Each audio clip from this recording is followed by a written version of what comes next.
I just wanted to note that with the recordings, oh, Wendy's actually here, so I'm gonna go back. With the recordings, you can actually see if you have your camera on, you will be visible in the recording. So if you're not comfortable with having your face visible in the recording, just please maybe turn off your camera. But yeah, I just wanted to give a note to that. And Wendy, were you able to get in okay? Yes, I got it. Thank you. Awesome. Okay, I'm gonna spotlight you.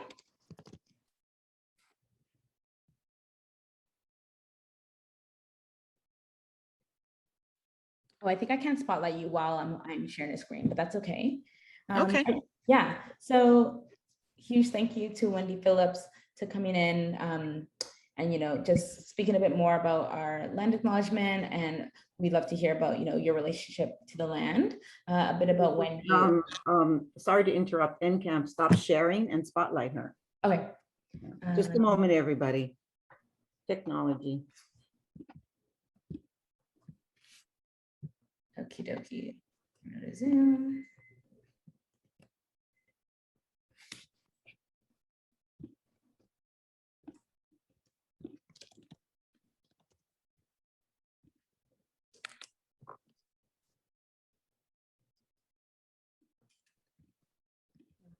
Very good. Just 1 second.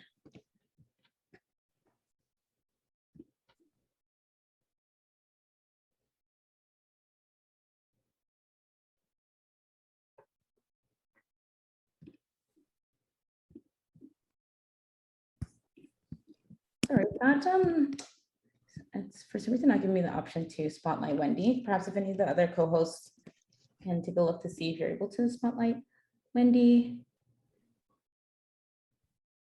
I'm looking. Where's Wendy? I don't see her. There's so many people. This is awesome. Yeah, thank you to everyone who came out. Let's see. I just want to reiterate the sentiments being shared so far. Thank you to everyone who's come on and made space for attending this. And I believe if Wendy could turn on her camera, if you feel comfortable, that's the way we can spotlight you. Oh, okay. That makes sense then. Awesome, your spotlight. Oh, there she is. There. Go, Wendy. Awesome. Hopefully my bandwidth will allow the video to take place for as long as we need this. So I'll say a welcome in our language, and then I'll translate that, and then we'll begin with some of the remarks here. So bonjour, Megazé Dodem, Widow Kata Bejgom Digenfaz, Wasoxing Ndonji, Kiwadin Zipi Ndonjaba, Jimen Magge Padwad Mindao, Chimigwach Kanage Gogajato, Chimigwach Nishan Gishkat, Chimigwach Atokanak, Chimigwach Wabidomado, Jawanomado, Spinchmakdo, Giwen Mado, Chimigwach Aki, Chimigwach Nimki Beneshi, Chimigwach Majikan, Chimigwach Mishomas, Nokumis, Wananabo, and Wabe, Swabe, Nishore, Shikakum, and Megwas, Swan, Shabe, Sak. At this time, we give our acknowledgements to the one who has created everything and everyone for this good day. We give our acknowledgements as well to the four directions, and we give our acknowledgements as well to what we describe as the earth and the thunder beings and many beings within our creation stories. So I'm of the Bald Eagle clan, and I am from Wasauksing First Nation, which is about almost 2.5 hours, maybe 3 hours, depending on traffic, north of Toronto, just off of Georgian Bay. And in English, I guess it's Parry Sound, but Parry Island specifically. And my nation is Potawatomi, which are, it translates to keepers of the fire, and Jamandamuk, which are people with excellent memories. And those are the two dialect families of what is known today as the Ojibwe Nation. And we tend to refer to our people as Anishinaabe. So it means that we are good beings is the one definition, but there's there's many definitions to Anishinaabe, and it is also inclusive to many other dialect families across pretty much Turtle Island. There's many uh, dialect families that we refer to that. So my when I also said my name as well, my Anishinaabe name translates to one who helps, and our family name translates to one who stands alone. And so my English name is Wendy Phillips, and very thankful. Thank you for your patience. Technology is always my last meeting. I just apologize. We had technical difficulties, so we couldn't start on time in my last meeting. So that's why the delay for this one. So so sorry about that. My apologies that how technology sometimes doesn't want to work for us. So saying that, we talk about many things as to what brings us together and the purpose or meaning behind things. And for us, when the one thing I really wanted to mention is for our people, the importance of the four directions.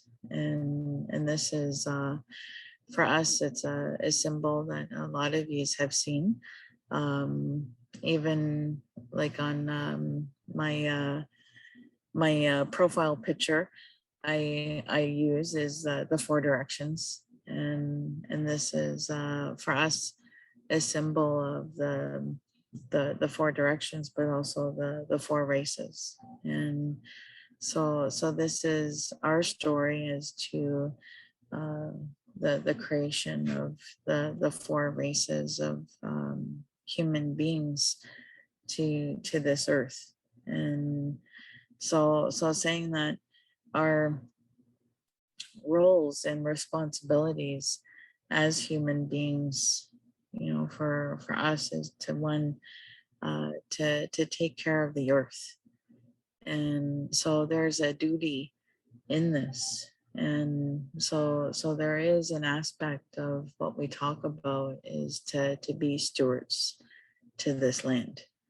And so for us, when we talk about stewardship, there's a great importance that the land is to be as healthy as it was like 400 years ago. And the idea is that it is to be healthy or even better 400 years ahead. Why this number is really what we refer to is 7 generations. So you often hear us talk about the importance of 7 generations, and that's what we talk about. Is we talk about, you have to look at the 7 generations previously as to their health and how they looked and their well-being, but also to think about those ones that are not here yet.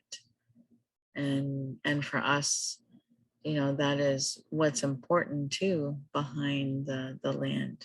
And so this is not only talking about the past and the present and the future. For us in the present, what this also speaks about is that our DNA today will last in the soil for 7 generations. So as we decompose into the earth, that the idea is that we are still here. So because of that, the teaching is what we put into our body stays in the soil. And So this is what we always, need to recognize is those contaminants we put in our body. That's what we're putting in the earth. And so for us, we always need to be responsible and mindful of what we do to ourselves is what we do to the earth, and that it will have impacts on future generations. So this is for us, our duty as stewards to acknowledge that the past and the present and the future impact not only what has happened in the past, but also what's going on right now will have definite impacts on the future. And this is, for us, when we talk about land, that and especially land acknowledgements, we are thinking of how we treat the earth, because everything we drink, everything we eat, everything we use in our day-to-day lives comes from the earth. When we look at every breath that we take, we are taking it from her. So this is, why it's so important to think about the earth. And, I really like how a lot of land acknowledgements recognize, our people, like the nations that live here. But I always try to tell people, you need to take it a step further as to, that aspect of stewardship, because each of us, we are making footprints on this earth. We are making impacts on this earth. And in doing so, it means that we need to take responsibility for those footprints we leave behind, and it's not only, your children or your grandchildren, but it's also your great grandchildren and your great great great grandchildren, that you need to think about. And, what we're doing to the earth, that might not be a possibility. And so that's what we talk about, is why it's important, and this is something, I had mentioned to Lisa that,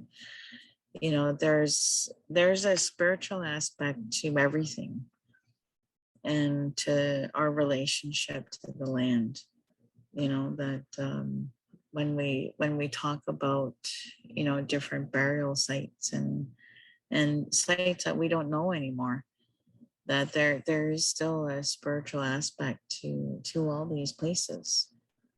And so this is the, when we do openings, that's what we're acknowledging, is the spirits that are there, the spirits that are present. And for us, spirit is everywhere, and everything has a spirit to it. And so this is, what we usually say is we give acknowledgements to all those spirits, that we are present and that we are here, and that we're going to be gathering and having a purpose in this gathering. And that, hopefully the spirits will allow us to focus, on this task that we have. And, the idea of, land acknowledgements as well is to recognize that, we are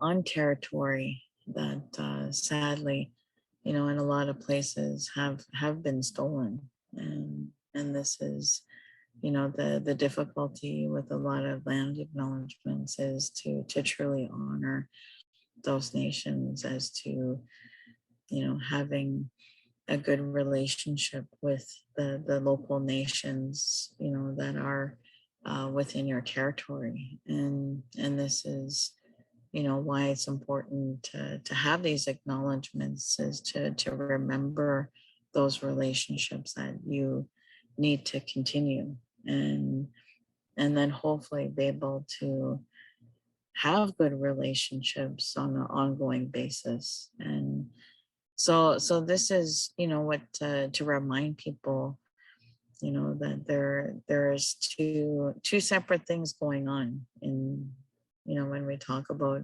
an opening. And that's why, we usually ask an elder to conduct the opening, for the spiritual aspects that are going on, and we usually do ask for a land acknowledgement as well for the aspects of honoring those nations of where you're currently in. And so meaning that, where this is located, just outside of Toronto, that you may have a few treaties and nations within this territory. And so this is part of the work, that we talk about to people, is to really, begin to do your research and figure out, what communities are local, and then what treaties are there, and then begin to figure out how you move forward in a good way with those nations and with those people. So this is, what we often tell people when we're doing these types of recognitions as well of the nations, is really understanding the indigenous people here, that they are nations. This is, I think, one of the things that are difficult with Canadians is, the indigenous people haven't sold their lands, like meaning that there's treaties behind these territories. So what this means is that this is treaty territory in a lot of places. Some of these communities don't have treaties, and that's the other thing that needs to be recognized. And that's why, we tell people you need to understand where you're located, because that can change. So that's something where, we tell people, like, you don't make treaties with your citizens. You only make treaties with nations. And that's something, Canadians need to recognize, is the indigenous people here are from different nations. And that's what needs to be recognized, is, it's like their sovereignty needs to be honored, and to recognize that, when you do go into another territory, it is like going into another country. Their customs, their traditions, their language, their history, it's all different. It's all unique. And even for myself, when I go into another territory, it is very different. And how I conduct myself is, very, like, I'm very conscious as to how I conduct myself in a different territory.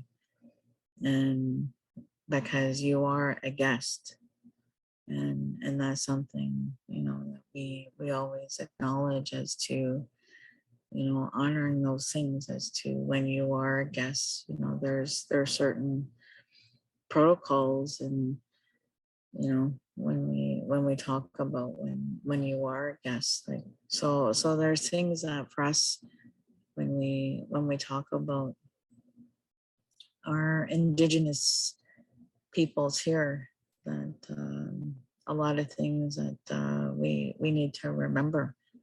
So those are some of the things I wanted to share when we talk about, openings and land acknowledgements, and especially when we come together like this, that it is really important to remember that, because, we all have our home territory, and truly that's where, like our spirit or our souls really get their power from, what they're drawn to as well. So for us, there's always such a strong connection to land. And so for us, it's there's many other aspects to this, you know, and I know that you guys do have an agenda as well, what you would also like to do today.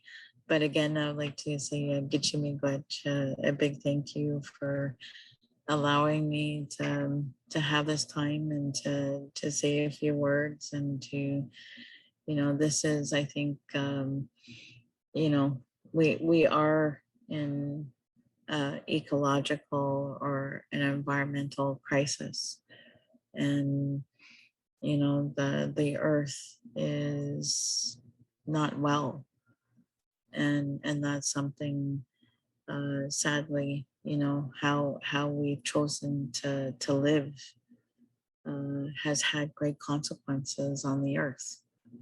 And so that needs to be thought about as well, you know. And so this is what I've often, you know, what I think about as well is how this does impact on, you know, with people of disability, and you know, meaning that how all this can really affect people. And so this is something, you know, for us, when we talk about climate change, that we're seeing some great changes. And you know, the heat waves are becoming longer, you know, they're becoming more intense, and you know, and they all impact us differently. And so we're seeing things that we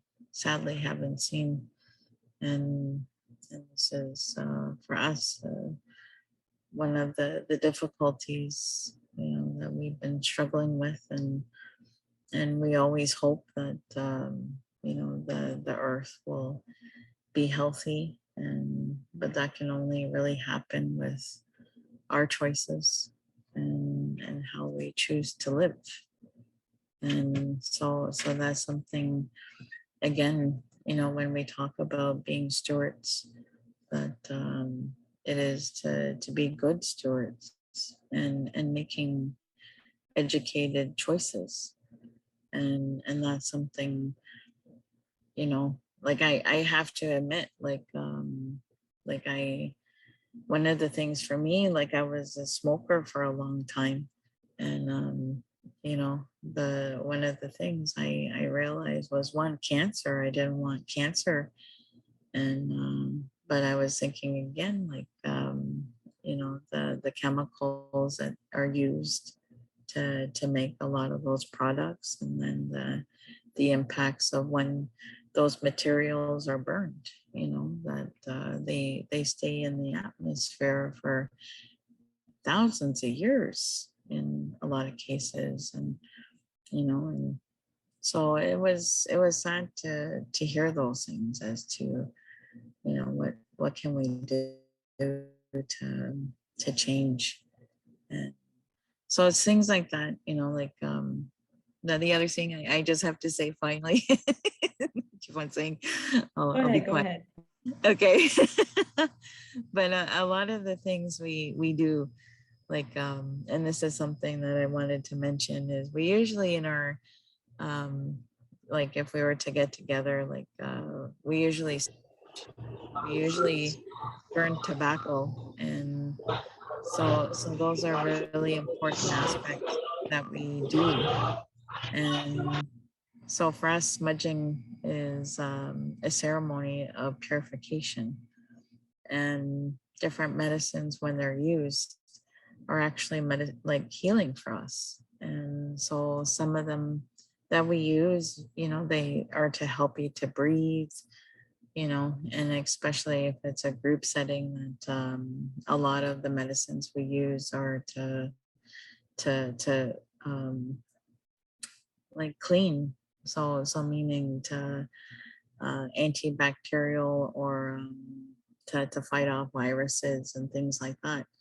So when we do smudge, there's a spiritual aspect to these things, but there's also a physical aspect as well, you know, and that's something that we often think about as well when we do these things. So that's something I wanted to also share, because that's usually something that you know, if we were face to face, that we would be doing. And so like I said, a lot of the medicines we use, that they're pretty different as to different occasions of what we might use in different times.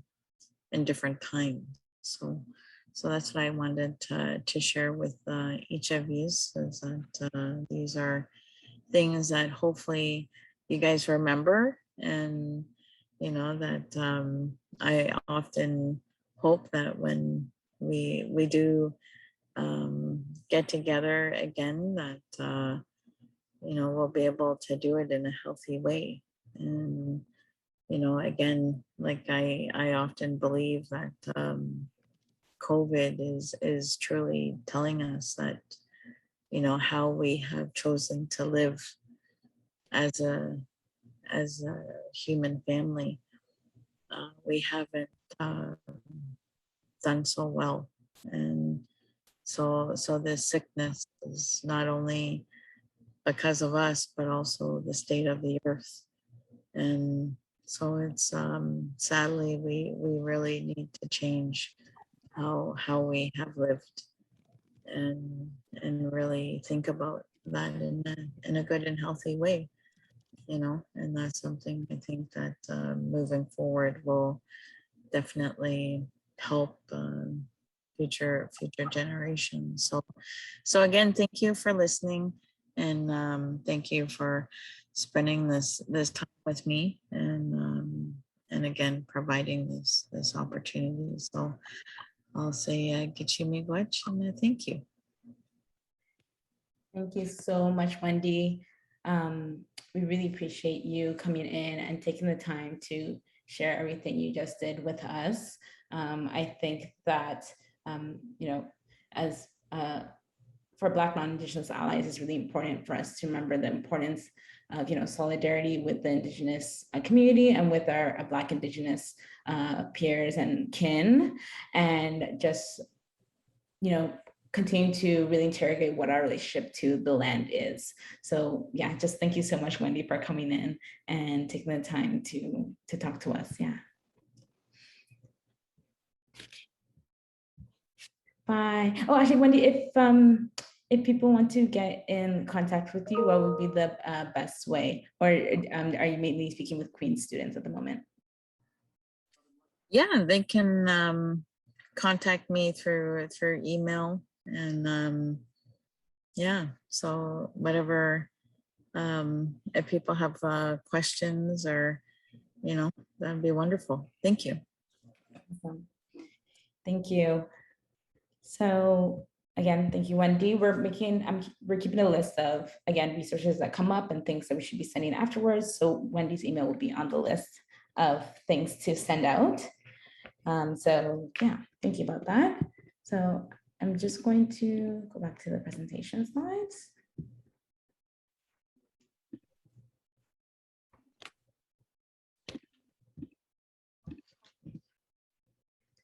Okie dokies. So as I started saying a bit about before, this is our agenda. It may be amended a little bit as we go along, but I'm just going to do a really quick introduction to Ashe right now, and then we will go into our keynote speaker, Selena Cesar Chavans, in about 5 minutes. And then we'll go into student welcome. That time might be amended, discussion rooms. Then we'll have our panelists and our closing. Then we'll take our break. We're aiming to take a break around 3:10. And after that, we'll come into our research section, which is the same as we have previously provided. We'll have the welcome, student welcome, discussion rooms, and debrief. We'll take a break, and then we'll have the Black research panel, community activity, as well as the raffle, and we'll end off the day. So welcome. We're so happy here at Ashe Community Foundation for Black Canadians with Disabilities that you're all, take such an interest and have such a passion for Black student success, whether you are a Black student yourself, whether you are an ally, whether you are an educator. We're just super excited to be having this space. So a little bit about Ashe. So our founder and chair of board of directors is Lisa Arneson, and she's on the call. Lisa has been doing amazing disability justice and transformative justice work for years, previously at the University of Toronto, and then founded Ashe because, Lisa really wants for us to be able to disrupt spaces and start to change conversation in regards to ableism as well as anti-Blackness, which is how the foundation, Ashe Community Foundation, came to be. And there's me. I'm the assistant manager. I've worked at Ashe for a few months. Just been, helping out the summer students, but more so they've been helping me out because I came in after them. So yeah, I'm just here to kind of help and further the vision of Ashe. So what does Ashe even mean? I'm just going to play this really quick video. I said it earlier so that you should be able to hear my sound, but you folks let me know if you can't. Ashe in Yoruba. Can you folks hear that? Yes, we can. Yeah, awesome. Ashe in Yoruba means so shall it be. It's like saying an amen at the end of a prayer. It's an affirmation. As you know, the Yorubas are intentional about the way they name their children. They believe that every time you call a child's name, you are affirming and speaking to life what that name means. And so, with Ashe Community Foundation, every time we mention Ashe Community Foundation, anytime Ashe Community Foundation is called, we speak to life what Ashe Community Foundation stands for. And so shall it be.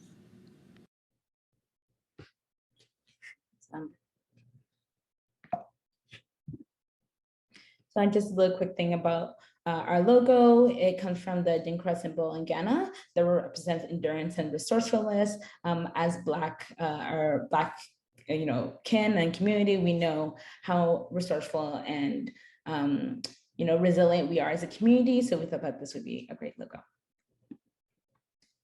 And just a little bit about Ashe's community vision. We really focus on Black feminist theory, critical race theory, disability, social justice, and intersectionality perspectives. Specifically, we really want to highlight the lived experiences of you folks as Black disabled people. We know that our histories, our lived experiences, a lot of the times they are not centered or highlighted. So our vision is really to bring our collective knowledge together and build a space for us, by us. Specifically, we again aspire to include the voices of Black Canadians with people with disabilities. We really envision a nationwide research and policy network, and we're currently in the progress of developing research projects that really investigate the intersectional experiences of being Black. We're hoping to, really grow our partnerships with service providers so we can more easily connect Black folks with disabilities with their respective service providers, and also service providers that are understanding and centering the experiences of Black Canadians when they're going to see their clients and patrons. And lastly, we're really working to collectively identify our organizational, program, policy, and research gaps nationwide, whether it be within other organizations, government-wise, student administration, things like that. Again, we really just want to build upon the endurance and resilience of you folks, and really just center your voices in order to build ourselves up. We can't really do change without us being together as a collective. We collectively inspire change, which is why it was really important for us to put the word community in our name. we're hoping to build a hub again where we can have resources for people who want to be allies, but also for people who are Black Canadians with disabilities themselves, in order to build a community of practice with our partners and professionals that really focuses on the awareness of Blackness and disability and culturally appropriate services. Again, we're hoping for this hub to be a place that people feel kind of like a safe space for people to come on and see that there are resources specific to them and that there are folks out here who are willing to do the work. And again, our priorities and next steps, we're really focused on creating our hub and doing community outreach. Our summer students this year have been amazing in regards to finding partnerships to reach out to. Some of you folks may have been reached out to already by us. Really focused on education and training, doing things such as accessibility audits, things like that. Continuing our research and policy, as well as driving economic innovation. Yeah. Before I move on to the next part, I want to ask Lisa if there's anything that you want to add on. Ashe, yeah, Ashe to everyone.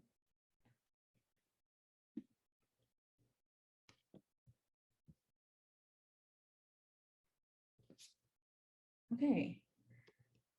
I think that Lisa is good.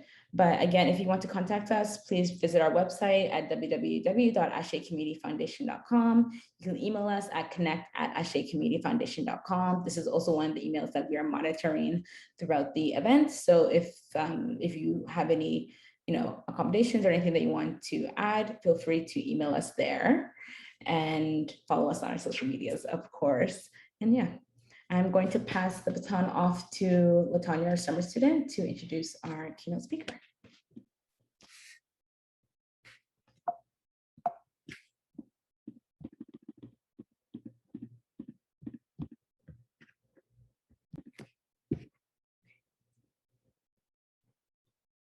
So I'll pass it off to Latanya to introduce, and then once the introduction is finished, I will stop sharing and then spotlight Selena, and just thank Selena for coming in. Good afternoon, everybody. Ashe. So yes, my name is Latanya, and I'll be introducing our keynote speaker. So Selena Caesar Chavan is a business consultant, a coach, and an international speaker. She currently serves as the Senior Advisor, EDI Initiatives, and Adjunct Lecturer at Queen's University.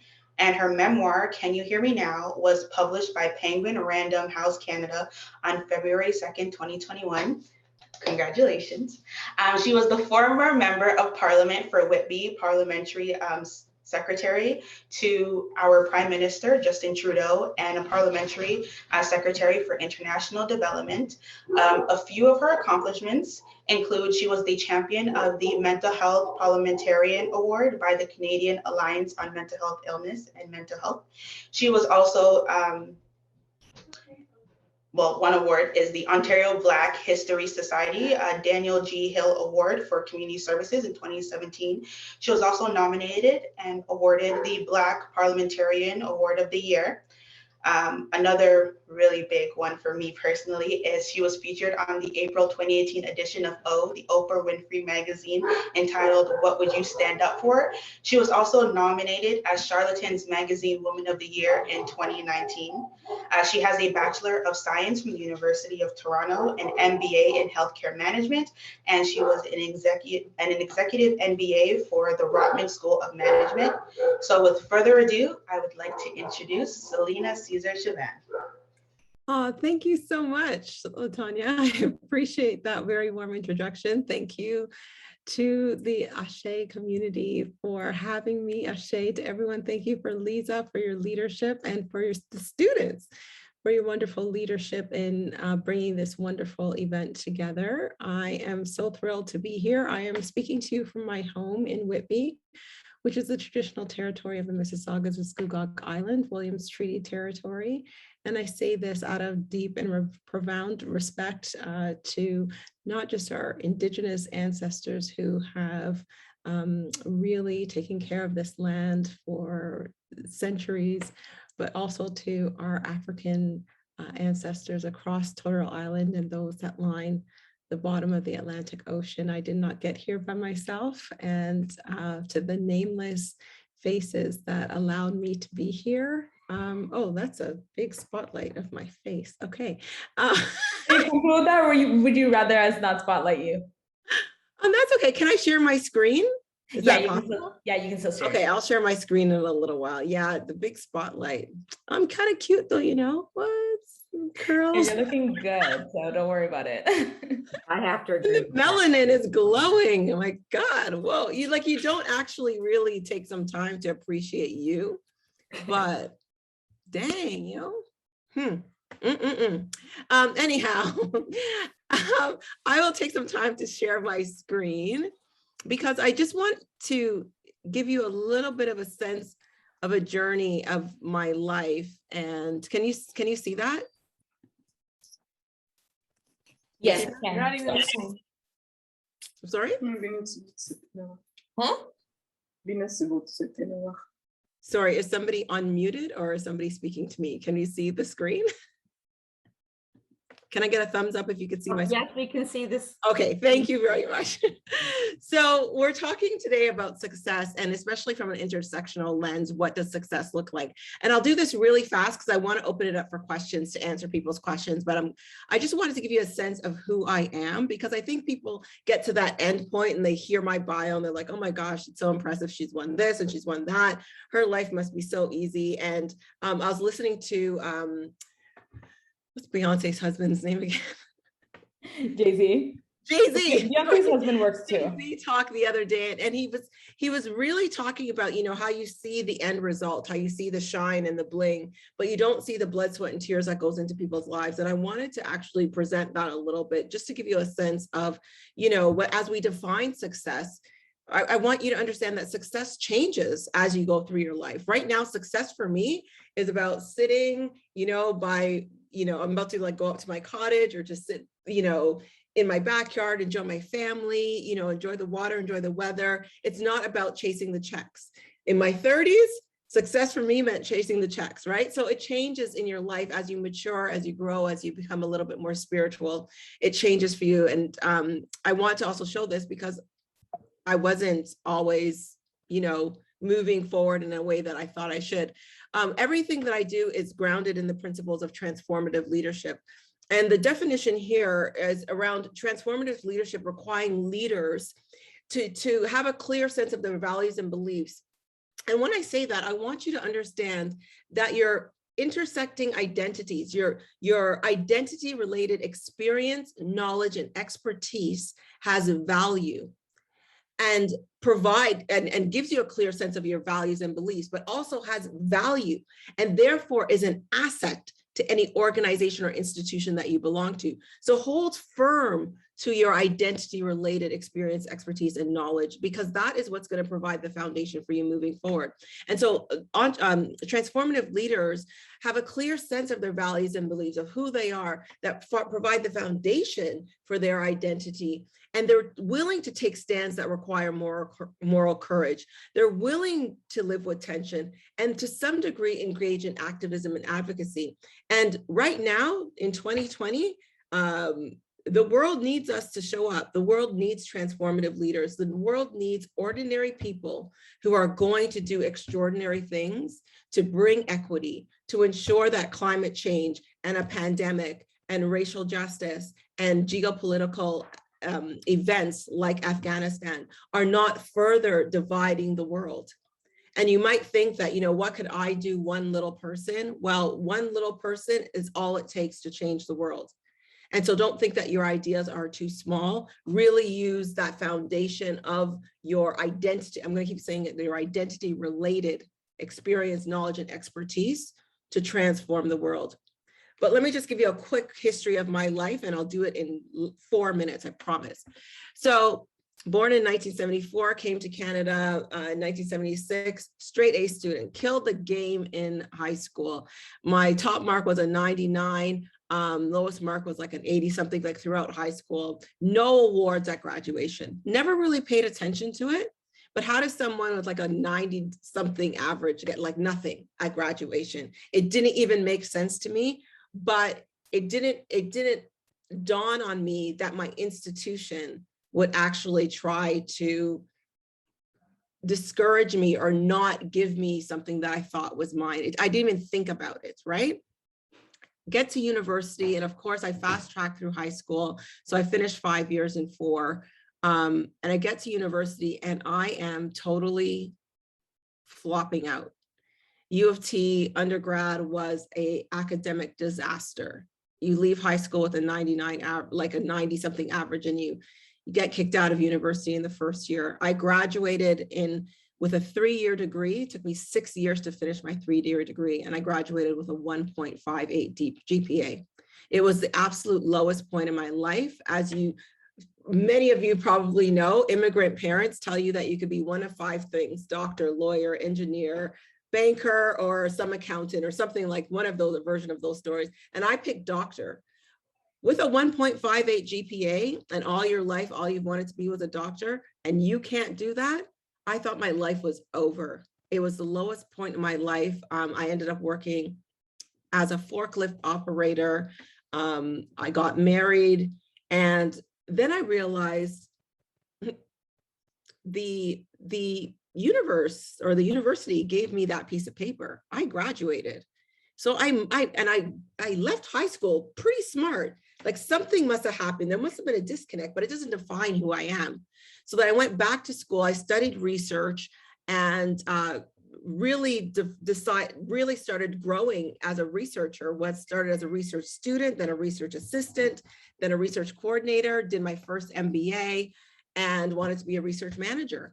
And I was told that I didn't have enough managerial experience and I was overqualified. So I applied for 732 jobs, got 4 interviews, 2 second interviews, and 0 offers. And so what do you do at that point? Well, I'm a hustler. I started my own company. I had 2 kids at the time. I needed to make money. So I started Resolve Research Solutions Incorporated. And in 2005, we had no money. We had traveled a little bit, moved back from the UK, and had no furniture in our house. Was like literally garbage days on Monday in Ajax, was going and looking around at other people's stuff that they'd thrown out, collecting, desks and chairs and tables and furnishing our home. For a good year, we did that. And then Resolve Research Solutions took off. And as you heard in the bio, won a number of awards, speaking internationally, really just deciding that, I'm actually going to kill it. For that entire period of time, I was just chasing the checks. I was making a lot of money. And although my company was a success, I realized that, am I actually being successful? Am I using this work to have impact? And that's when I decided to get into politics.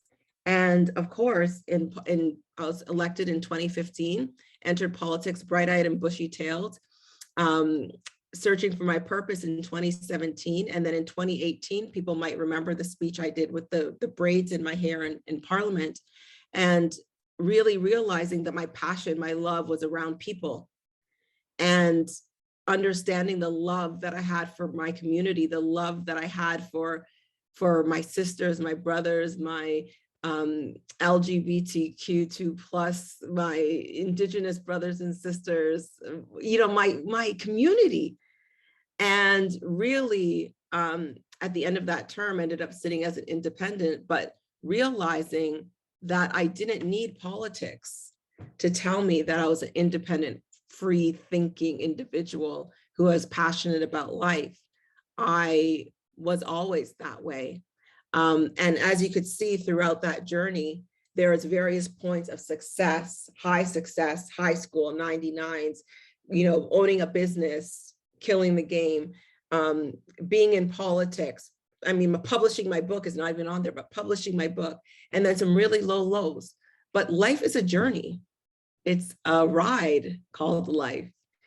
Sometimes you might just put your arms and your legs outside of the vehicle and just enjoy. I don't think I shaved my arm, but enjoy the ride, right? So just enjoy the ride. You're going to make some mistakes. You're going to have some major mess ups, but you know what?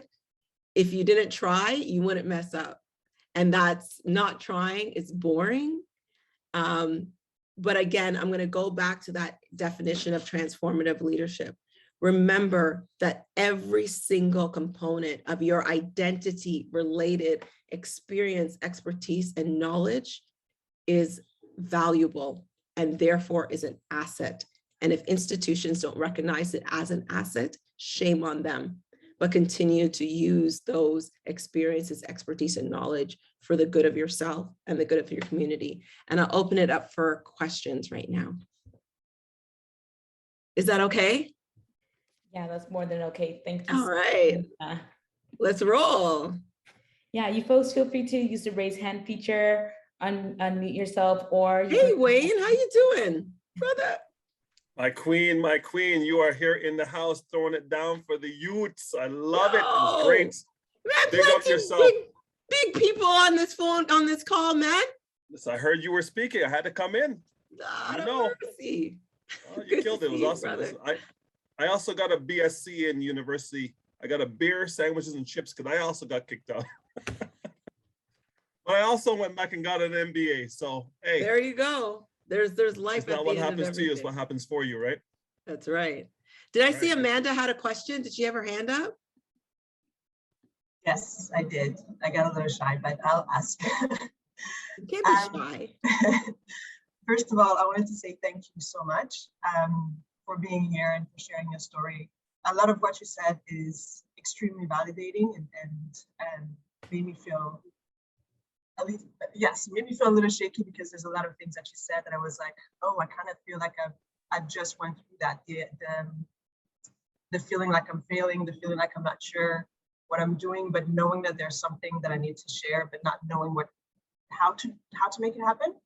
And also only later in life understanding that the different intersection where I'm located are some of the reasons why some things happen. It wasn't a personal failure, some things just happen.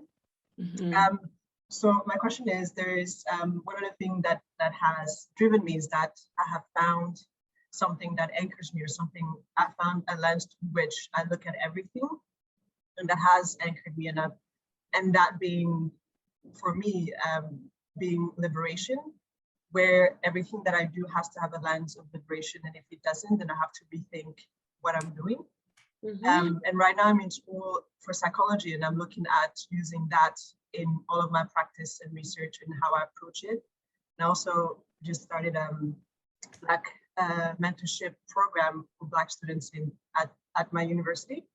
Mhm. And I'm very excited about that. And I wanted to see in your life if there's something, a lens that you have used, or what your anchor is when it comes to how you look at life and how you approach things. Yes. So my anchor right now has shifted a little bit, and my anchor and what I want to study in my PhD, and hopefully I could do it started at Queen's next year, is empathy. I've looked at a lot of research, especially by Robert Livingston out of the United States, talking about the intersection of empathy and equity, and the capacity for us to have the empathetic courage to act, and not just say that we don't want racism, or not just say that we don't want discrimination, but actually understand, where do you draw that empathetic courage that allows people, as we saw in 2020, to take it to the streets, not just Black people, but people of African descent. I'm very particular about language. Blackness is a social construct, and it doesn't define who we are as it should. But, you know, understanding how that empathetic courage, how people in the streets, why they went out there and why they would stop, or why they would not continue to ensure that equity exists in all aspects of their life. You know, in organizations, people say they want to have equity within their organization, but yet in themselves, they're still, you know, studying unconscious bias. It's like, you want what? How do you want it out there? You don't have it in here. So empathy is one of the things that anchors me. And right now I'm on a very deep spiritual journey. I'm taking a year to study various practices. And I think that really anchors me in the humanity of the work that we do. So thank you for that, Amanda. It's wonderful. Thank you. Thank you. I'm just going to go in order. I think I have Christina, then Roxanne, then Victor. Yeah. Hey, Selena, it's nice to see you. I'll follow you on social media, so it's great to see you here. I just love to, like all the tweets and comments you make on social media. This is like kind of like seeing a celebrity for me. So I'm really excited to be here and hear about your story from you directly. I also really liked how you kind of defined or talked about success. Like it's not something that something that changes over time. Like our idea of success when you were like 10 years ago is probably different from what it would be 10 years from now. Yeah, I really like that concept a lot. I thought it really resonated with me. Yeah, but I also like how you said like a moment in your life, even if you feel your lowest, does not define you for the rest of your life, right? Because you're going through a difficult time, at a certain point in your life for different reasons. That doesn't mean that that's who you're always going to be, but that experience is also going to change you and make you and help you grow in different ways, and maybe sometimes kind of lead you to your purpose, right? Because we all, I guess, my thought is that we all have a calling, and every experience we have in life is always leading us towards that calling that like God has put into our lives and the place that we are supposed to be in the Dharma in the world. Yeah, so thanks for sharing that. Thank you. I just had a question around, like what's the best advice you've ever received, and what kind of advice would you give to young people on the call today? Obviously, being a young person today versus being a young person in the 80s or the 90s was way different, right? Because right now we have social media and all sorts of things. There's a lot of different information that we're receiving from different places. Yes. So obviously it's very different. But what kind of advice would you give to a young person, coming up today, whether they're like in their teens or even like an older youth? Right. So the best advice that I would give is something that I tell my mother all the time about me, and she hates it when I say it. But I say to her, because I always try new things, and she's always like, oh my God, I can't believe you're doing that. Like, why can't you just settle down and just, chill? And I say to her, I said, Mom, when I die, I want my tombstone to say, all she had left to do was die. I want to live my life. I want to live, like, really, like, it makes me emotional when I think about living. You know what I mean? Like, I don't want to get to the end and be like, man, I wish I did that. Shucks. All through this pandemic, I've heard people say, when the pandemic's over, I'm going to do this. When the pandemic's over, I'm going to do that. I didn't say that at all, because I don't think that there's anything that I wait to do. I do. You do right there, right then. Okay. Yeah, I do it. And so what I would say is take chances, not foolish chances, not, things that are going to get you into like harm you physically, emotionally, or anything of it, but travel, see the world, eat food, love people, kiss frogs. You know what I mean? Like, just live life. And so that no matter what, and that's how I brought up my children as well. When I first was pregnant, I said to God, I was like, I don't know how long I'm going to have these gifts that you've given me. So I'm just going to make sure I return them just a little bit better than you gave them to me. And I'm just going to love them and let them live. My kids like travel the world by themselves. They do all this like crazy stuff. That's so like amazing. And because I just don't know how long I'm going to have them. So I'm just going to let them live. Yeah. So we live. So my one piece of advice is to lift your head up out of the book that you're studying or the path that you've created for yourself long enough to smell the roses, to look around and see what other opportunities are around, and enjoy some life. Put your arms and legs outside of the vehicle and enjoy the ride. Thank you. Thank you. That's really good advice. Thank you so much. Thank you. Who's next? Is it Roxanne next? Okay, I'll go. Hi, so nice to meet you, Selena. The pleasure is mine. I'm a graduation coach for Black students in Simcoe, and I too have learned about you in the media, and I was very stunned by one of the clips that I saw, and I was like, wow, this lady is fair. Let me guess which one. One very political one, right? One said, and I was like, oh my God, right? So I'm just one year behind you. I was born 1975. So I was thinking, well, so we're right smack dab in the same age group. But I'm still the elder. I'm still the elder. I say that my husband's younger than me, so I was about to say I'm still older than you. Okay, ma'am. Yes, ma'am. And my birthday is actually next week. I'm doing for my birthday, I'm actually doing a charity for Black students, trying to raise some funds for college. But my question actually that I wanted to get to was, how do you remain passionate to your cause? I think sometimes we tend to stop to think about what would people think about us in our cities, because I'm a very vocal person. And when I speak up, people think, oh, she's so harsh, or, like different words that people use to describe you. How do you remain true and passionate to your cause without worrying about the comments and the judgments and all of that will come back to haunt you? Roxanne, honey, they're going to talk about you anyway. You might as well give them something to talk about.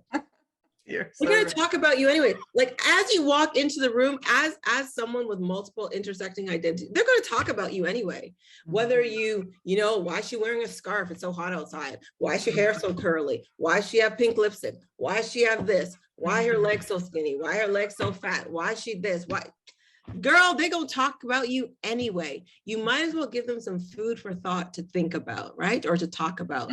Oh, she said something that was profound, or she said something that unnerved me. She said something that made me uncomfortable. Go ahead. You have to understand that they are going to, first of all, don't read the comments. I learned that the hard way. Don't read the comments. But they are going to talk about you anyway. You might as well give them something good to talk about. Appreciate that. Thank you so much. Okay. Victor, sitting patiently. Love it. How you doing, brother? Good, and you? I'm good, thank you. First of all, I just want to say that this talk that you've been giving, it's been fantastic. It's profound. Wow. Thank you. The question that I have for you today is, how do you show up or keep showing up authentically? Because I know something that I struggle with as a student who's been moving through different spaces is continuing to show up authentically, So I actually wrote another book that many people don't know about. Everybody, I just sent it to the team. Everybody is going to receive this electronic version of this book. Okay, so that you could fill it up, because it does talk about authenticity. It talks about overcoming fear, imposter syndrome, how to network properly. Everything that they didn't teach me in my MBA program is in this book. It's about leadership, it's about growth, it's about things like that. So when I talk about authenticity, I always put a little asterisk beside it, because Victor, how old are you? 24. 24. Oh, that's so sweet. Victor, you could live your whole life over again, right? And almost be as old as I am.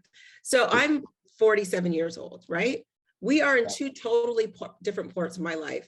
When Roxanne said she saw me on a particular clip on TV, and I decide to show up as my authentic self, who is fierce Black woman who, yes, I might be angry sometimes because people are dying in a pandemic. There isn't racial justice. Yes, I'm angry. So call me that. I don't actually care. I decide to tell off somebody. I am 47 years old.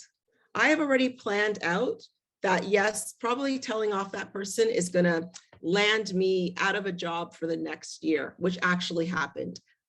After I left politics, I could not find a job for an entire year. In fact, I thought I was never going to work another day in Canada again. And possibly the only reason I'm at Queen's is because Jane Philpott is the dean. That's what you call an ally, somebody who actually does the work. But I actually calculated the mental cost of me being my authentic self. And I knew that it would cost me, right? But I also knew that I had savings and, I could ride the wave for a little bit. Yeah. You're 24 years old.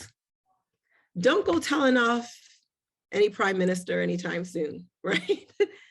you have to make sure that if you are authentically protecting yourself in your situation, meaning your finances, your mental well-being, your physical self, because some of us, our trans brothers and sisters, can't show up as their authentic selves. Sometimes that will cause you harm. And so I don't think it's inauthentic to say, I am going to protect myself. I'm not going to speak up on this point. I'm not going to rattle the cages. I'm not going to be disruptive because I need to protect myself. Because I'm young, I'm Black, I identify as an African Canadian, a Caribbean Canadian person. I have all of these things and I can't do it right now. But I also want people to understand that there is a strategy around disruption. So whereas you might not be able to disrupt in your workplace for your own safety, that is where you need to connect with your village, that network of people that are going to say to you, look, Victor's having a problem at work. Really, what's going on, Victor? That's when you call me. Like, who you want me to fight today? And you're like, no, Selena, we're not fighting nobody, not just yet, just hold on. I'm like, okay, because I'm ready to fight, right? But you don't want to fight yet. Somebody else on the call, somebody else in your village is going to be like, okay, let's write some letters, let's do some things. And you're like, oh yeah, that's a good idea. So your village, your people around you are going to help you get through that problem while protecting you. And I'll say that right now, I have a cohort of women that I work with that nobody knows about, that when there is a problem within various really big institutions in Canada, that we call each other and we say, look, something's going down or something was in the news, how are we going to deal with it? And then we put together a plan to deal with it and we run and we execute the program. So number one, authenticity doesn't mean that you don't protect yourself. So make sure that you're protecting yourself. And number two, start to generate that village of people around you that when there is issues, you could go to, you could consult with, and you could actually put together a plan that's going to work while protecting you at the same time. Solid. Thank you. Solid. Yeah. What? Did you expect anything less? Leela, you're up. Or Lila. Is it Lila or Leela? It's Leela. Thanks for Leela. asking. And by the way, I just wanted to thank you just for being here and sharing your experience. It's definitely been very humbling. And I'm just glad to see everyone else on the call as well. My background is the Ambassador Bridge from Windsor, and I'm a law and politics student. So the question I had for you is just in respect to your experience as a Black woman, as an immigrant, and everything that you are, how have you really navigated the political sector? And I'm interested to hear what your no-negotiables have been for either stepping into an opportunity or a position and also stepping away. So I would love to hear from that. Yes, girl, let's talk about that. So one of my favorite essays, it's in this book, the Harvard Business Review's top 10 must reads on managing yourself. It's an essay, I'll put it in the chat. It's an essay by Clayton Christensen called How Will You Measure Your Life? And in it, he went to school at some of those Enron guys that are in jail, right? So he went to school at some of them. And he said that in the essay, I'm going to read it verbatim. He says that the lesson I've learned is that it's easier to hold on to your values and principles 100% of the time than it is to hold on to them 98% of the time. If you give into the just this once, I don't have to worry about it. Just this once, I'll just do this thing, it's okay. If you give into just this once based on a marginal cost analysis, as some of my former classmates have done, you'll regret where you end up. You've got to define for yourself what you stand for and draw a line in a safe space. And I'm gonna end with this because I really do gotta go. But when I sat as an independent. So everybody knew, or I think most people knew, that I did not decide I wasn't going to run again as a member of parliament because of anything to do with SNC-Lavalin. It wasn't my tea. I watched it, but it wasn't my thing. It wasn't my issue. I respected Jody. I respected Jane's decision. However, when I sat as an independent, that had everything to do with SNC, and I'll tell you why. Because we had just come through a Me Too movement, and it's very simple, very, very simple. Some people might think, man, for that, you left? Why would you do that? But for me, it was everything. We had just come through a Me Too movement where we talked about believe her, believe women when they say that they're experiencing harassment, believe women when they say that they're being bullied, believe women, believe her, believe her, believe her. All of my colleagues were saying, believe her. And I found it very interesting that it was easy for them to say, believe her when it was convenient and to leave her when it was not. And I was just like, yo. That is so true. I was like, yo, no, I'm out. And I was at a meeting where they basically said, look, put your party over your principles. And I was like, I actually laughed. I was like, y'all really don't know me. Deuces, I'm out. Like, I'm out. And there was only, like, I left in March. There was only a couple more months. I could have just stayed and stayed. I could have done just this once. I'm just going to sit. I'm not going to ruffle no feathers. I'll be good. No. Once you decide that you are going to roll on your values and principles, honey, don't do that. That is what is going to ground you. That liberation, empathy, those things that you know you're going to hold on to, do not waver when it comes to that. And that day in Parliament, there's a picture of me kind of hunched over. I'm sitting in Independence Row. I'm by myself. It is cold in the place because when I get scared, I get cold. And I'm hunched over like this. And somebody took a picture and sent it to me. And I thought when I saw it the first time, I thought, man, what a sad picture. Like, honestly, Selena, can't you just sit quiet for once and not get yourself into trouble? And then I looked at the picture again a couple months later and I thought, that is actually one of the most powerful pictures I've seen of myself. Because it is better, and I'm telling you right now, it is better to stand alone on the right side of history than it ever is to stand with the crowd on the wrong side. It is never, ever, ever worth it. And you may never understand what happened or how you got alone on that right side. But as long as your conviction and your values are true and you can look at yourself in the mirror the next day and say, Leela, girl, you good. And then cry immediately after that, as I did. Like, I can't believe I don't have no friends. I'm here by myself.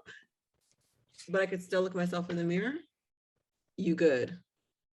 And yes, that is a word. Thank you so much. Yes, it really, really is. Wow. Selena? Yes, that was incredible. Is Income speaking. Thank you so much for coming. I'm sure I can speak for all 70 of us on the call. Everyone is feeling inspired. Everyone's feeling pumped. Everyone's feeling in their power. Thank you so much for coming in and just, speaking about your experience and passing on your wisdom, especially for Black youth, for young folks.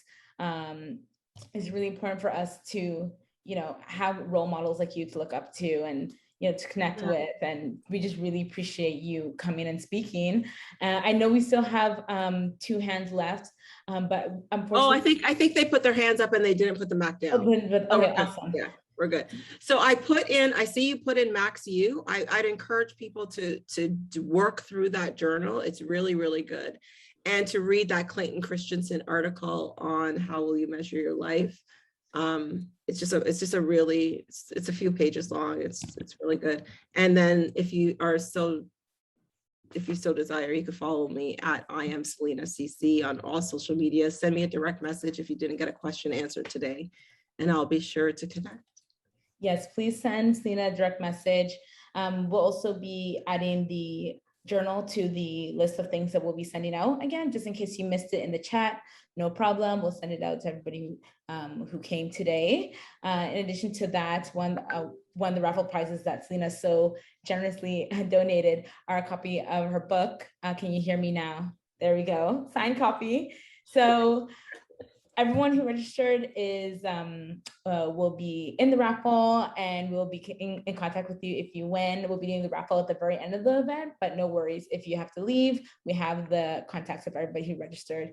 If everyone could just give a big round of applause, maybe with the reactions to Selena. Thank you so much. Thank you, everyone. This was really lovely, and congratulations and much success on this event. It was just awesome. Thank you. Selena. I feel like we should play some soca music now. You don't want to do that. I do. You don't want to do that. You don't want me sweating and carrying on the pool in this place. Let's do it. We'll take a 5-minute break, and we'll play some music. So everyone take a second, just grab some water, anything you need, and we'll come back in 5 minutes. From there, we'll just do a quick presentation from the summer students. Again, the summer students are the ones who really put this all together, put these people together. So do a quick presentation from the summer students, and then we'll head into our panel with our two amazing students, and they'll be speaking about their experiences with disability in school and accommodations. And I'll put on the music now. Oh, we are all inspired, are we not? Yes. Absolutely. All right, break time. What's for break?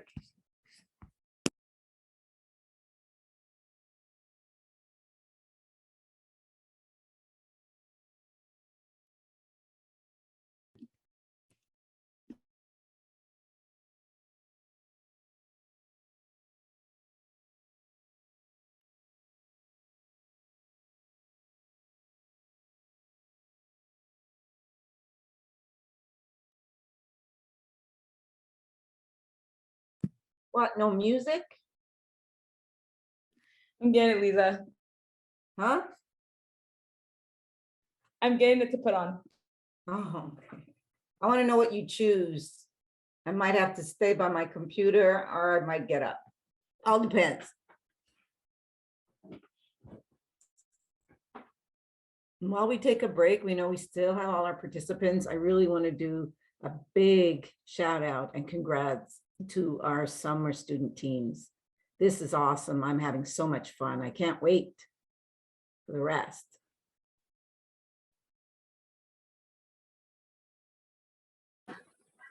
Lisa Arneson. Yes, ma'am. This is awesome. I am so glad I'm in Ottawa, I told you, but I had to log on and make sure I get through. It took me a while, but this was absolutely lovely. So glad, so glad. And wow, very inspired. Been through a lot, like you've been through a lot, like Selena's been through a lot, like we've all been through a lot, but it's what you do in spite of or while you're going through that makes you go through. Look.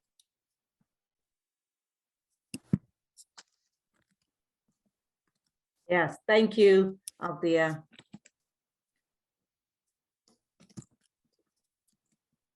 Can you folks hear the music, or is it just me dancing by myself? Are you by yourself? Oh, okay.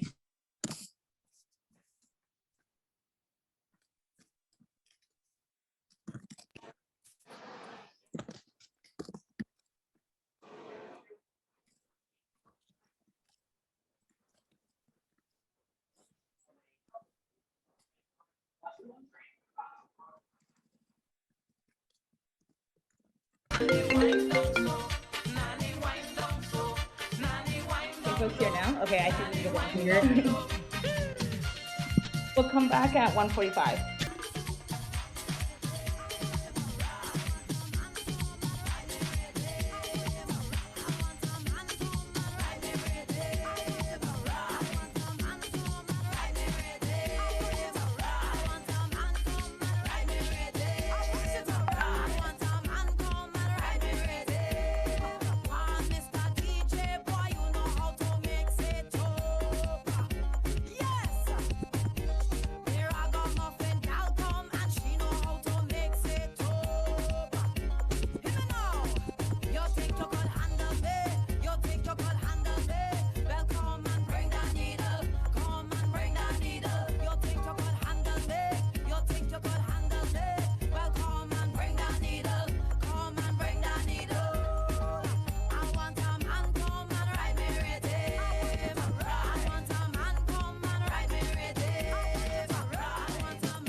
Okie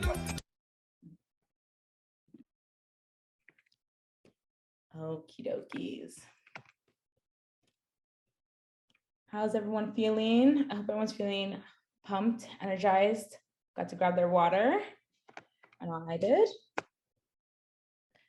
Maybe everyone just give a thumbs up if if everyone's good to go. You can give me a thumbs up on the Zoom React thing or type in the chat.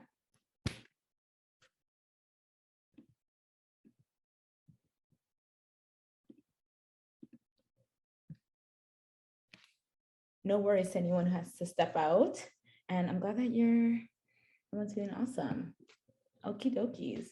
So, like Lisa mentioned, this event really couldn't have been done without the summer students that have worked so hard. They put this all together. Honestly, anything that they're liking, we're giving props to the summer students for putting it together. So with that being said, I think I'm actually going to pass it on to half of our summer students who planned this first portion, and they're going to kind of take it away from there. So I can pass it off to Jamila.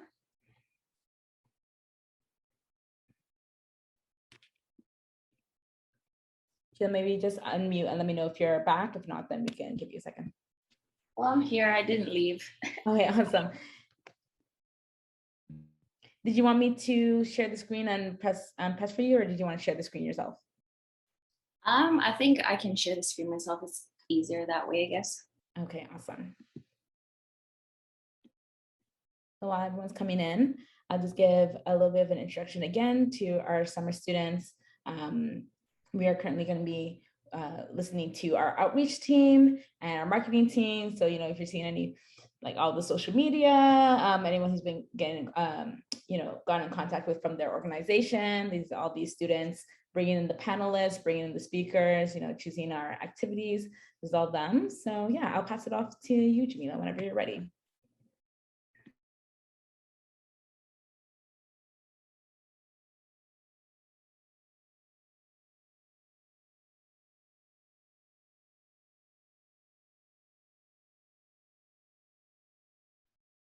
And can you share, actually? I lost. For sure. No worries. I will definitely share.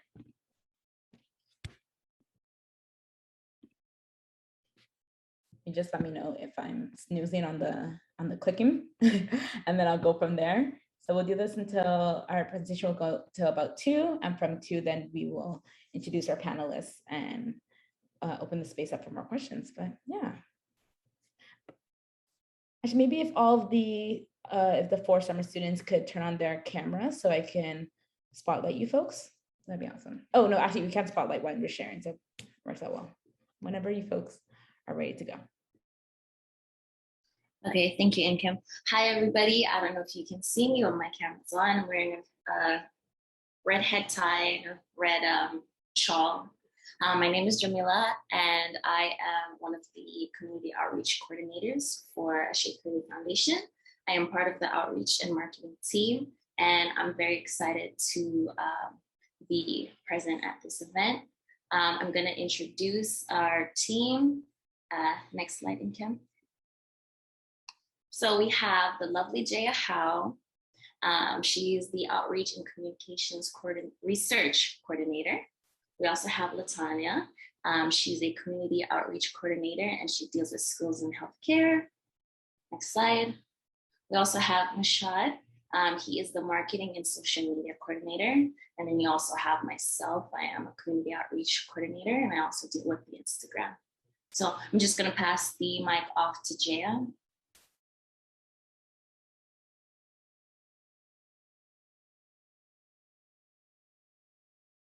Can you guys all hear me? Yes. Okay. Hi, everybody. My name is Jaya. Like Jamila said, I'm this summer's Outreach and Research Communications Research Coordinator. And sorry, I can't see the screen. I'm on my phone, so I can actually talk. Working at Ashe this summer has been important to me because I owe it to my community to learn, to show up and to advocate on behalf of us, but mainly on behalf of the most marginalized people. We know that as Black people and disabled people, there's 2 intersections of other So I think that it's really important in decolonizing workspaces and decolonizing in general. And it's essential to a true community care model, just to have these spaces and to take ownership of the spaces that we're in and to deliver. Throughout my journey at Ashe, I've experienced a lot, but the main things to me, like the things that stuck with the most, are that this is Black leadership. It's a predominantly Black team. It's a Black foundation. I've been able to show up to work authentically as myself. We've gotten the opportunity to partake in numerous trainings and just to learn. It's the first time I've been in a position where management values the individuality and the growth of the employees. Liz has been amazing this summer in just showing us what it means to grow in a field of interest and to, you know, take our values with us and to just test out new things. I had originally applied to be research, and Liz got me out of my comfort zone with outreach. Some things that I've been up to this summer. I started off by compiling a nationwide contact list of Canada-wide research organizations. I started working to expand the student group network with a primary focus on the Atlantic, starting with Nova Scotia and New Brunswick. Compiled a list of online communities that ranged in how they support people with disabilities. Some were mental health, some were actual focus groups and like catered to certain disabilities, and assisted marketing in creating drafts for our post online and our some of the campaigns that you guys will see on our social media in the coming weeks. And I worked alongside the research team to map out the discrepancies as it pertains to the intersections of anti-Black racism and ableism. And you guys will hear more about that in the research portion, what I was doing this summer. But I'm going to pass it off to Latanya. Hey everyone, me again. So working at Ashe Community Foundation has been important to me because I'm actually a Black Canadian with a physical and invisible disability. So, you know, this foundation has been, you know, amazing and phenomenal. Throughout my entire journey working at Ashe, you know, I was able to acquire and spread knowledge that I've been receiving through a lot of our training, also through, you know, information on the website that I didn't even know before myself. So that's been very important to me, especially the sense of the African diaspora that I've also learned. So my ancestry, I've also been, you know, taught that through working at Ashe. What else? I can say that, you know, working at Ashe also kind of helped me better in understanding my field, because as you guys can see, I'm actually working in child and youth care at Ryerson. And, you know, we don't really learn a lot about the anti-Black racism framework. So working at Ashe not only helped me get a better understanding of what it is to work further down my field, but also really the battles that I'm going to be facing and the young people that I'm going to be helping their battles too, especially being Black Canadians. Throughout my journey, you know, I've experienced, again, learning more about anti-Black racism, also learning about the Indigenous culture by Wendy, who you guys have seen earlier. I was also able to connect with various professionals in different fields of work. So there's that sense of networking that has also happened. And I've also learned different techniques on how to outreach to different communities, being as I've been working mainly on schools and Black healthcare networks. Next.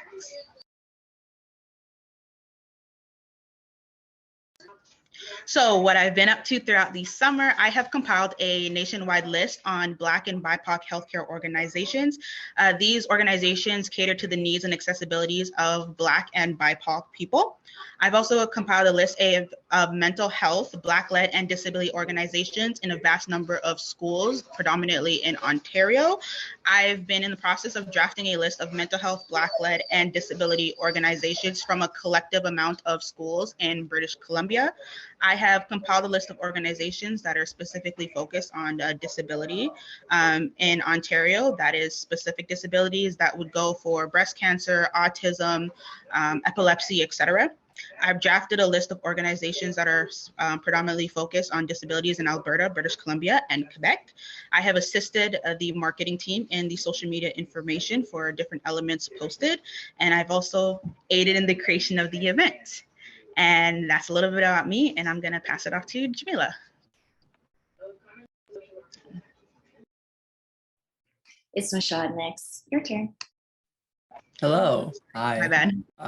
It's all good. Hi everyone. I'm Shahid. I'm the social media and marketing coordinator at Ashe Community. My screen's glitching a bit.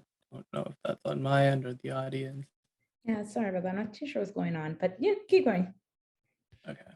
We'll make the slides also available afterwards, and I'll take a look into what's going on there. Right. So I'm starting my first year at OCAD for the Fine Arts program this September. Very excited about that. So working at Ashe Community is important to me because I came in with the understanding of this is a place and a community where people can be open and vulnerable about themselves and can support others. I have invisible disabilities myself. I am part of the BIPOC community. And I think it's very important to be educated. And Ashe, I think one of the main core ideas of Ashe is education of people. I think that's a core core part of this foundation. And through my journey at Ashe, I've learned a lot about the world and our society, anti-Black racism that I didn't know, things I didn't know in the past that I know now. I've learned about privilege and different types of disability, both invisible and visible. Yeah, it's been a wonderful time, and I'm very excited to see where things will be heading for Ashe. Next slide.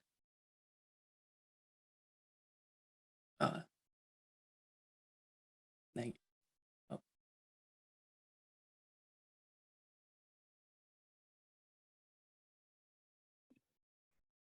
Right. So what I've been up to over the course of the summer is it's just a bunch of creative stuff. I've been really flexing my creative muscles. I came up with the new logo. I'm sure you guys have seen that sometime in this presentation and on our social media. Reload the presentation. Someone can't see the presentation. All right, keep going. I will message everyone. Can you folks see the presentation now? Yeah, I can. Yeah. You can? Okay. Sorry, there was I think some technical difficulties earlier, but we're having someone else share the screen now, so hopefully it should keep working. If for some reason it doesn't show up or anything, you can just message us in the chat. Yeah, thank you. Sorry about that. Yeah, I've been cleaning up and maintaining the pages from our Instagram, Twitter, Facebook, LinkedIn. I've been making a lot of different graphics, some of the examples you have below. And I edited videos for our summer student campaign where we talked a bit about ourselves and how we are involved in Ashe and what Ashe means to us. And I was heavily involved in marketing this event, so yeah, that's a bit of what I've been up to. Yeah, all right, I think I'm done.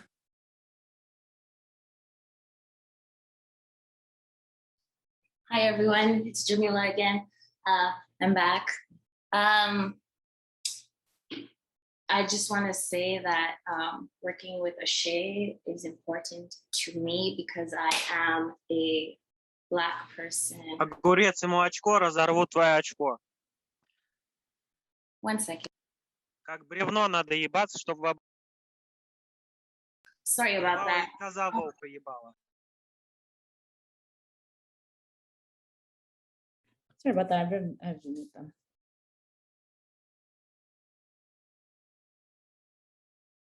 Иди нахуй, иди нахуй, иди нахуй, иди нахуй, иди нахуй. Нахуй.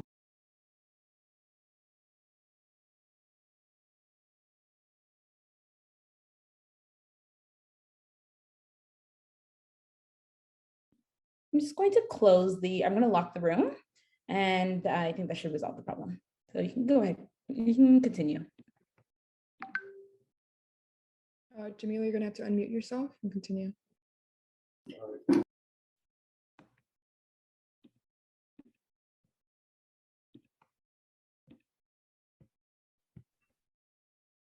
Sorry about that. I was having technical difficulties here as well.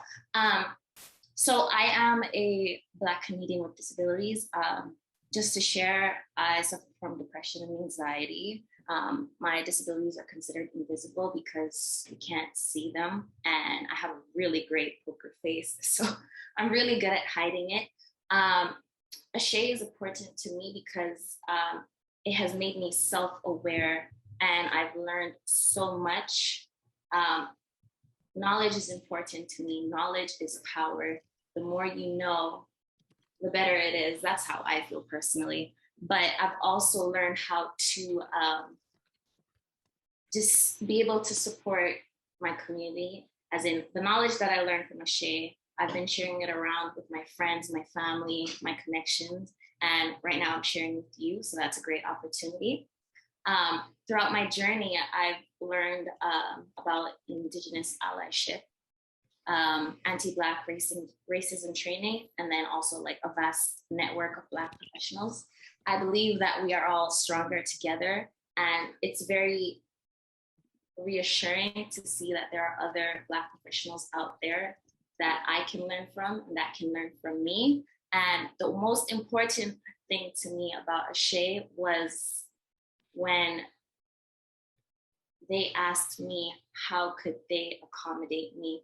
I have never been in a job or anywhere where they asked how they can help me. It's always about what can you do for them and not what they can do for you. So I appreciate that very much. Next slide. So what I've been up to is I've been working on the community database, which is basically an ongoing search of organizations, Black-led and Black-serving organizations and associations nationwide. So far, I've done research on Alberta, Nova Scotia, Ontario, and I'm currently working on Quebec. I've also been very active on our Ashe Instagram.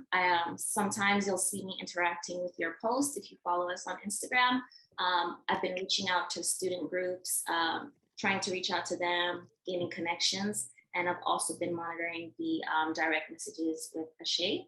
And if you've ever posted about Ashe and you've tagged us, you might see your post appear on our story. So thank you. Next slide.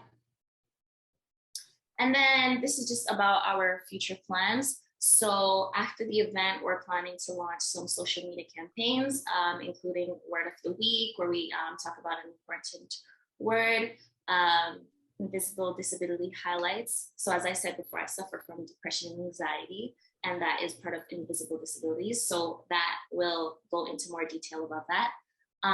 Tell Us Your Story campaign, which gives you the opportunity to tell us about you and your experiences with Blackness, disability, ableism, and so on. And then hopefully we'll be launching Clubhouse chats where we're just talking in a safe space. We're planning to create a resource guide which allows you to access and find the necessary resources that you need. And then they can be made specific to your individual needs. So for example, if you just need a resource guide on education, healthcare, employment, etc. And then we're also continuously working on building community partnerships because as I said, we are stronger together. That's it, sorry.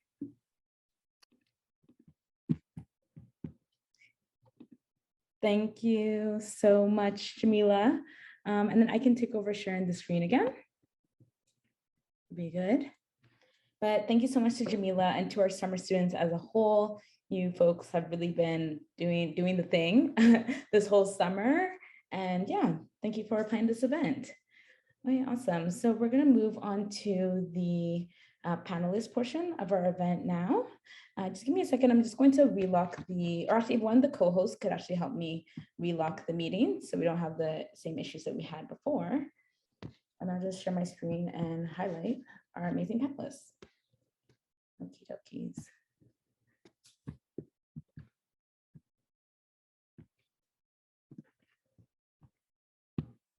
Can you folks see this okay?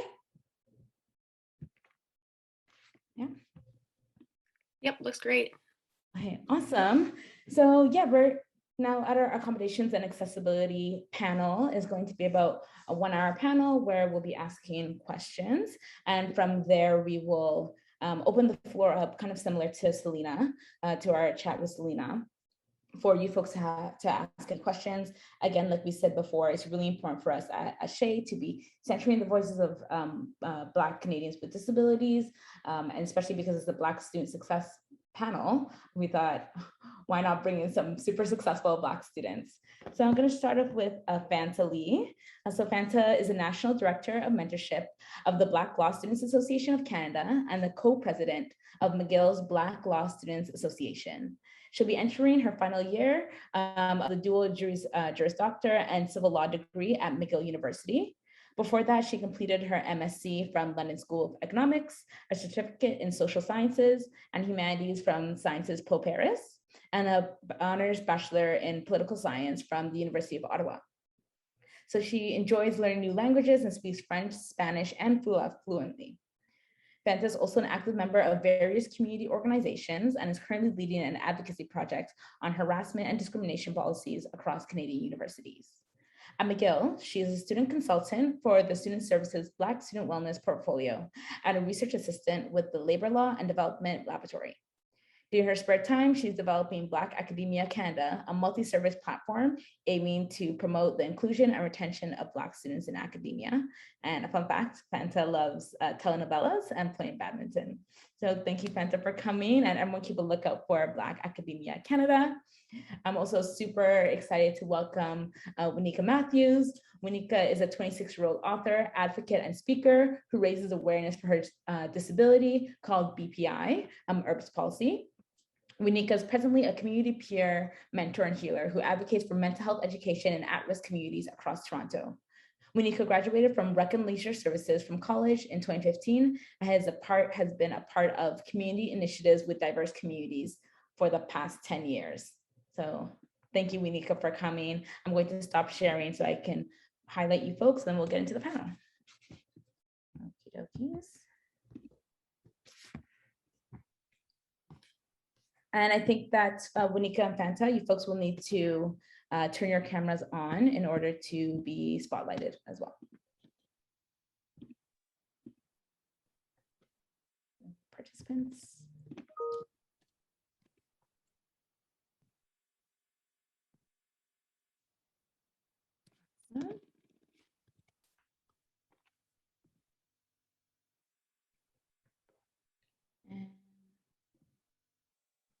There you go. And I'll spotlight myself as well.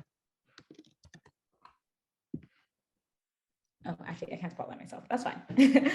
Thank you two so much again for coming and for agreeing to be, thank you for whoever spotlighting me and for agreeing to be part of our panel. We're super excited to, hear about your experiences in class as well as in academia as a whole. And I know we have kind of run the gamut of folks who are attending with us today, from students as well as educators. So I think this is going to be a really amazing session for folks to bring up any questions that they have. So I know I did give a little bit of an introduction, but I just want to start off and ask, just tell us a little bit more about yourself if there's anything you want to add or just how you're feeling today. And I guess I can start. Good afternoon, everyone. My name is Fanta Lee. I'm really excited to be here today. So I know you already know a bit about my bio, but I'd like to share a bit more about what motivated me to do the advocacy that I'm doing.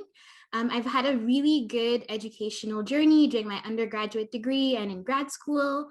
I had the opportunity to do co-op and internships in environments where I really felt valued and appreciated. And it was really a time of immense growth for me. And when I went to law school, I had a very specific interest of pursuing a career in trade law. However, the difficulties I faced in law school completely changed my ambitions and my aspirations as well. Law school ended up being the most racist and ableist space that I had ever been in. And I really saw the ways in which the racism and ableism can have a direct impact on one's trajectory. And one thing that really impacted me was not just the racism and the ableism, but it was also the institutional response to this.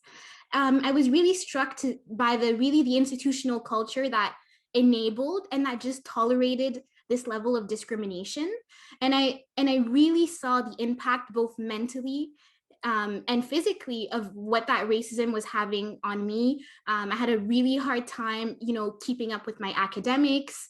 I filed a grievance process within the internal process of the university, and that just led to more retaliation. And, with the support of different Black student groups at McGill, including the Black Student Network, the Student Union, I felt really supported by other student groups, and that just motivated me to learn more about what are the rights, what are the regulation that frames and that governs higher education, because these are publicly funded institutions, that have obligations. So my approach to disability, to anti-Black racism advocacy is really both through like a human rights, perspective.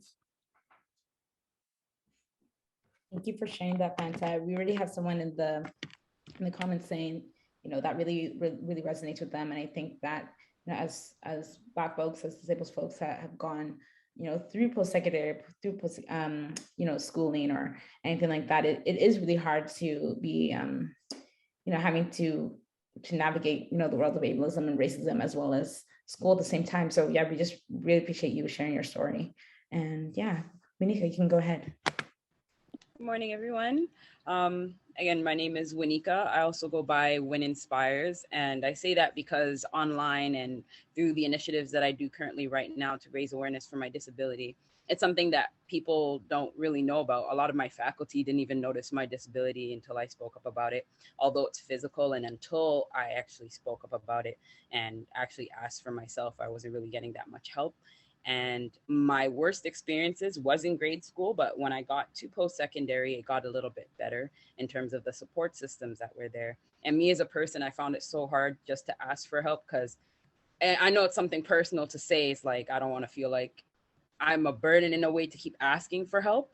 So it was very, very hard for me, like very, very hard for me. And even mentally going through school and stuff like that, because I wasn't really used to getting that much help. But then I realized once I got to post-secondary that as long as I, speak up and ask for that help, I can definitely get that help. So yeah, that's about me with school. And I feel like it's so important to continue to advocate for this, because I have friends myself who never really got that support in other schools. And I feel like it's very important to continue to speak up about these things. I had very great experiences with my faculty. So it's great to speak about and to learn from it so that I can pass that on as to what works, and it's unique to the individual. So I feel like it's very important to continue to talk about. Yeah, I think that's such a great segue to our next question. It is really unique to your individual experiences. And I think that too often a time we kind of see disabled folks as a monolith or Black folks as a monolith. And so I guess going from that, what have you learned from your personal experiences as a Black student with access needs? I guess we can start off with Winika. You're muted.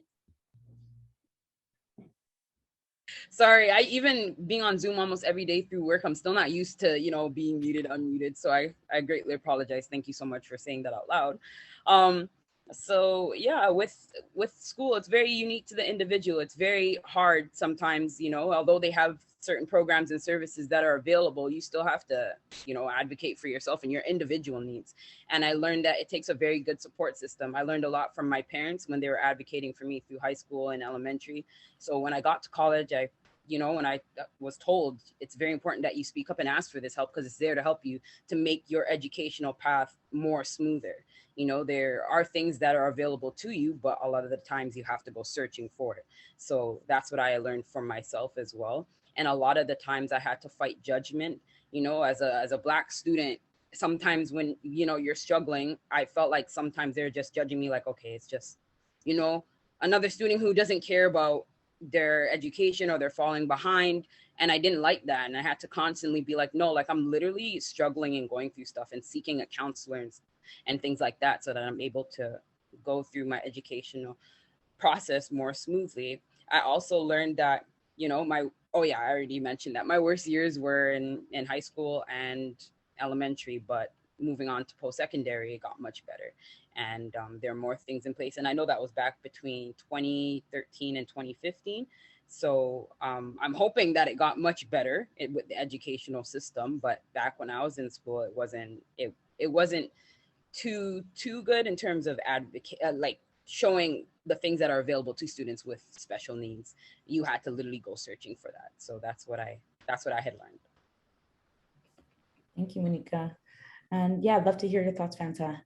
Yeah, I would add that racial stereotypes like really contribute to like both the stigma that might discourage Black students from seeking, you know, these resources and these services. I know I mentioned that like the first part of like my higher education experience was like overwhelmingly positive, but like thinking back on it, there's so many things that I've internalized. For example, the first day of class, I would always think, okay, how am I going to dress? I'm going to sit in front. I'm going to, you know, make sure I participate, to already like break down that like stereotype, because that prof might think I'm lazy, or like all these other stereotypes of like intellectual inferiority. And a lot of these racial stereotypes, including like the trope of like the strong Black woman, plays into not only the ways in which we approach or we ask for help, but also the responses that we often get. And what I've really noticed within accessibility services is that there's definitely like sometimes a lack of empathy for like the Black student experience. And that's something that definitely makes it a bit more intimidating. So of course there's ableism across the university, but I think that this question is really important because it highlights like the specific experience of Black students. And I don't know if there's like parents of students here. I think one other thing I would add is I think it's really important for, you know, parents to like give their kids the benefit of the doubt. You know, there's so much gaslighting and dismissiveness. So like if your kid has like trouble concentrating, if you see that your kid is anxious, I think it's not just about like validating that experience, but also investigating and helping your kid get the resource, because there's often the expectation that, you know, the school will be attuned to like the student's needs, but oftentimes like we have to advocate like for ourselves. Thank you. Yeah, exactly. It's so important for us to advocate for ourselves and advocate for our community members, whether it's family that we know, is like you said, like our children, our sisters, things like that, but also just our community as a whole. So I guess going from that, why is it important to you both to advocate for accessibility in school?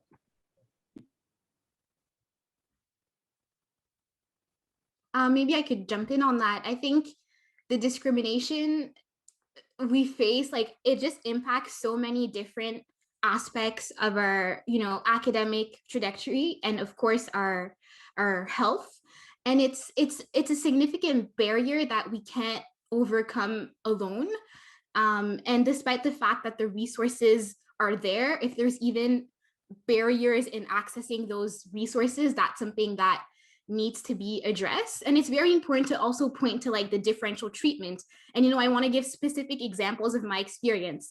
For example, I needed an extension for something, and then I was still sick, and then I asked for another extension. And for example, the response I got from the student affairs office was that it's not possible to get like a second extension. That's not a policy, that's not a rule, right? And then I would ask a white colleague who was like, a white peer would say, oh, that's not a thing, I've gotten a second extension. So there's a lot of like differential treatment. So that's why there has to be advocacy. But then earlier on, I also mentioned like taking a more like legalistic approach to this. I think it's really important because even throughout the past year, we've seen universities put out all these anti-Black racism action plan. And all of this is framed as some sort of like charitable endeavor, but this is really like the fulfillment of their obligations.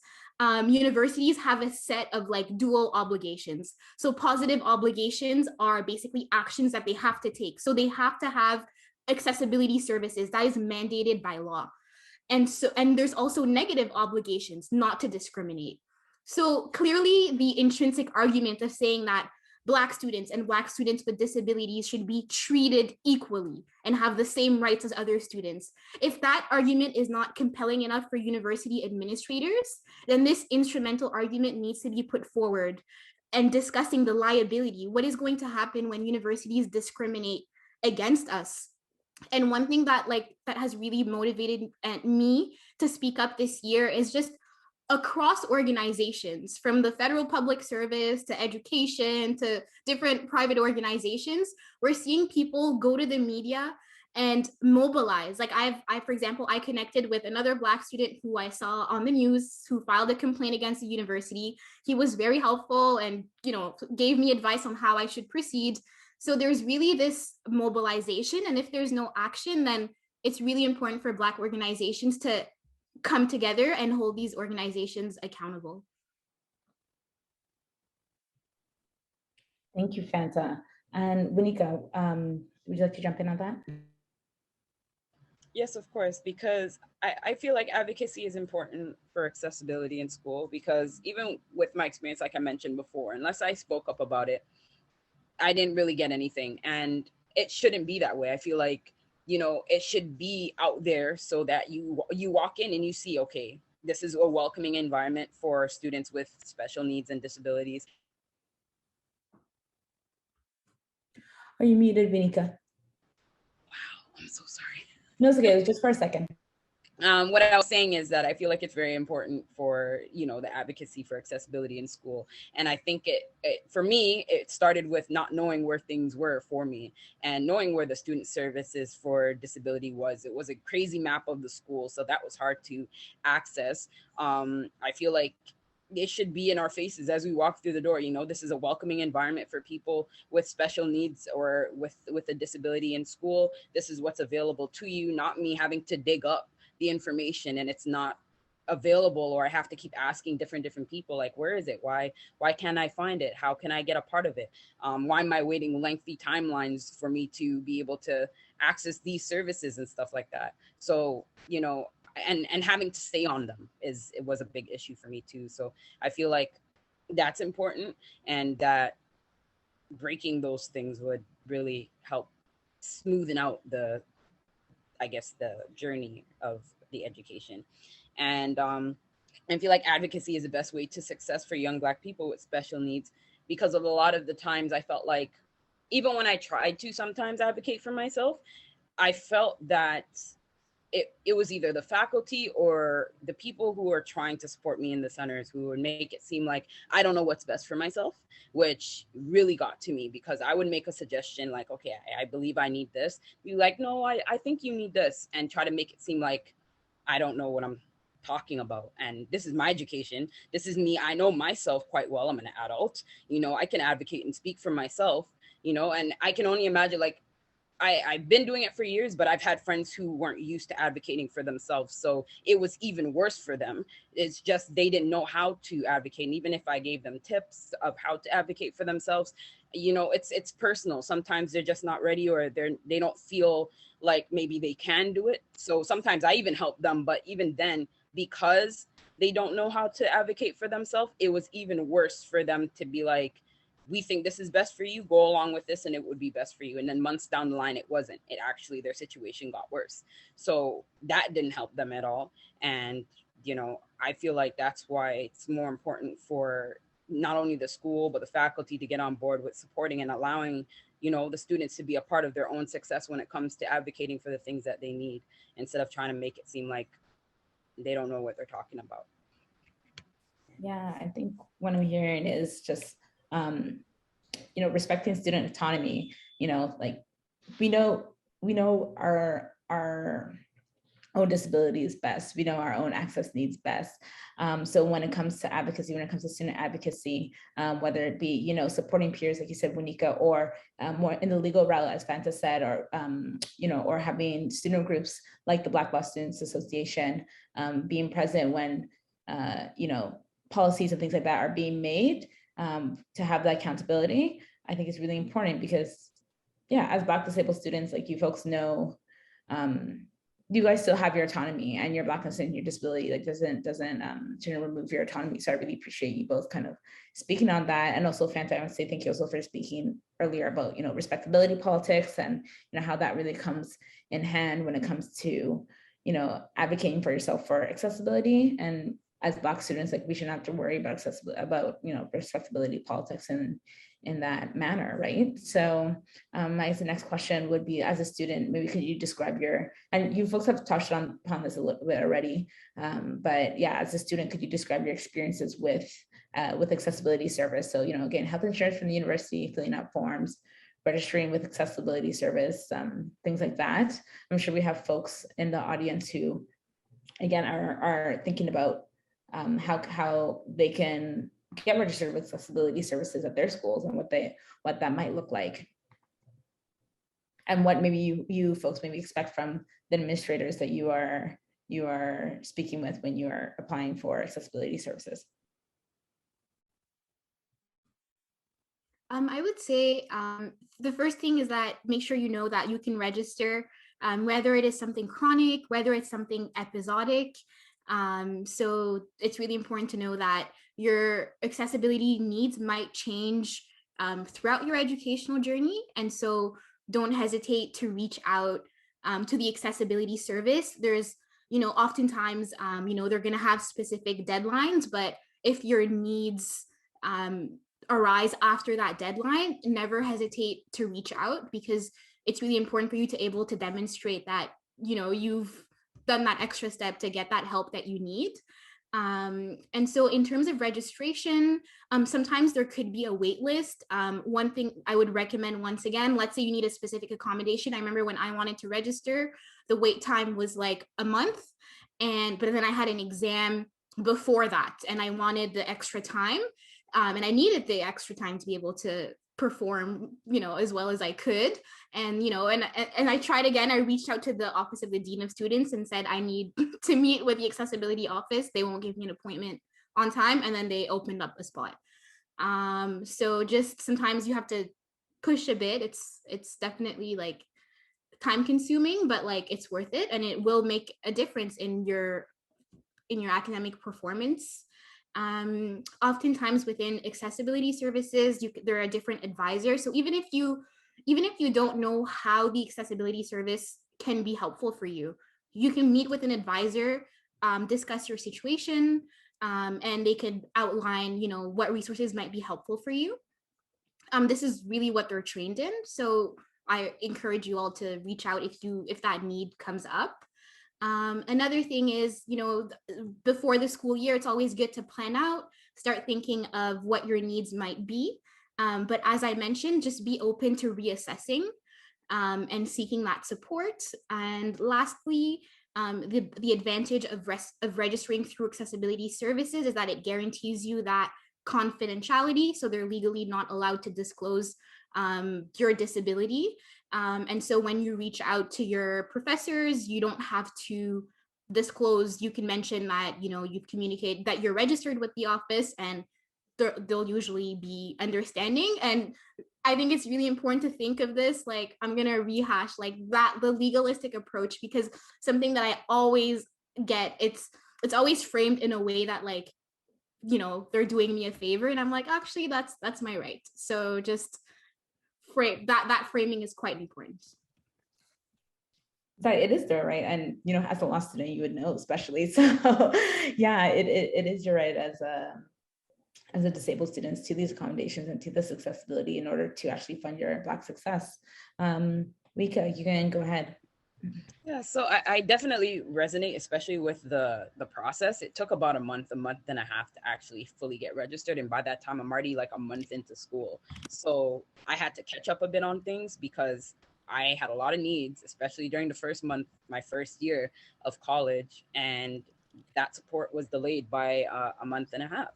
So it was very difficult. And in terms of the insurance by the school, that wasn't any help for me. I felt like the insurance was mostly for people who got injured on, I guess, during their educational journey. It wasn't anything for like my medical. None of my medical expenses were ever covered by it, you know, whether that was physio to maintain and keep me out of pain with my disability during schooling, anything like that. None of that was covered. No medicine, nothing. It was just like, okay, if you know, got injured during a sports injury, if you broke your tooth or something like that, that's when they would cover you. So I'm not sure if it's changed or updated, hopefully, but when I was in school, it wasn't that good for in terms of the health insurance. But like Fanta was saying, definitely getting registered with a counselor or asking them or an advisor about the things that you need. And I would say, don't even be afraid to ask for what you need, even if it kind of seems like they're trying to steer you off or make you think that you don't know what you're talking about again. Because I experienced a lot of that at first. I was in school for 3 years. And at first it was very hard to actually ask for those things because I felt like everything that I asked for is like, oh, you don't know what you're talking about. But yeah, don't feel like you have to always bend to what they're trying to make you bend to, if you know what I mean. Like, definitely stay on them. Oh my gosh, that's another thing, is staying on them. If you don't stay on them, it'll just like wither away. Like if I wasn't on them every week or every day that I needed them, I wouldn't have. And some of the things that I had access to was, you know, a quiet space to write my exam, a comfortable chair, because with my scoliosis, it was hard to sit up in a hard chair in class all the time. So, and then exams are like 2.5 hours sometimes straight. So, you know, I had access to a keyboard. I type with one hand. So I had a keyboard that was like a C so I can type. Sometimes I had a note taker. But if I didn't ask or even think of the crazy ideas, I wouldn't have known that those things were available. So it was very important that I, you know, asked and spoke up, and just, even if it was wild, like I didn't know that there was a C keyboard, but I'm like, is there like a one-handed keyboard? Because it's hard for me to type with two hands and to stretch over. Like my wrist is crazy at times after class and cramping up, and I only have one hand to work with. So it was very hard for me in terms of that. But if I didn't ask, I wouldn't have known. And I feel like more of the things, the specifics that are available, although it's unique, to have a list of things just to know like, oh, I can choose from this list because I know that it's available to me, and I can say that, you know, for my disability, this would probably work for me, rather than me having to ask a wild question, you know? So yeah, that was my experience. And oh my gosh, the scheduling of appointment, they were always busy. I had to book my appointments, I swear to you, like a week and a half, 2 weeks in advance, and then like reoccurring for maybe 3 weeks, knowing that I'd have to see them the following week, just so that I can make sure that I could see someone every week.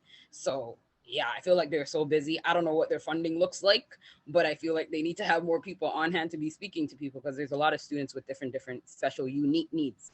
So that's something that I felt like could have been a little bit more useful. But yeah.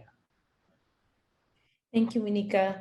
I just asked a few questions to finish up, and then I see that there's some hands up, so we will open it to the floor soon. But just because you spoke about funding, I just want to ask also for the students who are in the audience, do you folks have any tips for people with disabilities applying to funding, for example, OSAP and things like that? I would say at the beginning of the term, so identify all possible sources of funding. So there's provincial, there's federal funding, and oftentimes universities also have specific funds. Some donors earmark their contributions for it to go to students that are registered with the Office of Student with Disabilities. So I would encourage you to reach out to the financial aid office and ask them about those specific scholarships, and ask them how you can apply. Oftentimes they're not really advertised. With OSAP, and for, I guess, most provincial student loan programs, you will need a medical professional to fill out a form. And in addition to that, there's the federal program, which can also cover any type of equipment that you need. And usually you need to meet with an accessibility advisor. They'll write a letter like attesting to those needs. And once again, in terms of advocacy, like when you have that meeting with the accessibility advisor, like don't hesitate to, you know, outline whatever it is that you need, and whether or not, and sometimes they might doubt whatever but you know what you need. So just kind of push through when you have those meetings. Oh, last thing, actually, there's a lot of information on Reddit, OSAP. Like that's where, and as a law student, I of course have to say, like, make sure you like double check, and like it's not the only source to consult, like once you get information there. But like some things that I found that are really helpful, for example, there are specific dates to like submit the disability form, but then I've seen people like who were able to like reach out to their financial aid office, who reached out to OSAP. And so if ever you try to submit that form later on, like always give it a try. They might still consider your application for funding. So definitely go on the online forums. But yeah, one thing that I found really disappointing is like the website of the accessibility services, the information is either hidden or it's not even in the FAQ. So don't hesitate to reach out to other students. Thank you for that, Fanta. I also want to ask, so, you know, how can faculty and administration, able-bodied and non-Black people be better allies to people with disabilities?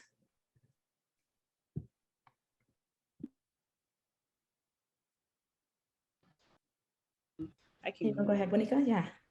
So I feel like just being open to knowing and being educated and asking and being more I guess showing more interest in knowing, and I'm sure they have like a lot of connections themselves because everyone has their own circles. So I feel like just bringing it up in casual conversations and speaking about the importance of, you know, supporting Black students, especially with special needs within the educational system.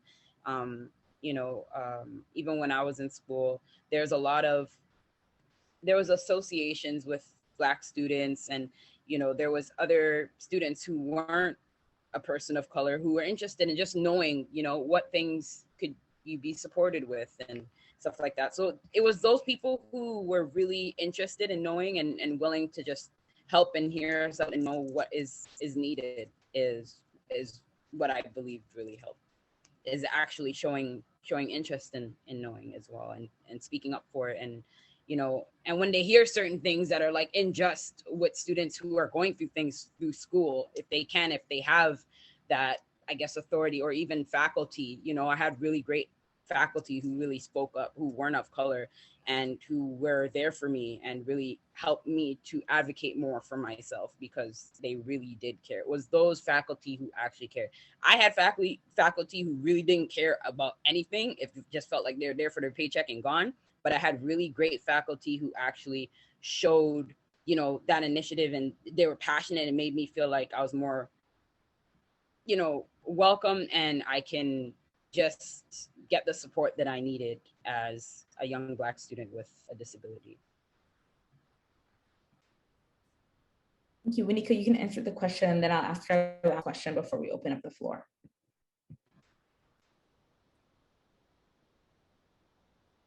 Oh, sorry, did I say Winika? I meant to say Fanta.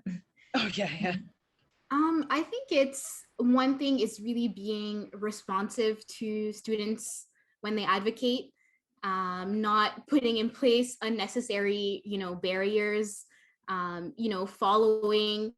We know that the university has a medicalized model. They want documentation for everything. So once documentation is submitted, you know, just validate. And you know, I think sometimes there's just additional hurdles that are put in place for absolutely no reasons. Students know what the rules are, and once we follow your policies, then you shouldn't invent any other superficial barriers. The other thing is also being responsive to student advocacy, because part of this is self-advocacy really is the starting point, but like taking charge also doesn't mean you have to do it alone. And that's something that I really want to stress for Black students. reach out. Your university has a Black Student Network, a Black Law Student Association. If you don't know who they are, reach out to the national chapter. We have the contact information of all the different presidents of each chapter. They can advocate for you. And as someone who's like really involved in many like Black student organization, like when Black students feel comfortable reaching out to us, that's a way of assessing whether or not our outreach is good and whether or not we're able to communicate our mandate in a way that really reaches people. And for the administration, it's like, especially like in my situation, I had to reach out, for example, to the Black Student Network, who wrote a statement on my behalf. And when administrators see students going out of their way to get that support, they really need to respond, because it's just unnecessary wasted time and energy. So I think it's really time for administrators to really listen to Black students and respond to the needs like they do to other students.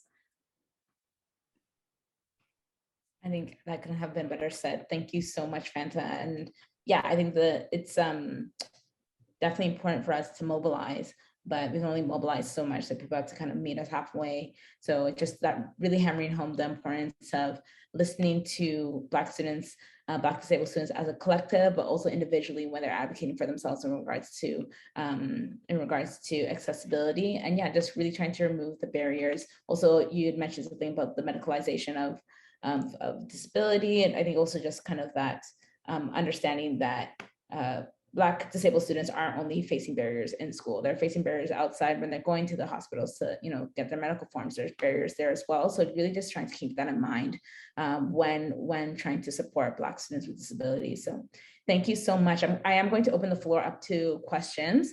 I'm going to start off with Fatuma. Yes. So I know you were asking about questions about how a student can advocate for them. So I studied at Ottawa, University of Ottawa, for 2010 to 2015, and I also worked with ASHA Service, which was the department that worked for people with disability, and that's where we would recommend technology-wise and also advocate for the students. In part, yes. When I worked there, we were 2 Black people who worked, and all the rest were white people or Latinos. And when it came to advocating for Black people, they were not really strong. And that's why me and my colleagues used to advocate for them. When it comes to student funds, at UO Ottawa's funds are not really open for people with disabilities. That's when the counselor would come in to help and teach our students about different technologies and different funds that students can have. A big part of STAS would do for students was to advocate for students when teachers didn't believe or didn't want to accommodate for the students. How many times students would come to us as a student mentor and cry to us because the teacher didn't want to give him extension or even accommodate for the exams. That is one thing that I saw and that SAS would do for students. A great thing of working with SAS was they were really big on hiring people with disabilities and letting them show and help their own kind people.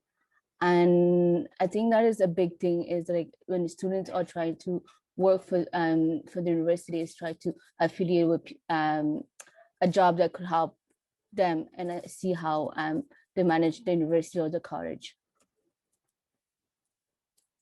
So yeah, that's what I just wanted to say.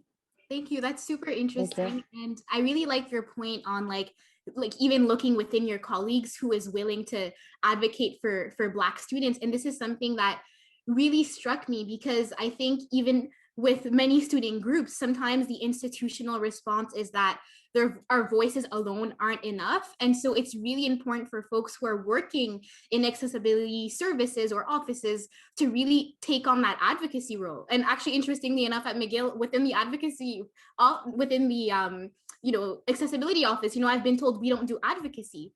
Like, that's literally part of your mandate. So we also for folks who are working in these offices, I think the starting point is to really interrogate, why is there so much pushback to advocate for Black students?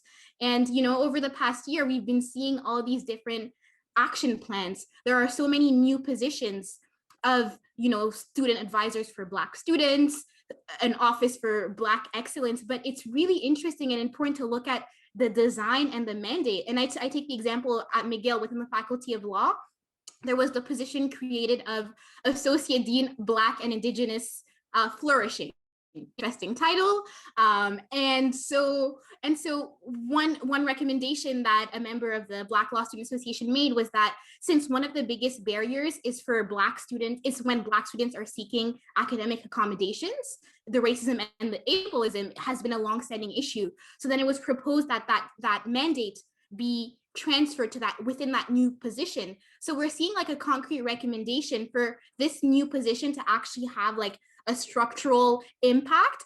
But those who are putting in place these initiatives are on one hand are, you know, saying they want to support Black students, and on the other hand undermining the very transformative potential of these this position. So this is kind of like my call for those of you working in student services. It's what are you doing when Black students reach out to you? What is your response? Thank you so much, Fanta, because like you said, reaching out is only part of it. And it takes a lot of labor. It takes a lot of labor, free labor to do that. So yeah, that's a great question to like ask, what are we doing when Black students are reaching out? So thank you for that. Munzungu?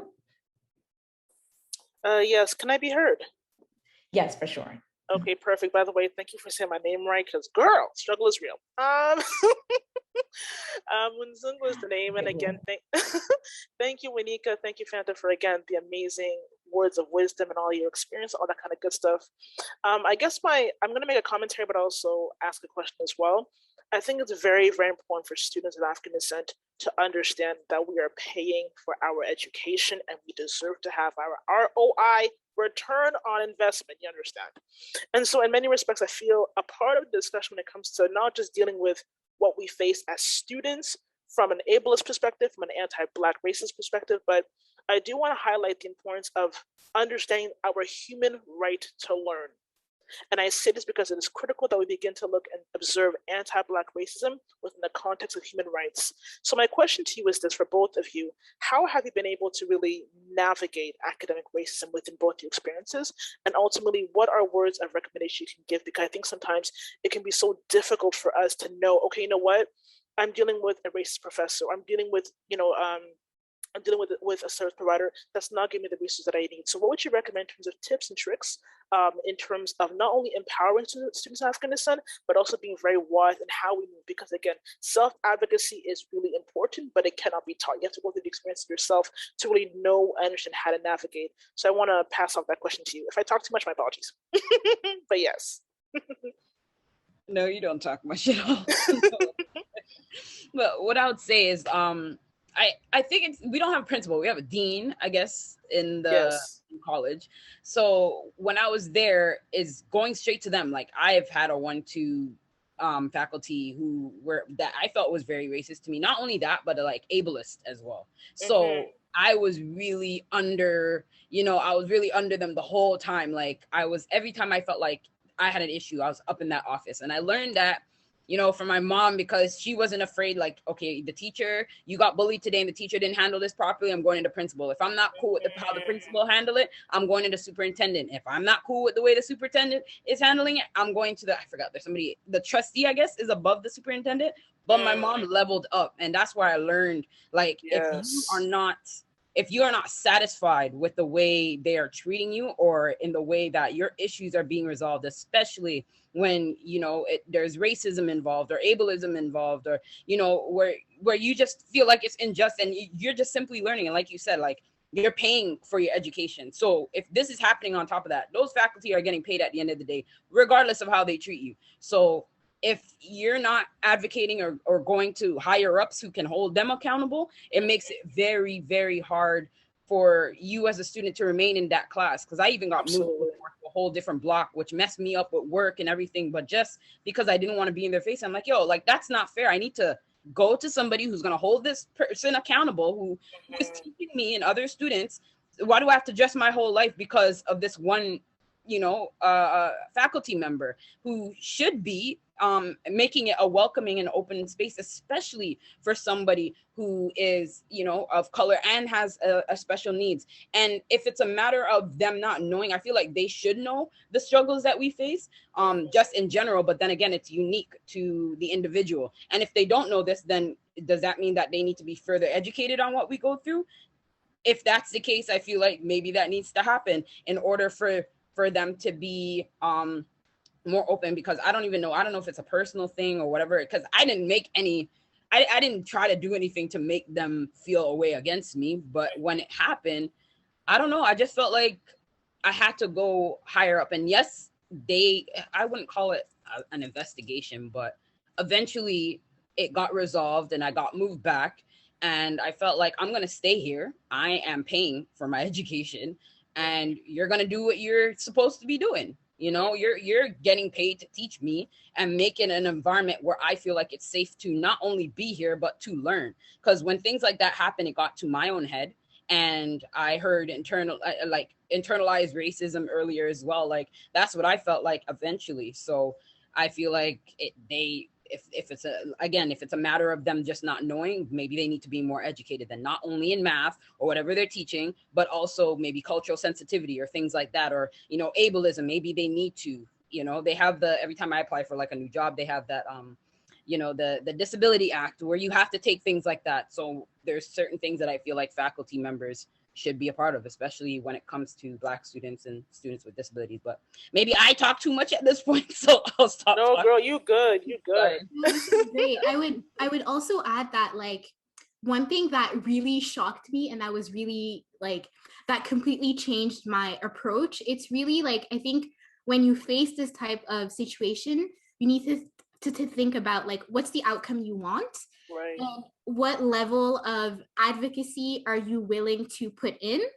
And if you can't do it yourself, then are you able to reach out to organization to support you? Because having gone through a formal complaint, I went through all the echelons. I went through a formal complaint. And it's when you relive the same discrimination and violence at every single level, that is incredibly harmful. And that had a really detrimental impact on my mental health and on my sense of worth. And so I would say and I think this whole process because, before I was like, yes, you have to go fight. And, that's obviously the natural response to this type of situation. But you also have to think of what that impact will have on you. And in that situation, there's a lot of fights to pick. So you have to pick which one. And of course, if you don't have I was talking to a friend yesterday who was going through a situation, and she said, I don't have the energy. And I said, okay, well, reach out to the Black Student Network. They can support you if it's something that you want to pursue. Right. Yeah. Absolutely. Thank you, Winika and Fanta. Appreciate it. Thank you so much. Again, wealth of knowledge from your lived experiences, from both of you, both of your lived experiences. Thank you so much for coming and sharing this. And at Ashe, we're really hoping to take the knowledge that we're learning when we meet with you folks one-on-one, but also when we have events like this, post it onto our website, as we were speaking about earlier. So ways to kind of tips and tricks from other Black students that in regards to how to navigate accessibility and things like that, we will be eventually putting up on our website. And we can only thank the Black students like you two that meet with us and agree to do these things and agree to speak up, because I know it's not easy to speak up about these things, especially when you've not been listened to so many times over. But I just wanted to say from all of us here on the call, thank you for continuing to advocate for us, make these spaces more accessible, more inclusive. And yeah, I just wanted to also say before I go, if you folks wanted to plug, a way for folks to reach you, or the Black Law Student Association, things like that, or Winika with you, if you want to plug a way for people to reach you personally, feel free to do so before we move on.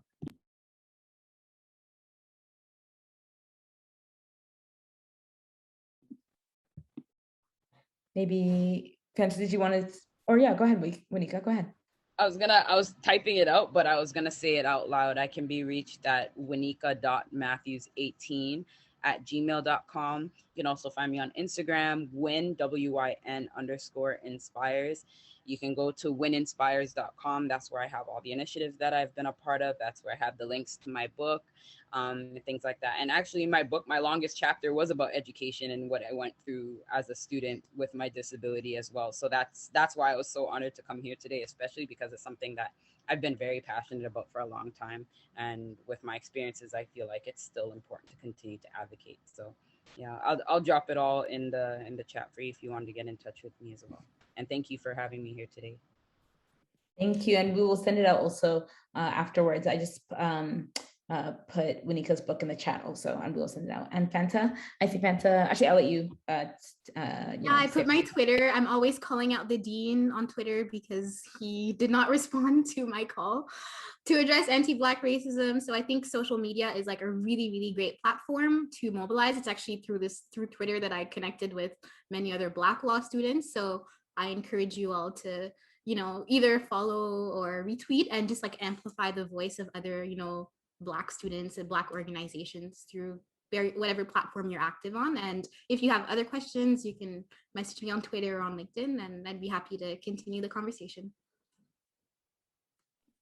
Thank you so much. Big round of applause to Winika and Fanta. Thanks again for coming in and speaking to us. So we're going to move now into, we know that you folks have been spoken at kind of all morning. I really want everyone to get a chance to speak and engage in discussion. So we're going to be having a discussion room now, which we have pre-assigned folks to, sorry, I'm just going to share the screen. We've pre-assigned folks to topics, and we'll just be, having a little bit of a discussion for about 10 minutes. And then once we're done that, we will kind of close off the first portion and then move into our research portion. So our 3 topics today are going to be invisible disabilities, Blackness, stigma, and disability, as well as accessibility in the classroom. And I think Victor has helped me pre-assign the rooms. So if that could go live, if not, then I can do it as well.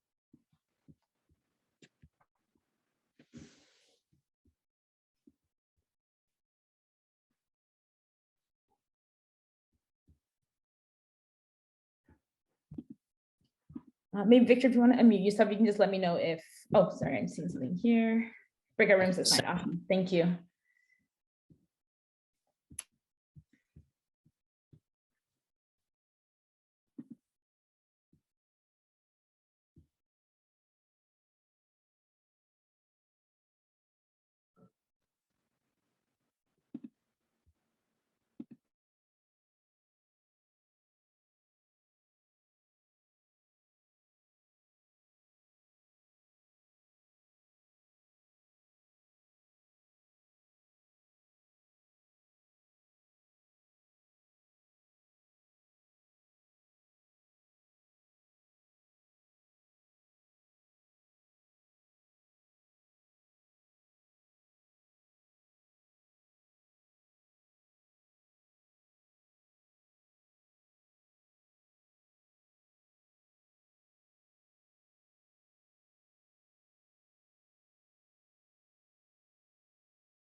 Hi, folks.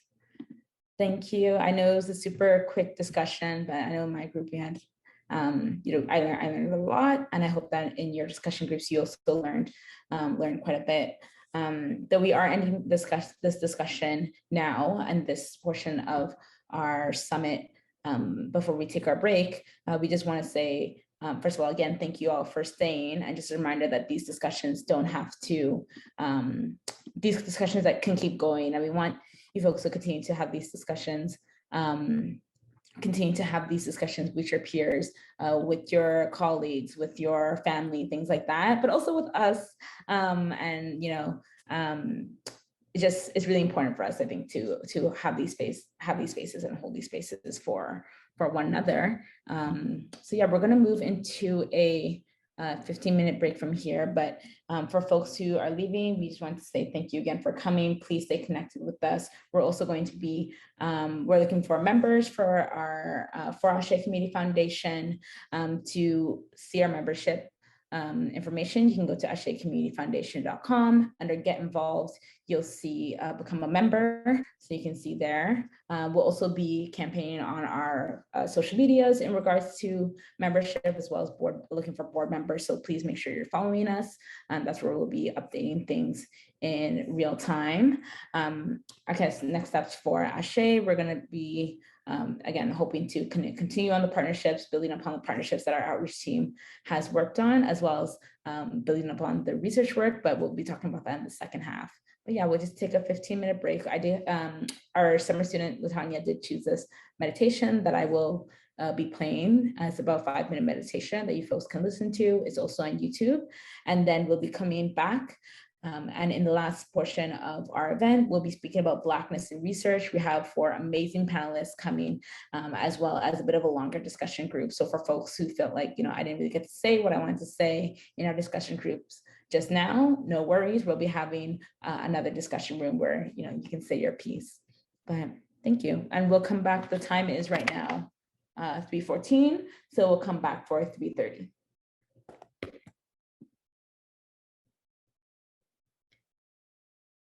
Amika said, I do have to leave after this due to a doctor appointment, but she really does want to say thank you so much for having the space. It was an honor to be here with you all today and to share my experiences. Thank you, Monica, for coming. And thank you for all of you for coming. And yeah, we'll see you folks at 3:30, and then we'll get into our research portion. And I'll play the meditation.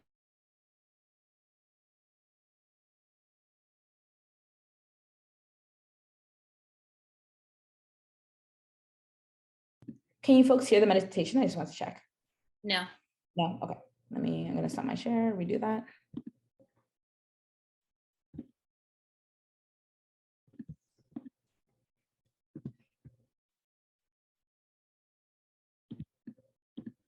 I am Dr. Damon Silas, Can you hear it now? and I'm a psychologist who specializes in trauma and anxiety. With everything the Black community has been facing and continues to face today, it can feel impossible to relax. It seems impossible to take a break from a broken heart. Our emotions are valid and powerful, but your body may be asking for a break, whether you're having trouble sleeping or you find your heart racing. So this tapping meditation was designed to help the Black, Indigenous, people of color to experience some ease from the anxiety that comes from racial injustice. So let's begin by taking a deep, calming, and grounding breath. Starting by tapping on the side of the hand, repeat after me, either in your mind or out loud, whatever is most comfortable for you. Even though life feels overwhelming, I honor how hard this has been and give myself permission to take a break. Even though I feel overwhelmed by emotion, I honor how I feel and give my body permission to take a break. Even though part of me feels like it would be wrong to relax, because of all of this injustice, I'm open to the idea that I can take a moment for self-care. So now we're going to tap while we honor how we feel so we can lower the intensity.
Hi, folks. Sorry, I got word that the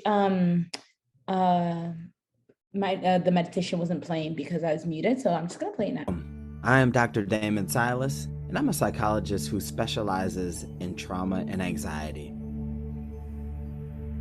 With everything the Black community has been facing and continues to face today, it can feel impossible to relax. It seems impossible to take a break from a broken heart. Our emotions are valid and powerful. But your body may be asking for a break, whether you're having trouble sleeping or you find your heart racing. So this tapping meditation was designed to help the Black, Indigenous, people of color to experience some ease from the anxiety that comes from racial injustice. So let's begin by taking a deep, calming, and grounding breath. Starting by tapping on the side of the hand, repeat after me, either in your mind or out loud, whatever is most comfortable for you. Even though life feels overwhelming, I honor how hard this has been and give myself permission to take a break. Even though I feel overwhelmed by emotion, I honor how I feel and give my body permission to take a break. Even though part of me feels like it would be wrong to relax, because of all of this injustice, I'm open to the idea that I can take a moment for self-care. So now we're going to tap while we honor how we feel so we can lower the intensity, starting with the inside of the eyebrow, all this anxiety. Side of the eye, I notice how it feels in my body. Under the eye, I notice the weight of this emotion. Under the nose, my community is hurting. We are hurting. Good. On the chin, it's hard to relax. Collarbone, when I'm feeling so many emotions. Underneath the arm, this is a lot to handle. Top of the head, and I feel it in my body. Back to the eyebrow, my body needs a break. Side of the eye, my mind needs a break. Good. Underneath the eye, but it doesn't feel safe to take a break. Underneath the nose, it doesn't feel right to take a break. Your chin, when so much is wrong in the world. Collarbone, I honor my resistance.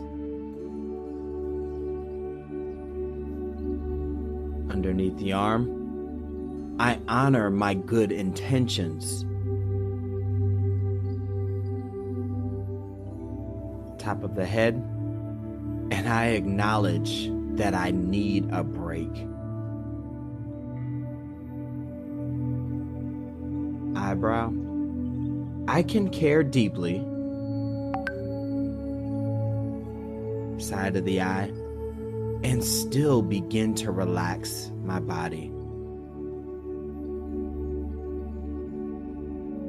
Underneath the eye, I can be a force for good. And remember, any shift towards zero is moving you in the right direction and should be celebrated. The more you do this process, the more powerful it will be. Until the next time we tap together, this is Dr. Damon Silas saying peace, love, and light.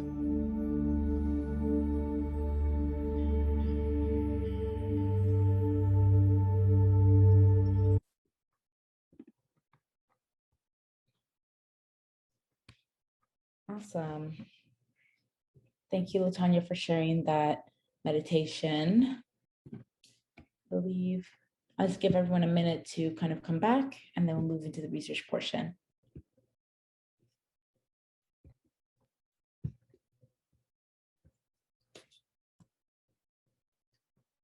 Maybe just give a thumbs up in the chat or using the reactions button.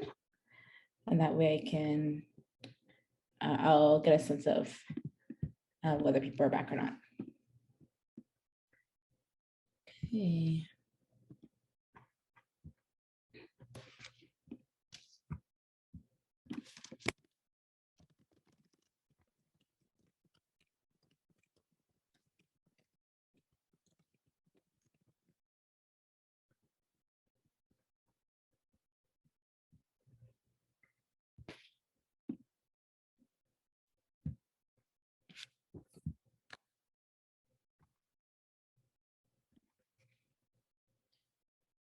Okay, thank you everybody for coming back. We're now in our research portion. I hope that the meditation helped everyone relax a bit. And yeah, at ASHE, we have our outreach and marketing team as well as our research team, and they'll be really taking over and showing you folks the work that they have been doing over the past while. I'm going to pass this over to Victor Adarkwa to start us off.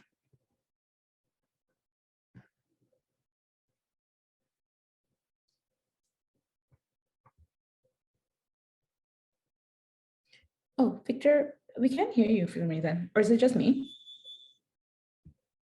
No, I can't hear him either.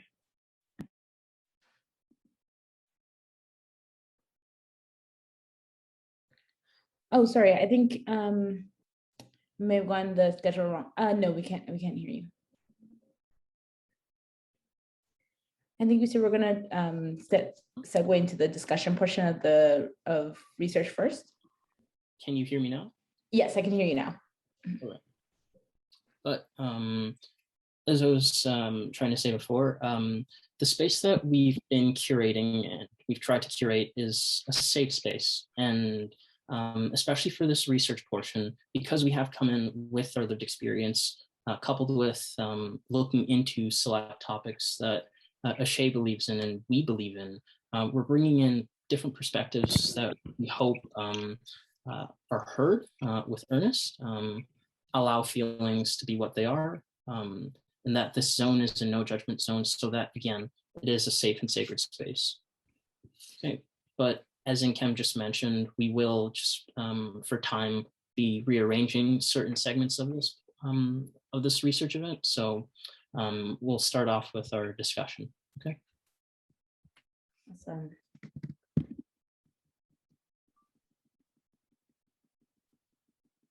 Give me a second. And okay, did you want to introduce the discussion rooms for research? Sure. We're actually not going to be having multiple breakout sessions. We're going to be hosting a discussion as a collective with a list of topics that the team has curated, and we want to obviously hear your feedback on it.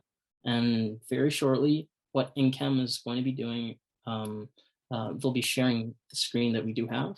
And these are just some of the topics in which we've started, but if there is anything that you do want to talk about as attendees, we hear your voice. We want to hear your voice. We want to hear your input. So please do feel free to add to what we've started.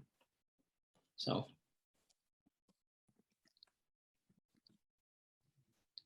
So the first topic that we have started, or we did come up with, is maximizing student success. And obviously the theme of this summit is looking at Black student success. And within that space, we want to learn how to obviously maximize this and provide tips and tricks. So just as a starter, anyone on the team would like to add their viewpoints, definitely feel free to chime in. Or if anyone in the audience does have tips and tricks on how to go about maximizing success, let's hear it. You know, I believe Mzungu. Yeah. Yes, indeed. Can I be heard? Absolutely. Yeah. Okay, perfect. So I think when it comes to maximizing student success, I think one of the most critical elements that need to be discussed is how do we teach self-advocacy? I believe that's been a common theme across the discussions today, but I think it's very detrimental that students of African descent don't know how to self-advocate because they've had experiences of navigating certain spaces, whether it be employment, whether it be academia, but they don't have the tools and resources to know, okay, how do I self-advocate? Where do I begin that process, right? So I think that is one area that I would highlight. And number two, what I would also mention is understanding what their rights are. I think ultimately when you're navigating the academic space, you don't fully know the extent of the rights you have as a student. So whether you're navigating ableism or racism or both at the same time, what are going to be the tools that you can leverage in order to understand, okay, these are my rights as a student, this is what I can ask for, this is what I can reach out to. And so really equipping students of African descent with the tools and the resources that they need in order to thrive, to build, and to grow is what I would mention. So hope that helps. Those are definitely great points. Does anyone on the team have anything to add to what was just mentioned? I think one thing that's important also is having a support group that you can always rely on. It's like a group of students that you're all going through the same thing together. You can share your experiences, and it's just a free and open space where you could help each other and work towards achievable same goals.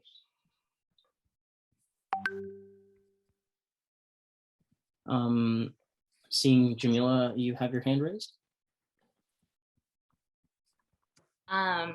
I just wanted to go back to a point that Monica brought up earlier about you knowing yourself. A part of maximizing student success is understanding yourself and what you need, and the tools you need to be successful.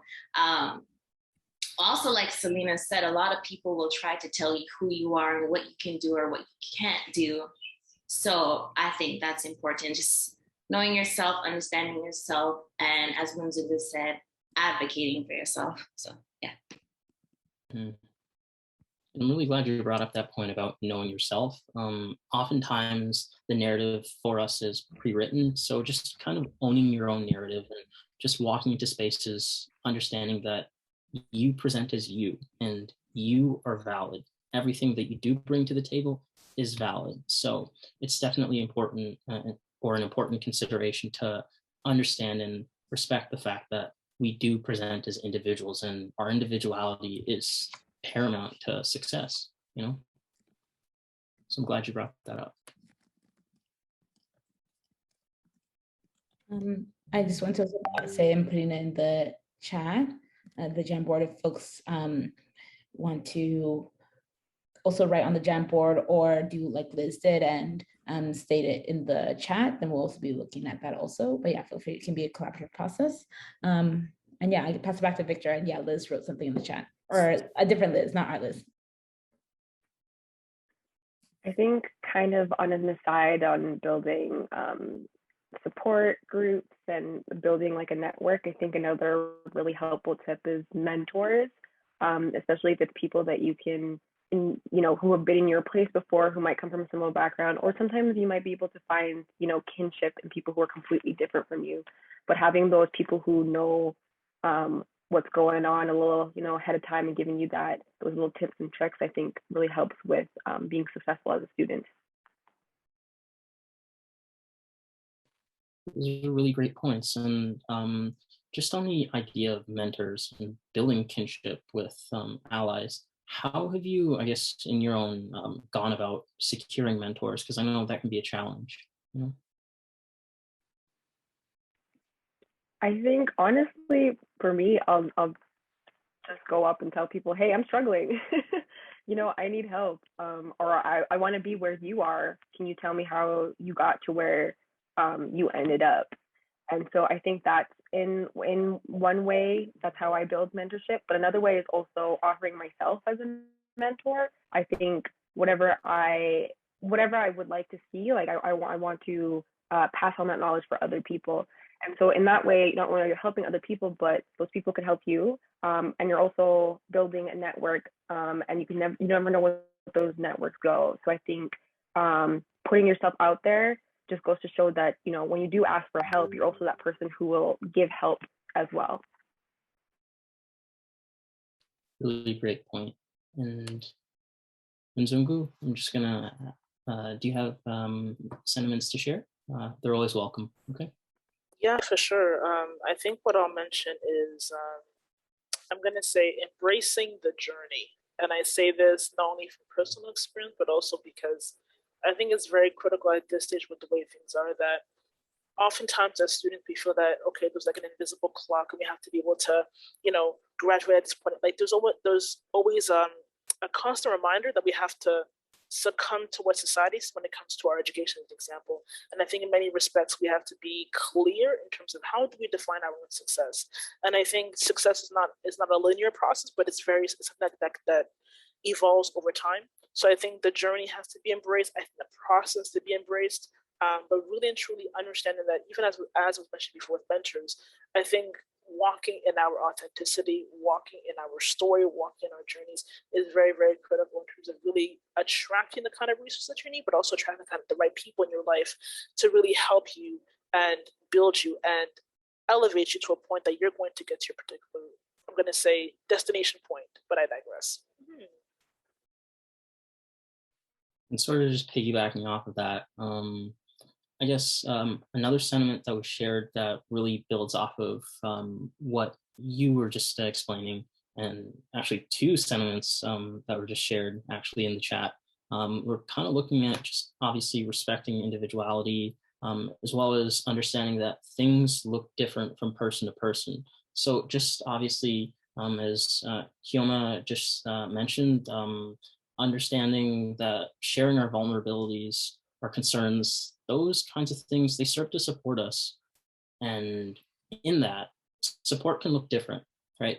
Something that I can speak to personally, and members of the team, the research team and outreach team, they can both speak to this, that Lisa, our supervisor, mentioned that the idea of specific groups or working in circles, right? Those kinds of things, just giving a collective space to just be there as a support system for members of your team. Those kinds of things, they help you feel safe to learn. And I don't know about you, but just looking back at my journey throughout undergrad and now post-grad, working in groups like this, it helps a lot in terms of that safety. Jaya, do you want to mention that here? Do you want to mention your point here? Can you hear me? Yep. Okay, I just was nervous because my audio was getting me issues in the breakout rooms before. But I think part of maximizing student success also requires us to look in and reflect on what we can actually handle, what we're able to process. I think that as Black students, a lot of the time, we get into a position where we're trying to prove that we're not a statistic. You know, we've done full course loads and we're trying to do so much, prove so much. But I think that being successful also requires you to know when to take a break and to treat yourself and to self-care and pause and, you know, really smell flowers and stuff like that. I think that it requires a symbiotic relationship between, you know, work and play. Like you have to be able to balance, and part of being successful is knowing when to stop, you know, like not overworking yourself, because we have to think of what we how we conceptualize and understand success. You know, is it a monetary thing? Is it a state of being? Or like, how do you attain success, and what are your attachments to it? So I think that part of being successful is also a matter of redefining what success looks like for our generation going forward. And that doesn't mean for everybody, you know, 40-hour work weeks and no breaks and no vacations and stuff like that. Like sometimes that means being able to work for a couple months and take a vacation for a couple of months, and to know what you want out of life and to work towards that, not to work towards other people's goals and what they want for you, to really just take that space and know what you value and, you know, who you are, what you want, and to be able to care for yourself in ways that like it might not match up. But really redefining what success means, I think, is important, because I know my personal attachments to success have always been monetary. It's always been a corporate and a capitalist way of understanding what success means and what Black success looks like. So I think that even in working at Ashe and taking consideration of what workspaces can actually look like, you know, like what does successful look like to us, I think is really important to think about. And that's my 2 cents. So I'm gonna be quiet. Yeah, I'm just gonna jump in and read out aloud some of the comments that are going on in the chat. Keep on going, guys. Like this is super, super awesome. Jay, I totally agree with really defining how success is, and that can be different from person to person. Chioma, I see you commented something like exactly like that, understanding that success looks different for each person, for each student, so try not to emulate others. I feel like we play comparison games a lot as students, so that's such a huge reminder.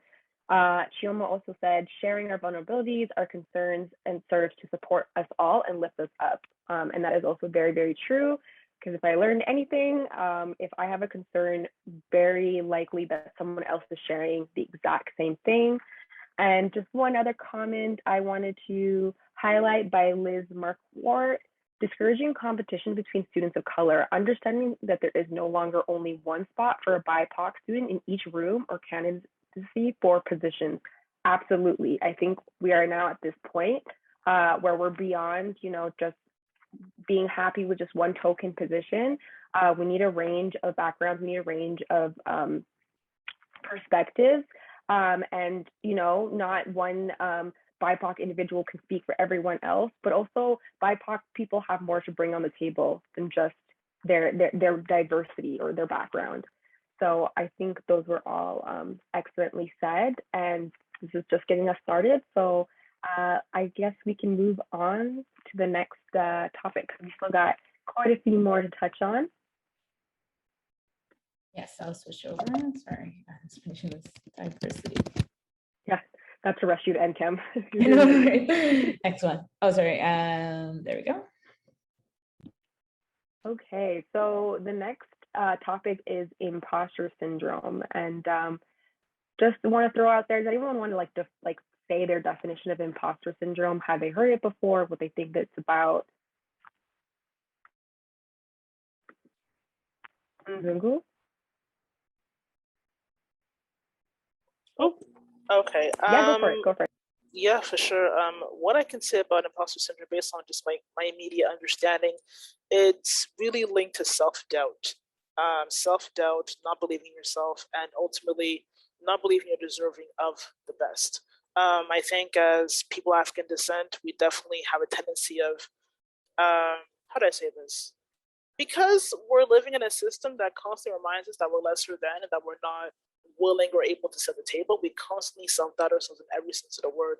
I wouldn't really use imposter syndrome per se to kind of quantify all of our experiences, but I think it's something worth discussing, only because it is connected to just how the level of, I guess you can say, the process of inferiorization, I believe is the term.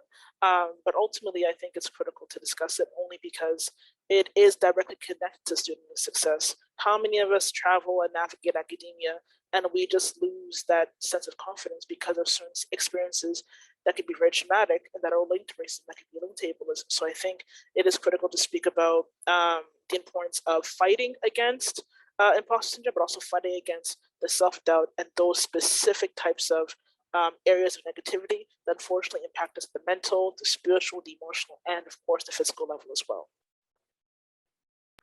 That was excellently said. Thank you so much for sharing. That's and right. I'm you've been doing great. You've been doing great.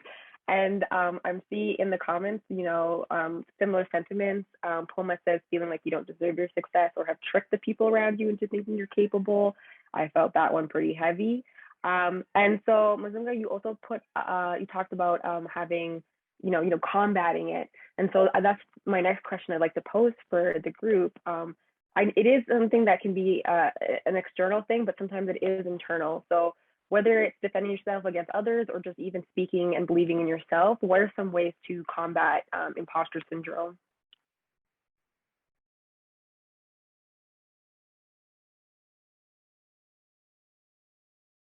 Can I give it a go? Floor is all yours. It's a big question, but I'm going to try and tackle it. What I can say is, in terms of really dealing with imposter syndrome, it goes back to, how you have to just have a really good conversation with yourself, like really talking about, okay, what are the specific targeted areas where I feel I'm not good enough, I have self-doubt, and really honing in on understanding that your weaknesses can become your strength if you understand what they are. And I say this because I think fundamentally speaking, we have to be in a position as a community, but also especially for African Canadian youth, understand that your weaknesses is not the end all be all. You can transform those weaknesses into strength, and really looking at the complexity of your personality, right? So I think ultimately the first thing I'll recommend, understanding who you are, having that personal conversation. Number two, reaching out to individuals who have gone through either similar experiences or who have overcome it, because there are individuals who have dealt with something similar just as you, but you might not know who they are unless you reach out. And third, I think I'll close off by saying, really having an understanding of the direction you want to take, surrounding yourself with destiny helpers who can lead you along the way, and really being very intentional, but also honest and authentic in who you are. And those are, I think, 3 areas that I think would be critical in terms of beginning that internal conversation, but at the same time reaching out to people who could be of service as well. So that's kind of how I'll begin that process and that conversation. So. No, thank you so much. I know that it is a really big loaded question, but you had those ready and fired off. So thank you so much again. And yeah, Jamila, go ahead and jump in. Oh, thank you. I just wanted to piggyback off of what Octavia said about being your own harsh critic.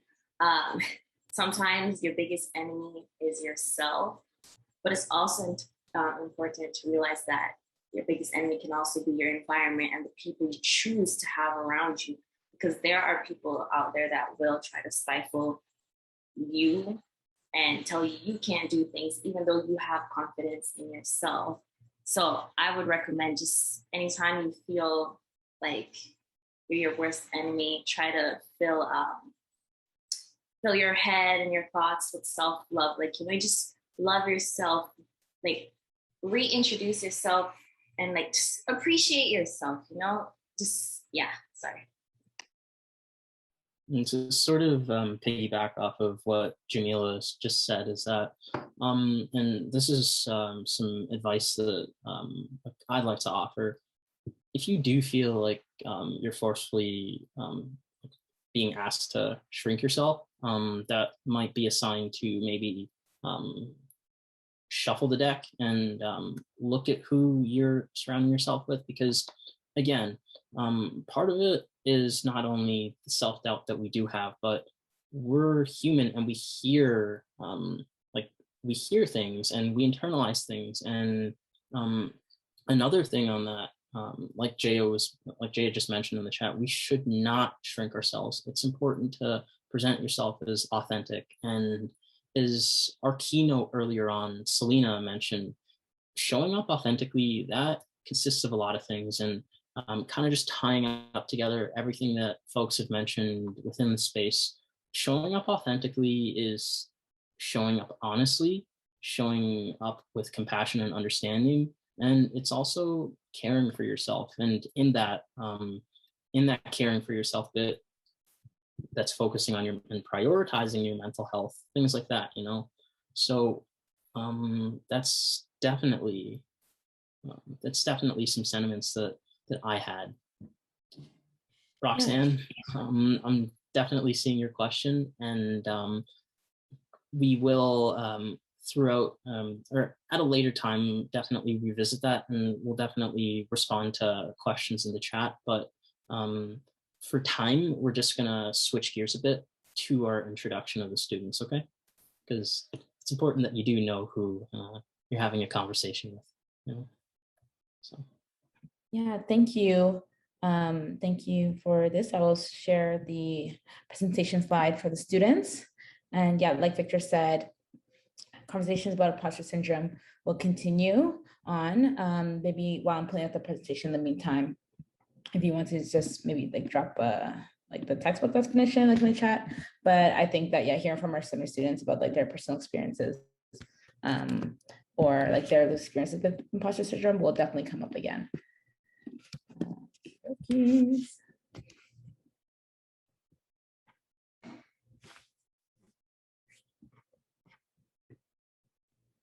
Sorry, my internet's being a bit finicky now.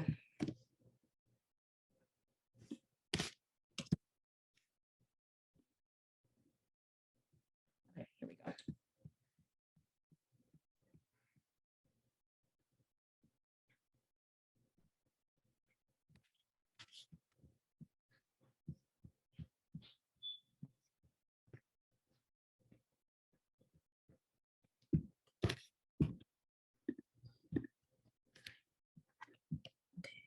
Share screen.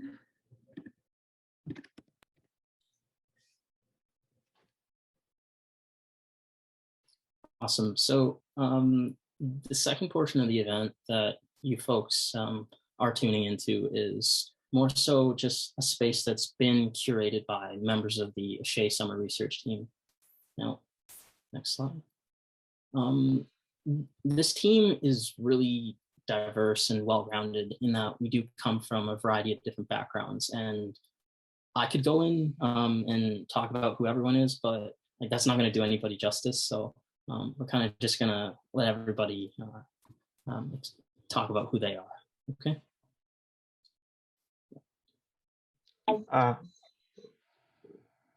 Let's see. James.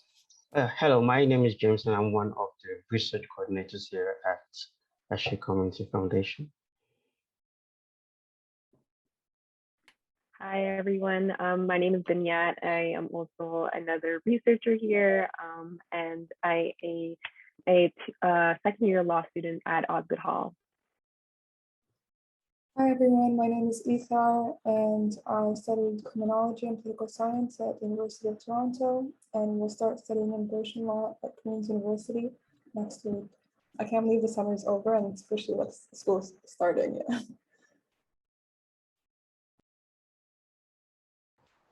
Hi everyone, I'm Pama Prempe. I am a second-year student in the Assaulted Women's and Children's Counselor and Advocate Program at George Brown College and a proud member of the ASHE Summer Research Team. Hi everyone, can you hear me? Yeah, I'm Daya. I already introduced myself to everybody, but for those of you who are just joining, I'm Daya, and I'm a proud member of the research team and And I'm Victor. I have had the privilege of being the supervisor of the research team this summer, and honestly, presentation that you are about to hear that looks into the specific areas or bodies of research that we've conducted over the summer. You're gonna tap into the knowledge base and experience that each of the students does have, and I'm excited, and I hope that you are as well. Okay. So here again, My name is James, as I've said earlier, and I came into ASHE with a prior interest in mental health and the services available to people seeking mental health services in Canada. And my research question since starting my lit review I hear that ASHE has evolved quite a bit, but I've finalized my focus to focus on the barriers Black Canadians face when seeking mental health services. Next slide, please. So as we all can relate, the last year has been very stressful for everyone. And as the individual stress we experience in our daily lives has been compounded by the stress of the pandemic and the racial injustice the people in Black community face.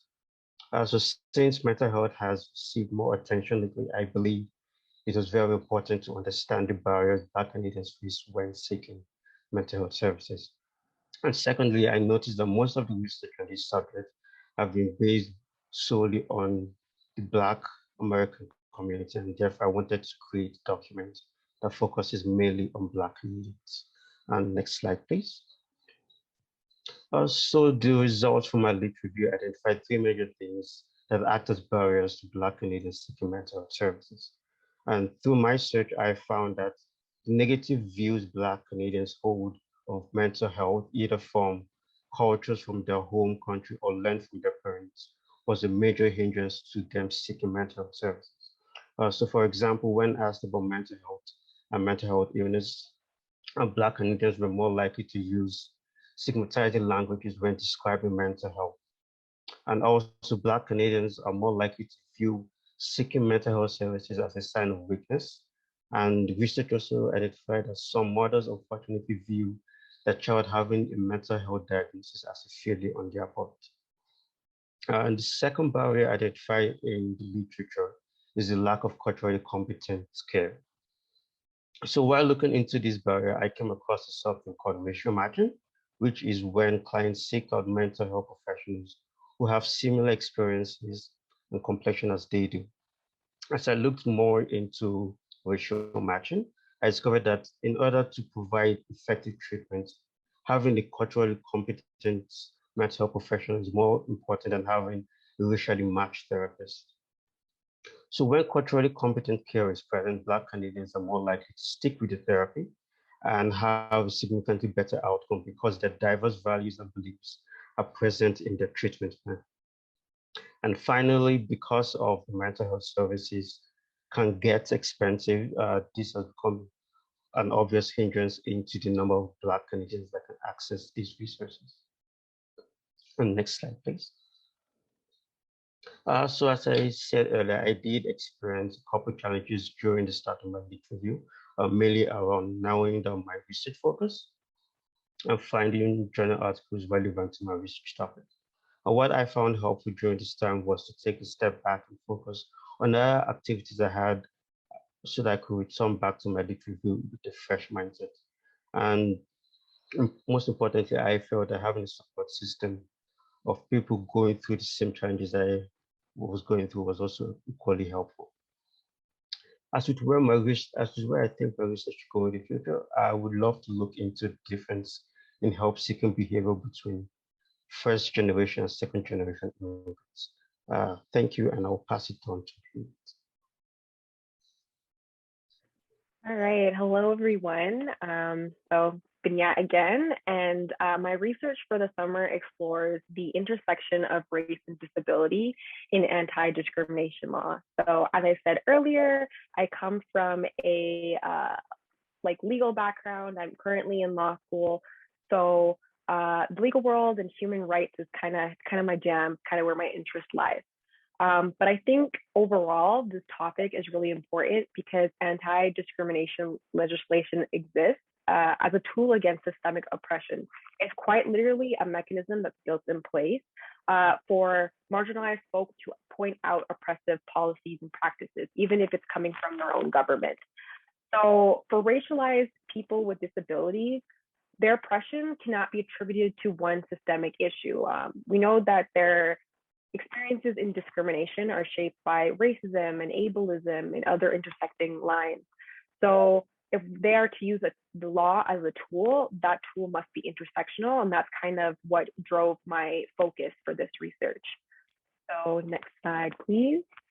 I'll just go into the background on how discrimination claims work. So when you advance a claim to a court or tribunal, you have to list like the grounds or the characteristics that serve the basis of the claim. So some examples that you might be familiar with if you look at the charter, and this is not an exhaustive list, but there's race, color, sex, disability, both mental and physical. So you can list as many grounds that are relevant to each case. And for my research, I looked at Canadian Human Rights Tribunal cases that were on the claims of disability and or race and color. And next slide, please. So what I found in the literature can be kind of divided into two themes. The first is disability and indigeneity. And that's a topic in itself because of the lack of resources on reserves, as well as jurisdictional barriers that complicate access to care for Indigenous peoples with disabilities. So when I was looking at tribunal decisions, a lot of decisions, especially in the past decade or so, have been surrounding implementation of Jordan's principle. And what that is it's a child first-based principle that basically mandates that governments must provide service first to Indigenous children with disabilities and then figure out who pays later. So before there used to be a lot of back and forth between federal and provincial governments. And the Canadian Human Rights Tribunal actually said that the federal government was being inequitable in their way that they were servicing First Nations children. So this is a really good landmark decision in pushing for more equitable care for our Indigenous peoples. The second theme that I found is that there was really not one set method for intersectional issues on race and disability. There was kind of just like a varied approach. Sometimes each of the grounds were like analyzed separately and added all together. And sometimes like other grounds were completely disappearing. So I felt like decisions came down to the ground that was most immediately apparent. If there was a disability that was visible, then they would focus on that. And if not, if it was an invisible disability, the race factor would take a step. And last slide. So this is an issue, obviously, because if we're talking about intersectionality, like we have to be talking about all of the grounds, all the relevant factors. So for next steps I would like to see in the justice system is the importance of including all the key factors. I would find race was always being dropped, which is kind of weird because if you're going to be talking about racism, you probably want to mention race. And also I think overall, when I look at legal commentary and decisions, intersectionality is kind of used as an idea, and it needs to be used as an application, not just an idea. So I think decision makers are aware that intersectional issues exist, but have yet to apply intersectional analysis to the decisions like full on. So that was just my takeaway for my research this summer. Thanks, Vanilla. So my research question has been, how does anti-Black racism and ableism that are embedded within Canada's immigration system affect Black immigrants and disabled persons? And the reason I chose to focus my research on this group of people is because they are voiceless pretty much. And it's important to raise awareness about these oppressive systems that are in place. Next slide, please. So what has happened in the past does have an impact on what occurs today. And there are structural, violent, historic, and political systems in place since the creation of the immigration system. And the politicians have no reason to care about these non-citizens because to them it comes down to who will support them by voting, and refugees and non-citizens don't have the right to vote, which is why the legislation on these issues is outdated, and human rights activists and researchers who are trying to make a difference in this realm. So some of the issues with the current system today is that Black and disabled persons are excluded from the immigration system. According to the Council of Canadians with Disabilities, if an individual with a disability was not born in Canada, they could not become a Canadian due to their disability. And immigration detainees are imprisoned for non-criminal purposes and face hostile confinement conditions, including maximum security jails, solitary confinement, and no set release date. So far, the longest period of detention has lasted over 11 years and involved a man with an apparent mental health condition who was subjected to solitary confinement. So even though anti-Black racism and ableism are two separate issues, they're interconnected due to their systemic, oppressive, and exclusionary nature in the Canadian immigration system. Next slide, please. So between April 2019 and April and March 2020, Canada has locked up more than 8,000 people in regards to immigration-related matters.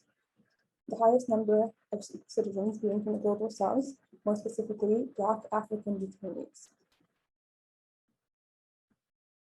So this is a quick summary of the immigration detention process in Canada. And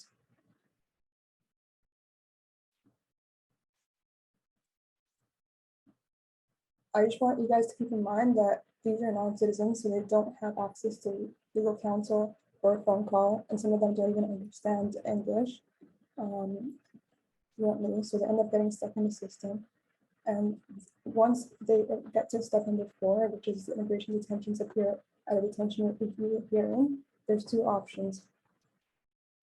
Either the tribunal orders release from detention with conditions that may include supervision in the community, or the tribunal orders continued detention. And if the tribunal orders continued detention at the first hearing, another one takes place 7 days later. After that, another one takes place every 30 days. According to the Human Rights Watch, since 2016, Canada has held more than 300 immigration detainees for longer than a year. Next slide, please.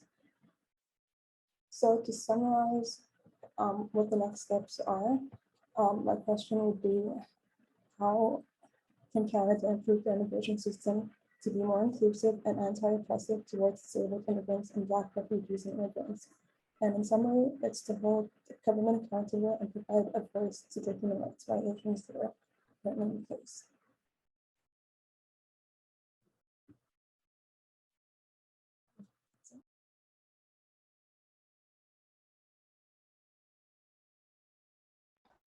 All right, I'm up. So hi, I'm Poma, and my research is grounded in intersectionality and disability research. So initially I was looking at how social identity like race, gender, and class informs the experience of disability and receiving care for disability. And I wanted to do this through the frame of systems thinking. So not just in the legal or healthcare systems, but also the systems of oppression under which we live and experience life. Next slide, please. So as you can see here, my initial question had to do very much with how these theories of intersectionality, Black liberation, and disability justice can create more competent care for Black disabled Canadians. But as my research went on, I found some really valuable examples of how the frameworks through which we challenge these systems, so like through disability studies and disability rights, have historically excluded some groups, especially Black people. And so I began to look at how we can challenge those existing frameworks for challenging the bigger systems through intersectionality, critical race theory, and disability justice, and what that looks like for Black Canadians. Next slide, please.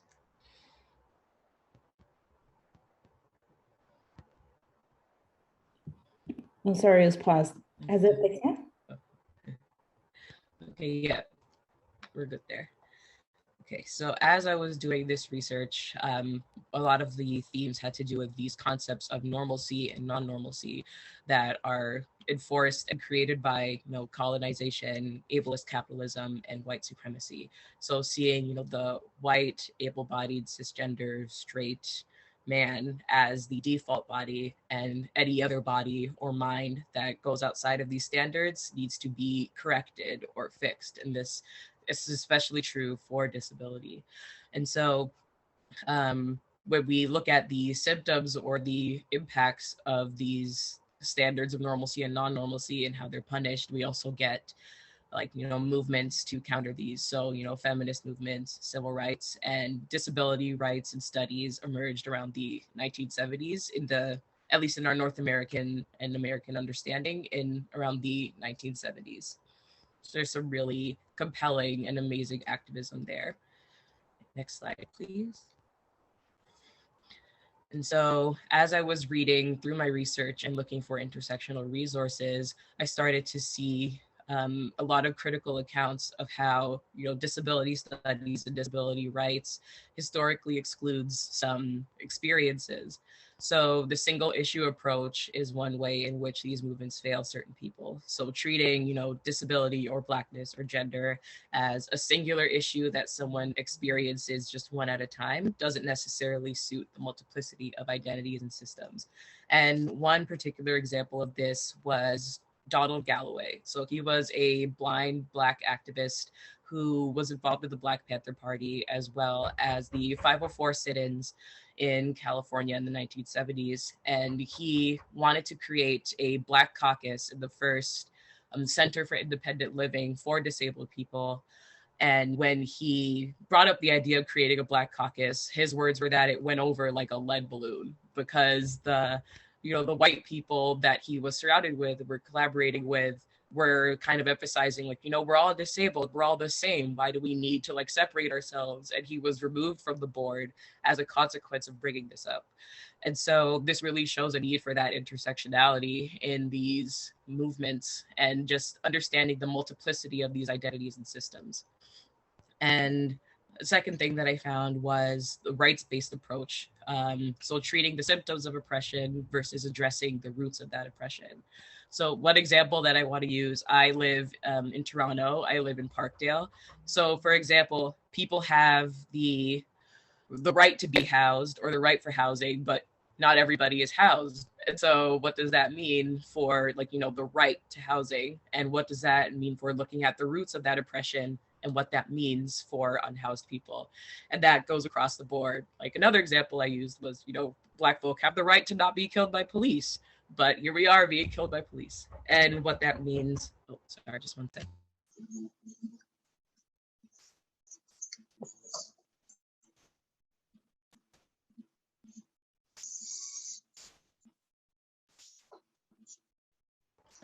And thirdly, another thing that I found in this research was that there are dominant narratives even within these movements.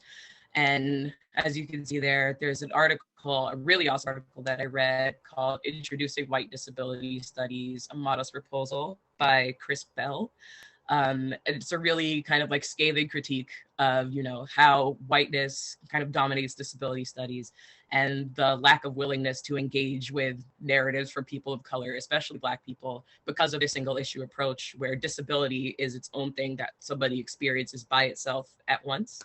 And even the narratives of disability or the uses of disability in other forms of oppression. So for example, gender dysphoria being considered a mental health diagnosis versus an identity and a unique experience. Women being diagnosed with hysteria and sent to mental institutions for, not wanting to listen to their husbands or, obey or whatever. So these were some of the findings that I was looking at when looking at how these movements exclude folks. Next slide, please. So yes, these approaches here are the ones that I found were the most useful and the most well-rounded in countering these challenges in these movements that we interact with in order to address our oppression. So, intersectionality, understanding that multiple systems of oppression and identities or social identities, the social oppression and destruction of identity, understanding how those mutually reinforce each other and cannot just be looked at as a single issue or a single, or I think the term that they use is creating silos, as opposed to seeing the interwoven nature of all of these things. Critical race theory, looking at how the idea of race, I think even Celia was talking about this earlier, how Blackness is socially constructed and what that means in terms of our treatment in this world. The fact that racism is considered normal and is not out of the norm, and what that means for how we challenge these. Critical race theory has its roots in the legal system, looking at how laws are created to serve the ruling class and what that means for people outside of that class when using these bodies or these tools to challenge that oppression. And disability justice is really something that I hold really near and dear to me. So it's looking at all of these systems under which we live and how like our society has come to be. So white supremacy, colonial capitalism, gender oppression, and ableism has rendered all of our bodies in some ways, shapes and forms unproductive or disposable. Thinking about the experiences and the leadership capacities of immigrants with disabilities, of queer disabled people, incarcerated disabled people, houseless disabled people, and really emphasizing that leadership of those who are the most impacted. Next slide, please.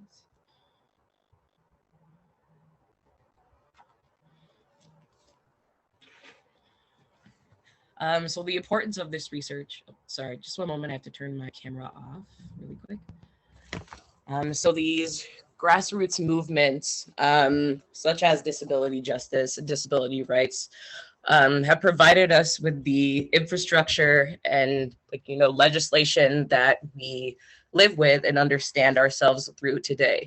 And so really emphasizing how we have moved outside of those systems and understanding, sorry,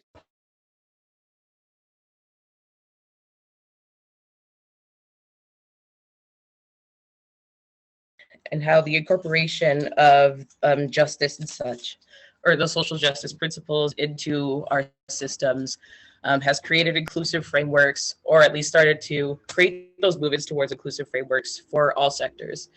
And most importantly, what it means to build intentional community outside of organizations that have historically excluded us, and that's the same ones that we've fought against. Next slide, please.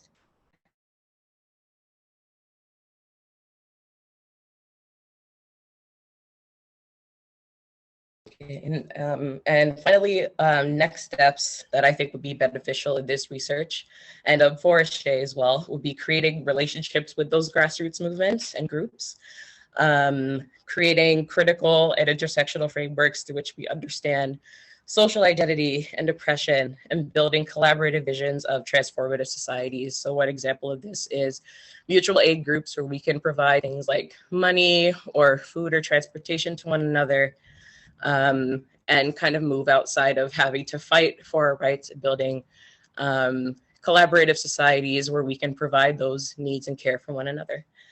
Thank you, and I'll toss it over to Jaya. Actually, before we actually transition into our next set of student researchers, I just want to thank the first batch of student researchers for making the space to present your findings. The work that you guys have done has been phenomenal, but we just like to transition into a panel that hosts a series of obviously perspectives from researchers with lived experience of Blackness and or disability. So with that, I just want to sort of segue into this officially. Obviously, the panelists that we do have here, Dr. Rochelle Lichmore, Yvonne Simpson, Dr. Lloydie Jerome Mayoska, and Janelle Anderson, each researcher in their own regard, they've done phenomenal work. And I could sit here and go into exactly what they've done, and that would probably be boring because I would not do them any justice whatsoever. But just as a preview, what I am going to do before we do get into attendee Q&A, I am going to field some questions to each of the researchers and obviously hear their perspectives, just to give you as the attendees some time to really interact with what it is they are saying before really going into exactly the Q&A, or the open Q&A, sorry. So just to make sure, can we possibly spotlight the panelists? Yes, we just need the panelists to turn on their video so that we'd be able to spotlight them. Otherwise, if you'd rather have your video off, then that's okay too. But yeah, if you to be spotlighted, we will need you folks to have your video on.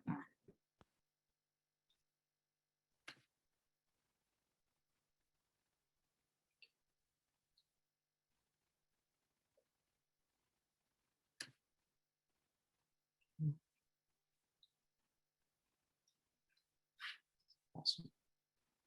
I think All right, just trying the last one. I think we're waiting for Yvonne. Or,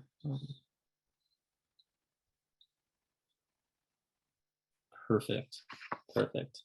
So the panelists that I do have here for you today, or that we as a team have decided to sort of curate the space for you for, consists of Janelle Anderson, right? Hey, Janelle, Dr. Rochelle Lichmore, Dr. Jerome Mayoska, and Yvonne Simpson. As a student researcher myself, just having space to hear perspectives and lived experience and just get the 2 cents from folks with lived experience similar to mine and ours, it's powerful. And that's the main reason that us as a research team have obviously decided to curate this space. So without further ado, I'm just gonna first of all have each of you in your own regard kind of introduce yourself and really let the attendees know who you are, okay? So definitely start in whatever order you feel comfortable, okay? Hi everyone, I'm Janelle. I am a Black immigrant disabled woman. I came to Canada in 2008 as a disabled person. It was a journey. I am a social worker.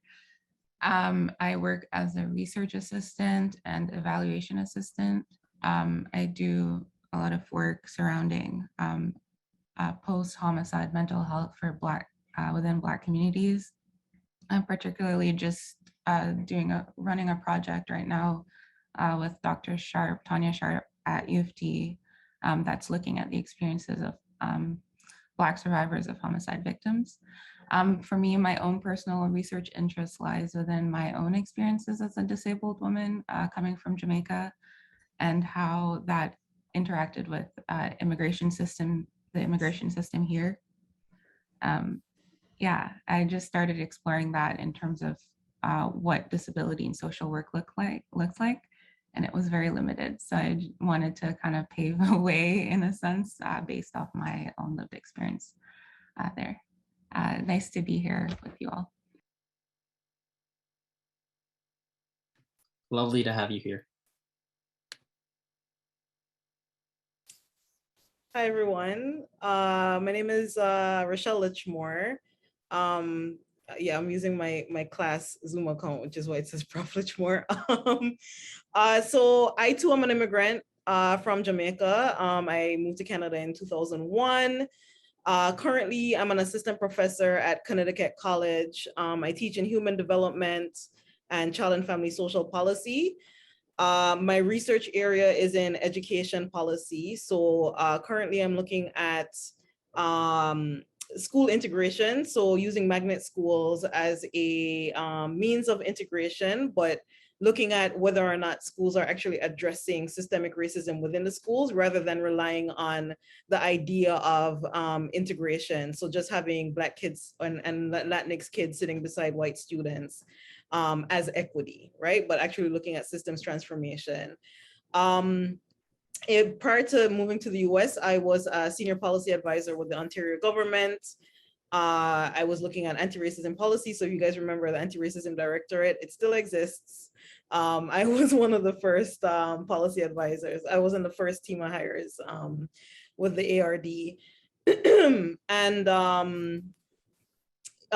you know, so I definitely teach on disability policy in my classes, and specifically, but more specifically, just looking at Black experiences in schools more broadly. Hi, everybody. I'm Loidi Durham-Mayevska. I'm an associate professor at McGill. I do basic science. My lab is interested in understanding the normal process of development that gives you a normal baby. And so what we do is we look for genes that have mutations, and then we try to understand where things go wrong as the baby's growing. I am also from the Caribbean. I am from Haiti. I grew up in New York City and moved to Canada in 2005 when I took the position here at McGill. Very happy to be part of the space. Thank you. Okay, I'll go next. Hi, everyone. My name is Yvonne Simpson. It's so wonderful to see you all. I'm happy to be part of this group. Currently, I'm in the process of wrapping up my PhD, and it is a struggle crossing the finish line for many reasons, so keep me in your thoughts. I work as an instructor at Seneca College, teaching in my professional practice area over my career, which I'm happy to do. I teach in the Rehabilitation Certificate program, and as well as the Liberal Arts program, teaching disability and inclusion and accessibility. I love those courses, and I'm happy to be doing that. My research, which is my passion and has been for most of my adult career and working life, it is centering on racialized immigrant workers. And what I've entitled it is the absence of racialized immigrant workers in Canada's occupational health and safety informatics systems. And I came to that realization out of my work as a practitioner, quite frankly, when the preponderance of claims and cases in front of me, it was so obvious that I was seeing a phenomenon of racialized people, immigrant people, migrant people, who for all intents and purposes did not have a visibility in the WSIB systems. I was very interested in looking at data and reports and to see how that linked with my work. And it struck me, there is nothing that talks about this demographic identity in that data, in that set of data. And I was struck. Hence the motivation for my research. And I'm hoping to wrap this up soon, and I'll talk about some of my findings in our questions later on. But that's the focus of my work, and it is quite a discovery, if you will, that we remain invisible in absence from data and being accounted for historically up until the current day. Oh, I just have to say that, and I know that folks in attendance can definitely sound off on this. Like, I'm here for all this Black excellence, and I love seeing representation. So props to all of you. Each and every one of you in your own regard are doing amazing work. And yeah, Black scholars matter, and we love to see it. So I guess as a starting point, I just want to ask each of you, right, and definitely field responses to this as you're comfortable. What have each of you in your own regard learned about being a Black researcher through your experiences, both inside and outside of the research domain, you know?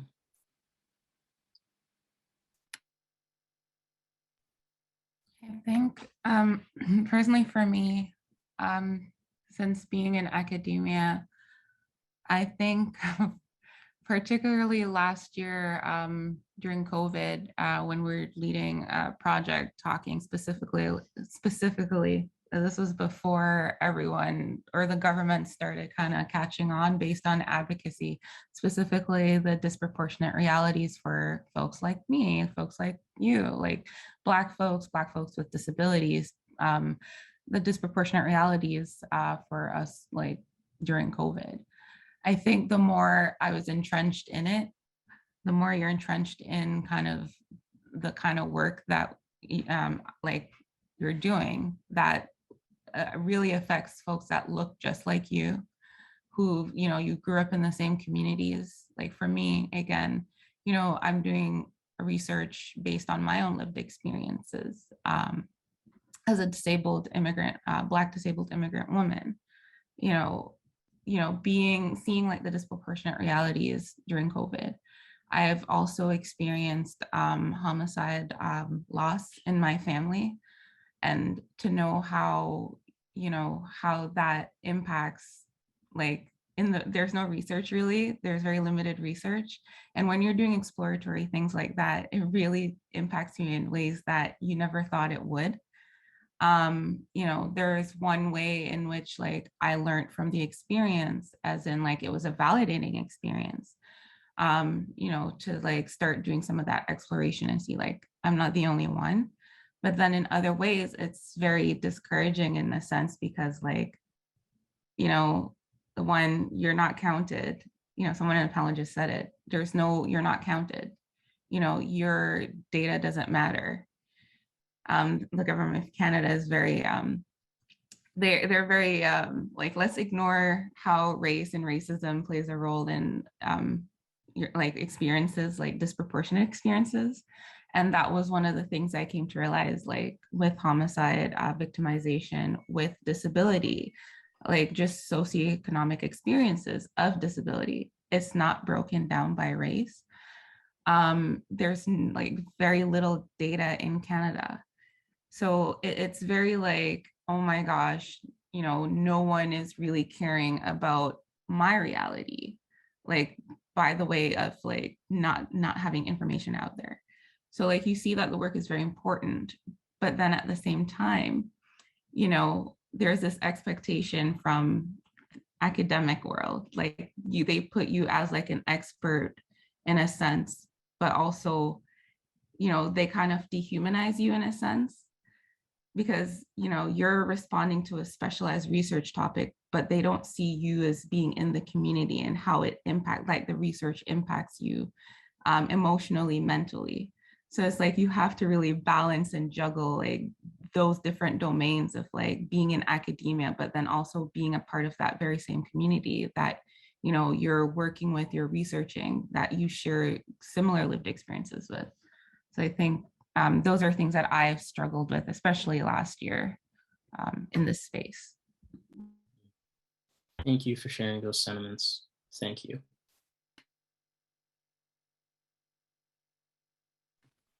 So I think for me, it's what I have learned really about being a Black researcher is about how to navigate the space. And so I think one of the things, and I think last year it really clarified it, there's a lack of community, not knowing others that look like you. And so not having the conversations and not ever really dealing with day-to-day things that might happen, because I don't do research on the community, but I walk through the space in my body, right?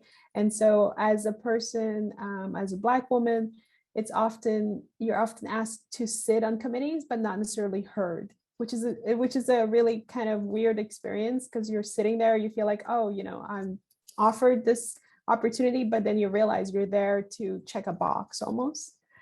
So I think one of the things that I've learned is how to make sure that your time is well spent and that your passion is not squashed. Because I feel like I've also been very lucky. I've had really amazing support and allies. And it's learning to know the difference between people who are talking to you to help you versus people who are talking to you as detractors and almost kind of trying to get into your head kind of a thing. And so it's really learning how to navigate the space and how to accept that, I'm not here because of some luck or because somebody did me a favor. I belong here just like everybody else in the room. And what has become very important to me as I've moved through this is having the opportunity to share that with people that are coming behind me. And so that's kind of one of the reasons that helped when we found the Canadian Black Scientists Network. It was making sure that this experiences that we've had, these doors that we've started making cracks in, because we haven't really knocked anything down yet, that the next group of folks coming up know where the cracks are so that they can navigate the space. And so I would say that's really been one of the things that I've learned, is how to accept that I am here and that I belong here. And so, and hoping to share that with everybody else coming behind me. Mhm. Great. Mhm. Does anyone else in the panel have anything else to add on that, or we proceed? Okay. Yvonne? I believe you're on mute. Sorry about that. Yeah, what you've both just said resonate well with me. First of all, something that I've learned in my research journey is that, and for myself and other Black colleagues, is that our research is very much tied to biography oftentimes. I haven't met a Black colleague doing research who's not connected to that research somehow through their biography or something that has touched them in their life's journey. So it's not something that's distracted from us, that we just kind of found an interesting idea in a book one day. It's very much connected to who we are. I'm an immigrant. I'm a child of immigrant parents of families. I belong to a community of families and community members who are of immigrants.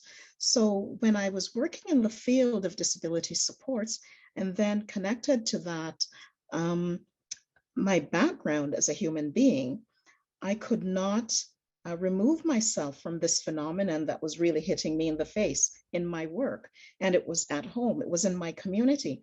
This idea that the people who are coming to me for supports for returning to work through their injury, through their permanent impairments, acquired through their workplace conditions, acquired because they had journeyed to come to work. So two things connected to that. Out of this journey to come to work and to better your life, there's a history that brought us here to begin with. Okay, so my research connected to biography led me to understand and turned me into a historian, if you will, because it became a historiography of the nature of work, Blackness, enslavement, and forced migration, all intersecting with a continuous infliction of invisibility and absence of our contributions to nation building against our will. So Canada is built on this idea of the nation had to be built, paths had to be cleared. It started with an enslavement of Indigenous peoples, and then the enslavement of African peoples. So our beginnings is centered around work. It was quite an awakening to make that connection. Then out of this biography and the connection to ancestry leads one to actually unearth this history in some ways. In the unearthing of this history, not starting out to want to be a historian, but you have to go where the research leads you. When you go where the research leads you, and for my colleagues who are engaging in unearthing biography or some parts of it, we come to realize very quickly that this can be traumatizing.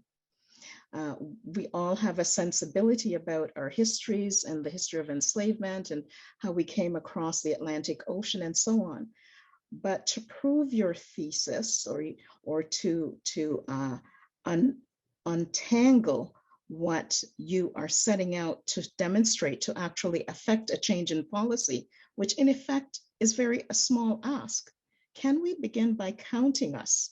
Can we begin by acknowledging that we have contributed to the nation state, that we started with a history of being enslaved, that our work is causing the engine of the economy to chime?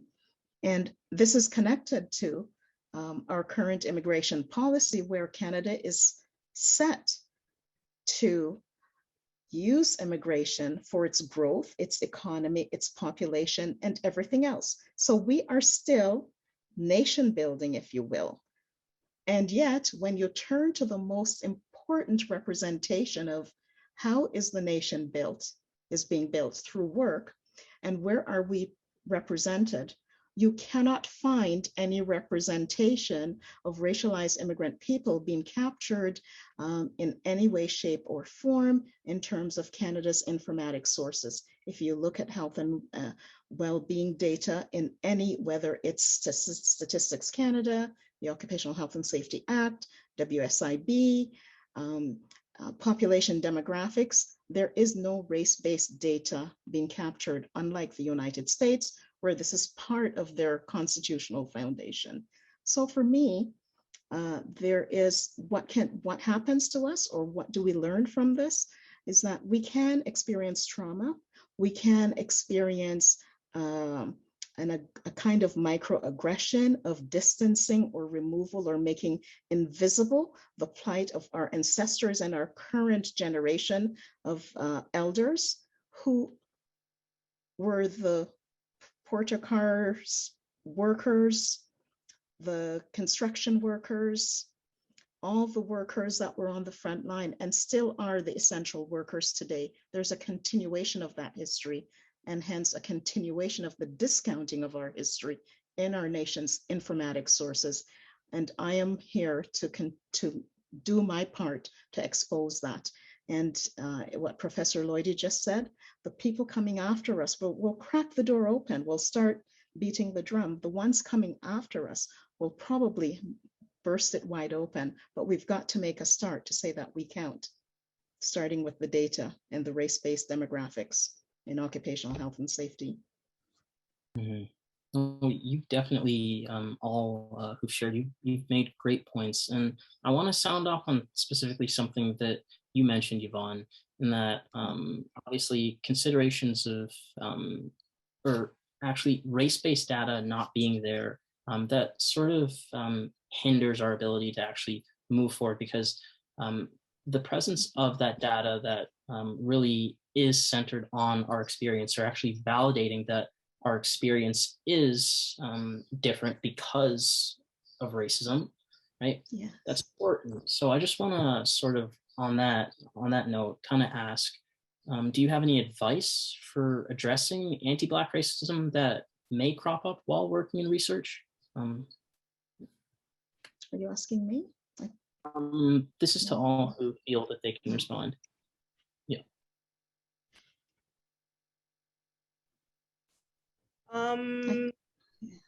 Yeah, I'll jump in.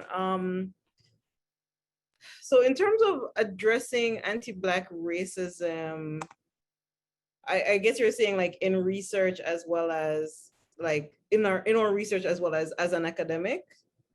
Yeah, in research and academic spheres. Yeah. Right. So to Yvonne's point, like the lack of data, like is one of the like indicators that anti-Black racism is at work, right? You know, as they always say, no data, no problem. So Canada has been able to pretend that racism doesn't exist because they're not measuring it. And so even though with the Anti-Racism Directorate, like the Anti-Racism Act was passed, and one of the pieces that were legislated was data collection in child welfare, education, and justice sectors. Of course, people were pushing for workplace data as well. That didn't go through. They were like, okay, later on down the road. Health data as well was a big one, but that one didn't go through right away either. And so as academics, I mean, I think being prepared for it is number one. I think when I entered into grad school, even though I was facing anti-Black racism in my day-to-day life, and even though I was fighting for equity for Black adolescents, Black young people, I don't think I was adequately prepared for what anti-Black racism would look like in academia.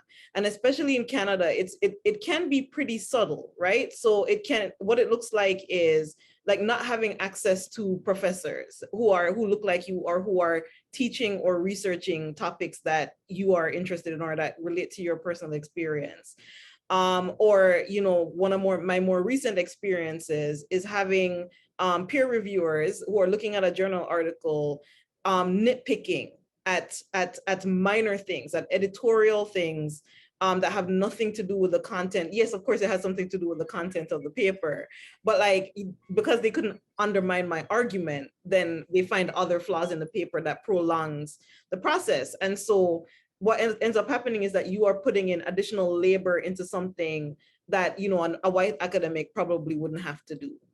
And so to address it, like my advice would be, especially for graduate students, to first and foremost, form a community, right? Academia is very isolating and it encourages competition and quote unquote independence.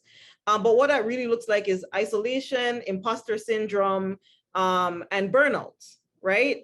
So the number one thing is to take care of yourself. And one of the ways to do that is to form a community, like make friends with other Black or racialized students in your program, form allies with white students. I'm not saying that you can't be friends with white students, of course, but, you know, allyship in terms of people who are actually like genuinely there to support you, kind of like what Professor Lloydie said.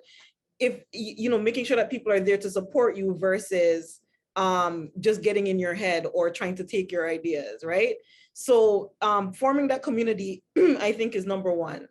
Number two would be making sure that within the safety of that community, that you speak on things that you find to be inequitable, right? Because oftentimes, especially in my program, I went to the University of Guelph. Again, I wasn't adequately prepared for what racism would look like in those settings.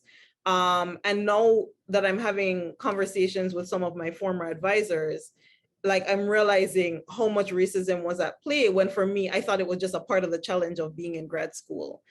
And so one of the things that I ended up doing was speaking up whenever I saw a policy or practice that was being implemented that would disproportionately affect the most vulnerable students, right? And oftentimes, you know, as racialized students, we don't have, or as Black students, we don't have parents who are funding our education. So we're relying on the funding that we're getting from the school, and we're also working jobs outside of school, right? Which is what I was doing. And so for my program, for example, to tell me that they were shortening the timeline for graduation and that we just had to roll with it, that to me was preposterous. And so I had to speak up and say, that doesn't make any sense for people who are already enrolled in the program. It doesn't make any sense, period. But it doesn't make any sense for people who are already enrolled in the program. So that's one of the things, like, so even though you have to, you might put yourself in harm's way. And again, that's why community is so important. So if you're speaking up, you're not the only person speaking up. And so then nobody can say, oh, this is an individualized experience. You have your community to back you. And then finally, in terms of like, you know, being like in the academic research field area, letting your work speak for itself. Some of us, you know, don't, you know, our work is not necessarily related to anti-Black racism. Mine directly is, but, you know, our work doesn't necessarily have to be related to anti-Black racism. And so one of the things that you can do is, if your work itself is not speaking to it, you know, be present in those spaces. So again, I really liked Professor Lloydie's comment on, you know, like being at the table, and like sometimes you're invited to the table essentially as a token, but capitalizing on those experiences to make your voice heard and to ensure that you're pushing back against the system. Because again, oftentimes the representation in these spaces is so monochromatic, you know, like so lacking in any kind of diversity, not even just in terms of race, but gender, ability, status, etc. That people are literally genuinely surprised when you have a diverse perspective. And so making sure that you take those opportunities to speak up, if not through your research, then through committee membership and things like that, that is another way. Fantastic, fantastic. And so what I would add to this, and I can't stress this, having a community is essential. And starting with that community as undergraduate or graduate students is the best way, because you are all coming up together, and that peer-to-peer support cannot be understated, right? Because it is an isolating experience. We all, I mean, graduate school is hard. It's difficult, but not having support or someone you can talk to about that experience can make it the difference between continuing or stepping out. And we need folks not to step out, right? And so the other thing that I would add to EDI is that, you know, so I do basic science. So you would say, okay, what do you have to say about EDI, right? What does that look like? Again, in Canada, there's no data, right? And so we're trying to get the data. So how many Black professors are there? Up until 2018, the major funding agency in Canada did not keep track of whether or not racialized people were being funded to the same rate, because the line was everybody's equal, everybody's research is valued. And yet, you know, like you look at some of the reviews that I would get, and I'm like, they're clearly saying that I don't know what I'm talking about after 25 years of experience. And then of course, they start tracking the data. Oh, oops. Oh, yeah, it's true. Racialized people are not getting funded. So then the question becomes, so how do they know you're a racialized person, right? It's not on your name. It's a small community. People know what each other look like.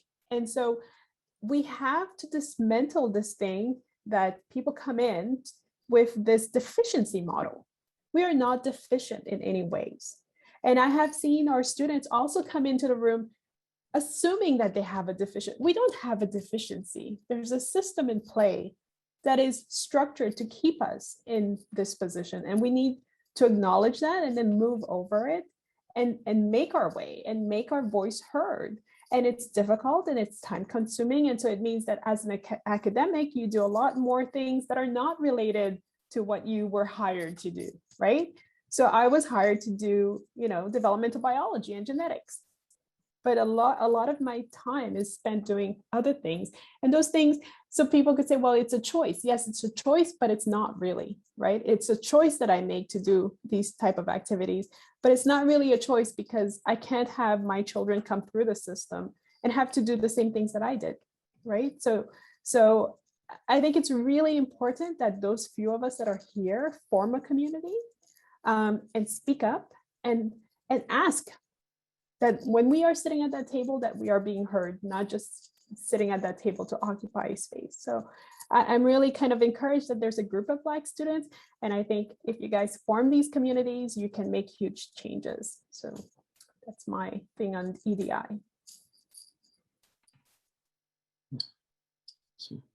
I see, Yvonne, you have something to say. I believe you're on mute. Yes, thank you, Victor. Sorry, Victor, I know you're a timekeeper, but I wish we could have more time on this. It is so important. When we come to this space, we need to continue this conversation. Dr. Lloydie, here's everything that you've said. You know, we're all experiencing, and so it's so important when we come to the space to hear it, because we finally feel we're really not alone. Because here's the one thing, research is a very lonely place, right? You're in your head, you're in your mind, you're in your work. And then when you experience the obstacle, you really don't have someone to say, let's go and fight this obstacle together, because it is lonely. So it is true. You have to do exactly what you've said, form a posse and go after that. But what it takes, it's energy and time and more microaggression, more experiences with racism. And because there is not an acceptance or a definition of anti-Black racism in academia, there's not really a validation that it exists. There's a complete denial, and that any shortcomings on our part, if we're having obstacles in finding our research, then it's, you know, we're doing something wrong. So here's the example that I had. Early in my journey, I decided I'm going to frame my work with critical race theory, because I've had enough of Enlightenment theorists. They've had enough written about them, and I'm not going to spend one more line in quotations on them. I march up to my library looking for Lewis Gates' dissertation, because I had learned in the abstract of his dissertation about Amo the African, who's a philosopher in the Enlightenment age. You may have heard of Amo. It's the first time in my entire life, I'm doing a PhD, that I heard of an African philosopher of the Enlightenment era. I was so happy. I could run to York University if I could at that time. March up to my library. I was told, first of all, you cannot have Lewis Gates' dissertation. It's in Cambridge and it's embargoed. And if we were to bring it here, you're going to have to pay for the printing of it. People don't understand that these are some of the injuries that we encounter. Amo's work, someone actually said to me, well, you might have to travel to Germany if you want to see it. Can you imagine a white student ever being told that they may have to go somewhere to get a piece of research, and from a public figure such as Lewis Gates? I fought a battle for 6 months to get that. So that's 6 months out of my PhD. I formed a a group. I started a campaign, and I probably will pass on my little campaign brochure to you, Victor. So I started a campaign, a whole lobbying advocacy. It took time, effort, energy, tears, investment. Finally, in 2018, York University we had Black History Month, and we launched a critical race theory research tab for the first time, and in the 21st century, in an institution that positions itself as the most diverse. So we say this to say that this is not known, that these are the individual microaggressions, what I would say is a blatant and anti-racism. But my university would not see that as something that has anything to do with racism. It's just part of research. It's just part of what you have to do. No white student experiences it, and that's why we can say it is racism. Eventually I succeeded, but at what toll? At what cost? And we're carrying the burden of this advocacy of creating space. And it's not just for us and our children who come after, it's for dissemination of knowledge so everyone can benefit from knowing that there lived an Enlightenment philosopher who was a polylinguist, a PhD professor, at a time when slaves were being taken across the Atlantic. He was a professor at the Halle University, and not one professor in my entire career taught me that. And his name exists on not one syllabus in the university in my entire life, and probably still doesn't. Wow. So just hearing everything that you mentioned, and bringing in my perspective into this, just understanding that racism affects everything that Black folks experience and go through on the regular. And I just need, this is something that I hear a lot, and like in my community of support, actually, we're not born activists, we're activated because of what we go through. So because of that, how do you actually find way to, like, obviously keep yourself or care for yourself and navigate those barriers on a consistent basis? Because I know just being really early on in my grad school journey, like, I'm tired. How do you manage to navigate these barriers, and how have you done it thus far? I would definitely echo this whole idea of community. When I was in grad school, there were probably 10 Black students, and we all became close because of an anti-Black incident that happened. Again, echoing that whole idea is that you, as a Black person in research, you within a Black person within the academia space, you are going to be doing extra work. You are going to be doing the advocacy piece. I did my master's in social work, and the education, like most education systems, very white spaces, the curriculum is very Eurocentric. It lacks the voices, it lacks, the expertise that Yvonne mentioned, like of Black scholars, or like racialized scholars, Indigenous scholars. Especially it's so important within this helping profession that has like a history and like a very like ongoing history of the impact that it has, like social work has had, like the profession was founded on like anti-Indigenous racism, anti-Black racism. And for that to just lack like the awareness, to lack the accountability, and how do you move forward in a profession that consistently vulnerabilizes these communities, constantly like aid in institutionalizing these communities. For them to not really acknowledge that or to include those experiences, those voices. There was also maybe 2 Black professors at the School of Social Work. So it's that ongoing thing that you have to go into the space. And, very fortunate that we were able to, even though it was under unfortunate circumstances, that we were able to like really gather and form a community to just like talk about what we experienced without feeling gaslighted, you know. And it was also a space where the professors, the Black professors, were there, right? Because it was like, there's nobody. There was like, you felt like alone. You felt that, yeah, you were only in the program because you're Black or you're racialized, because the majority of the program is white. So these things really do impact your mental health. And again, it's so, so, so important that you have that community there to just really validate what you're going through. And really, like, you know, again, that all that extra work that you're doing, it goes unaccounted for in the academic world. You're going to take that extra time to like insert or input your own experiences, your lived experience, or the experiences of the community that you're advocating for, because again, those voices are very much so absent from the syllabus. So it's again, I will again echo that is so important to have community that would, you know, really be there to ground you, to support you. You know, when you're advocating in these spaces, it's also very lonely.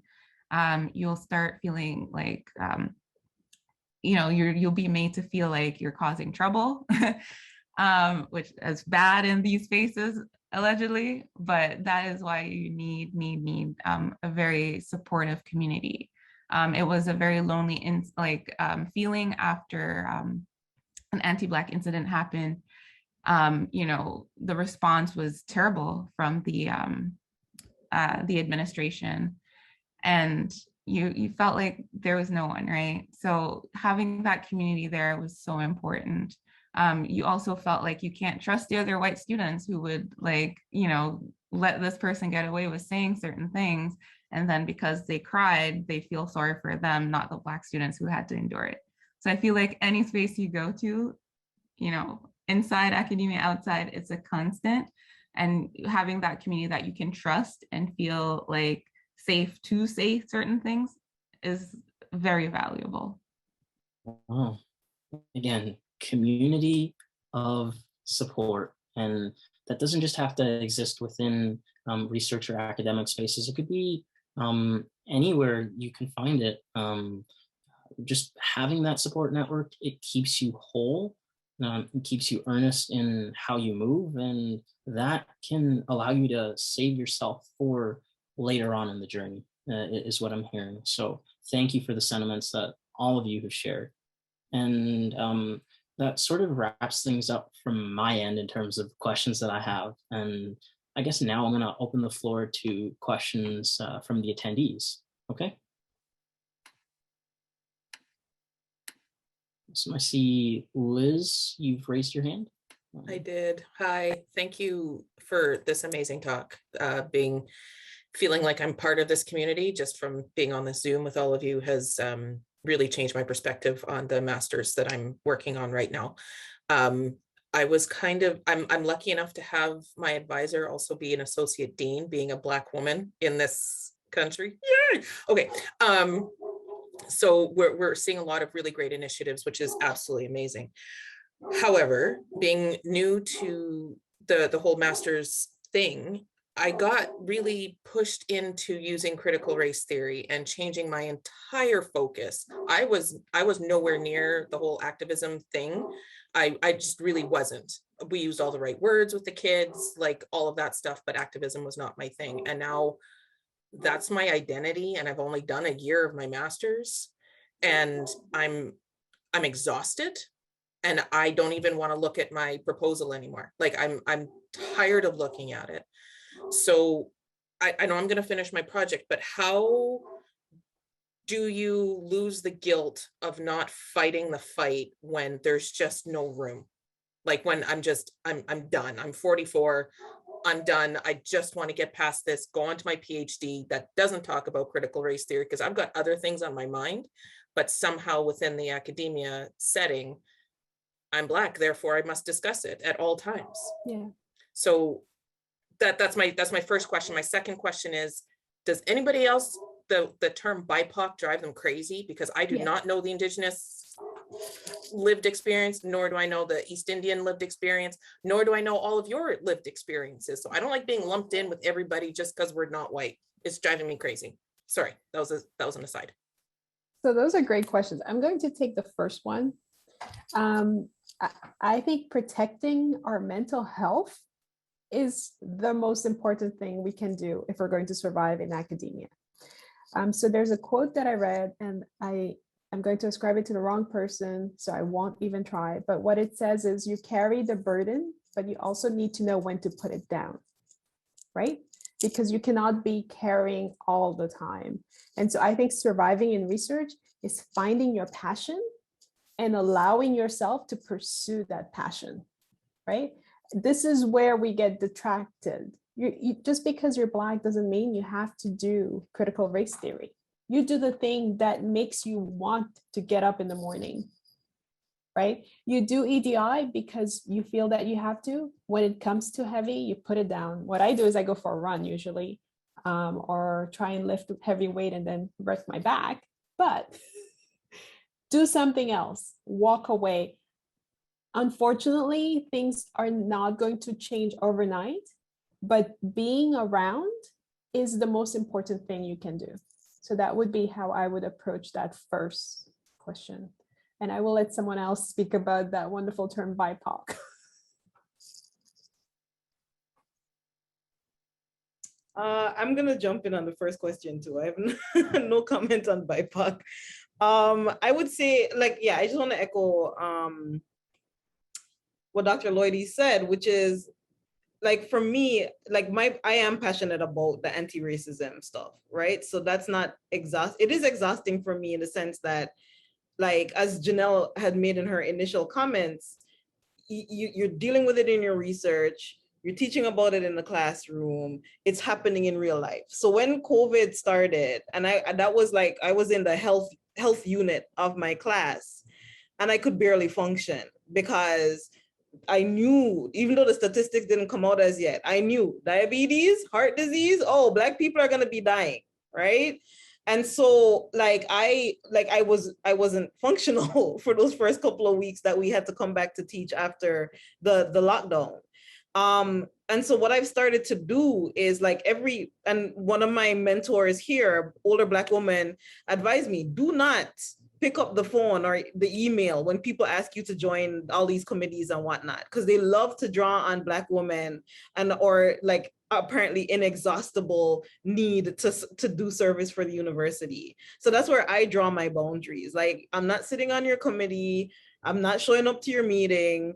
Sometimes I don't even have the energy to complain about stuff that I know is clearly racist, right? I'm focusing on the things that I know I value. So my research, things in my private life that I want to cultivate, that's enough, right? And because I fought the fight since the day I stepped foot in Canada, I've been fighting. And I finally gotten to a point where I'm like, no, my health is not worth it. So if you need to disengage, focus on, as Dr. Lloydie said, focus on what you love and forget everything else. Yeah, sorry, just wanted to echo this. This is so true, particularly the COVID and the great racial awakening last year. It's that thing, like, no matter, like, when I found, like, I was working very closely with the professor, Dr. Sharp, at the School of Social Work. And it was like, no matter what your area of focus is in your research, you're gonna be like in like the media or within the university, like institutions and stuff. As a Black person, particularly as a Black woman, like the one time you make a comment about anti-Black racism, you've become the go-to person. All the media will be calling you for like a little soundbite for like, oh, let us hear your expertise. Like, forget about this great research that you're doing. It's like, how is racism affecting you, kind of thing. So like, it becomes like, you become reduced to like, unfortunately, like this EDI expert in all the spaces. And like Rochelle, like Dr. Lichmore, you are so correct. Just say no, like you have to set the boundaries. Otherwise you'll be inundated in like these requests, like every second media interview about like things that are just okay. Like, what do you guys not get anymore? And I think last year again, it just came to a lot of anger, a lot of frustration, a lot of grieving. Like I literally went through, even though I don't agree, but those stages of grief. And the one that stuck the longest was anger. So agreed with you, like you have to really set those boundaries and be, excuse me, sound, be kind to yourself and have someone mentor, like a little support network that you can talk these things through. And be like, can you believe like da-da-da happened? Like I found that really helpful. Like I was having the most candid conversations last year with my professor about all that was happening and that this is such BS that, you know, all of a sudden you care. And that kind of goes in with this whole BIPOC thing. I agreed with your statements on that. It's just, I get why it started, but then it became like very mainstream. And then it's just another way of just othering. And that's a language that is now being kind of used with grants and stuff. It's like a buzzword now because it's just so popular in that window. The window will close soon. Like they've kind of partially moved on. So anyway, those are my thoughts.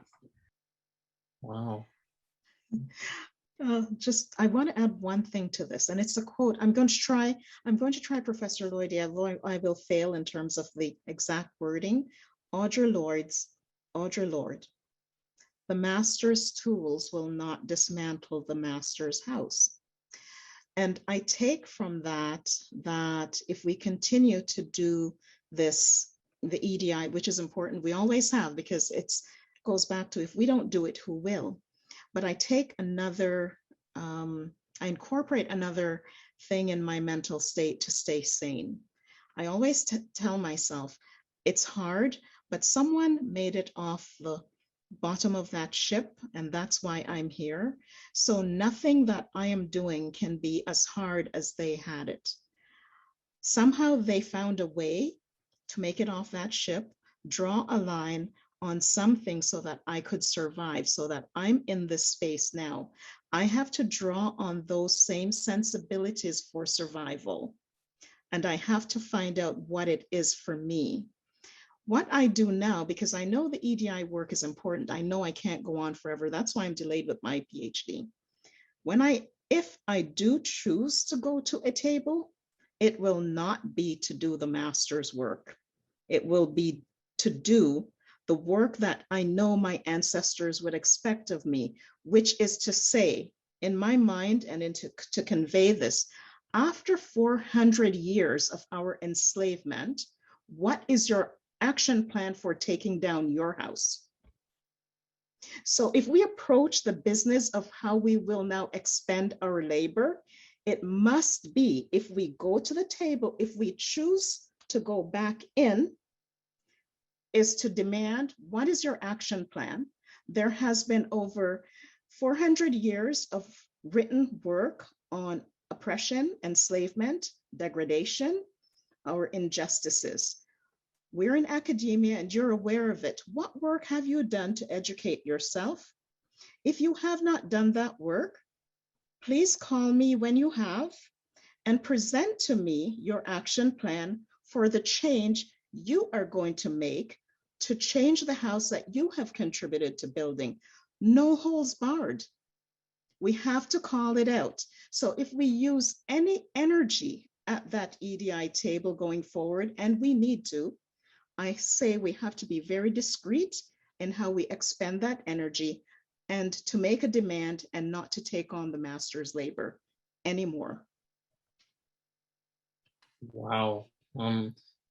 Those are really profound statements. And I could go into, and I'm sure those in attendance can definitely go into a lot more, sounding off on what all of you have just mentioned. And sort of just as a last thing, I want to sort of shift the mic over to Mzungu and Ethar with two final questions that they have, just as a close to the space that we've created today. Absolutely. Can I be heard? Yeah. All right. Mic check, 1 2 1 2 1 2. Honestly, it's been an honor and a pleasure to see 4 dynamic, brilliant African Canadian women who are about that life. So, with all that being said, my question is this, and speaking to someone who, I'm going to start with first with the BIPOC terminology because I think it's problematic in many respects. I'm in political science, public policy administration. When you hear BIPOC, policy headache. So, with all that being said, here's my question. As students of African descent, what are your recommendations? What are your tips and tricks that you can recommend to us in terms of neutralizing the impact of racism and white supremacy within academia? And the reason why I asked the question is because in many respects, I have to quickly refer to a letter to universities and colleges on racism and other human rights concerns, which was published by the Ontario Human Rights Commission.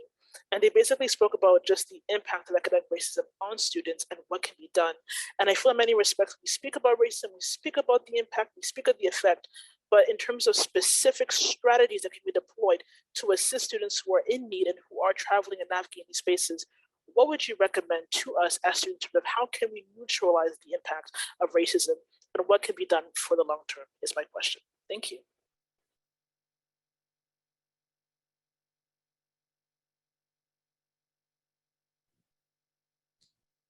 I think my thoughts are neutralization is not possible.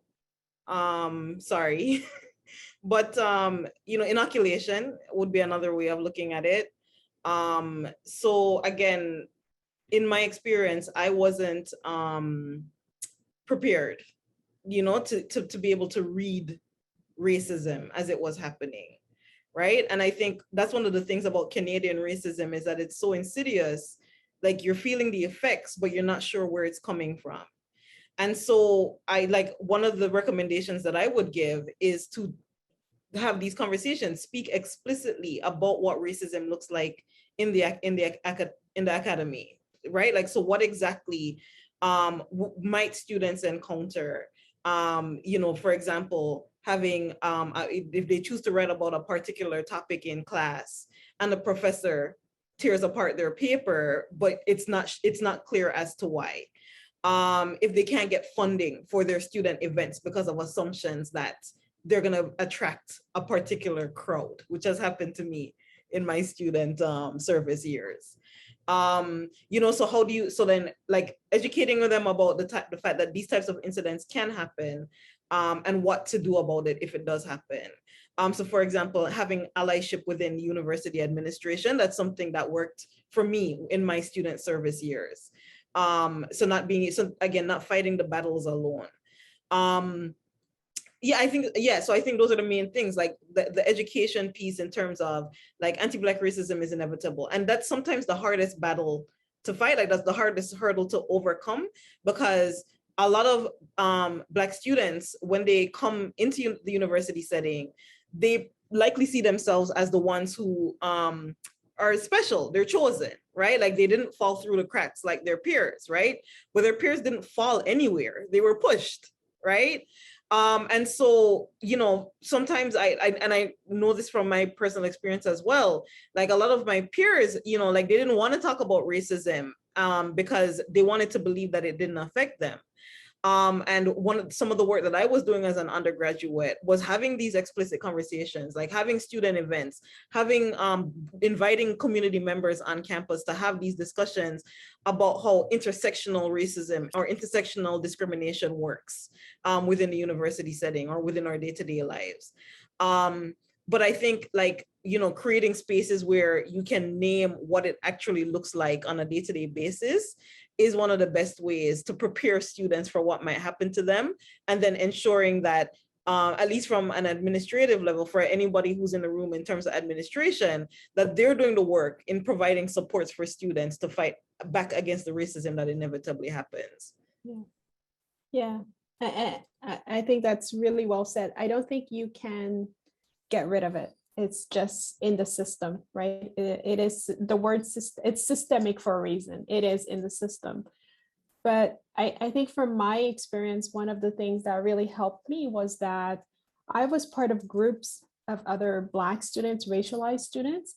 And so when you are traveling in a group, it's amazing how much you can be inoculated. I think inoculated is the right word, right? You're protected in a way because you leave that space and you go somewhere where you can do things with other people.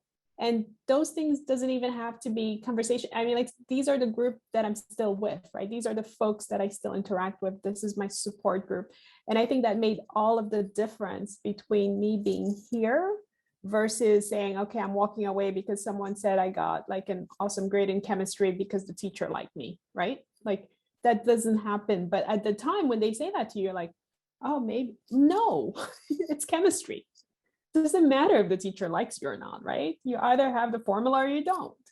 And so I think the most important thing you can do is to find that space. And then the second thing that you can do to survive in academia is to find a sponsor, because you cannot make it through without someone sponsoring you, talking you up, not just, like emailing in the dark that they approve and they support you, but who are actually going to sit in a committee and say, this person deserves X. So you need sponsors. And it's amazing because for other people who don't look like us, it's already there in their system, right? Like when you're hiring, it's like, oh, my student X, Y, and Z. So these people don't even realize that they're sponsoring people who look like them. So you have to find someone who's willing to sponsor somebody who looks different, you. So identify that person, and then I think that will make a huge difference. Wow. These are fantastic points that all of you have brought up today in the conversation that we've had about obviously your perspectives and experiences within not only the research space, but the academic space, and just navigating things with lived experience of Blackness and disability, plus the different intersectional identities that each of you bring to the table. So thank you for sharing everything that you have shared. And with that, I'd just like to ask the audience to virtually clap, because clapping is not enough.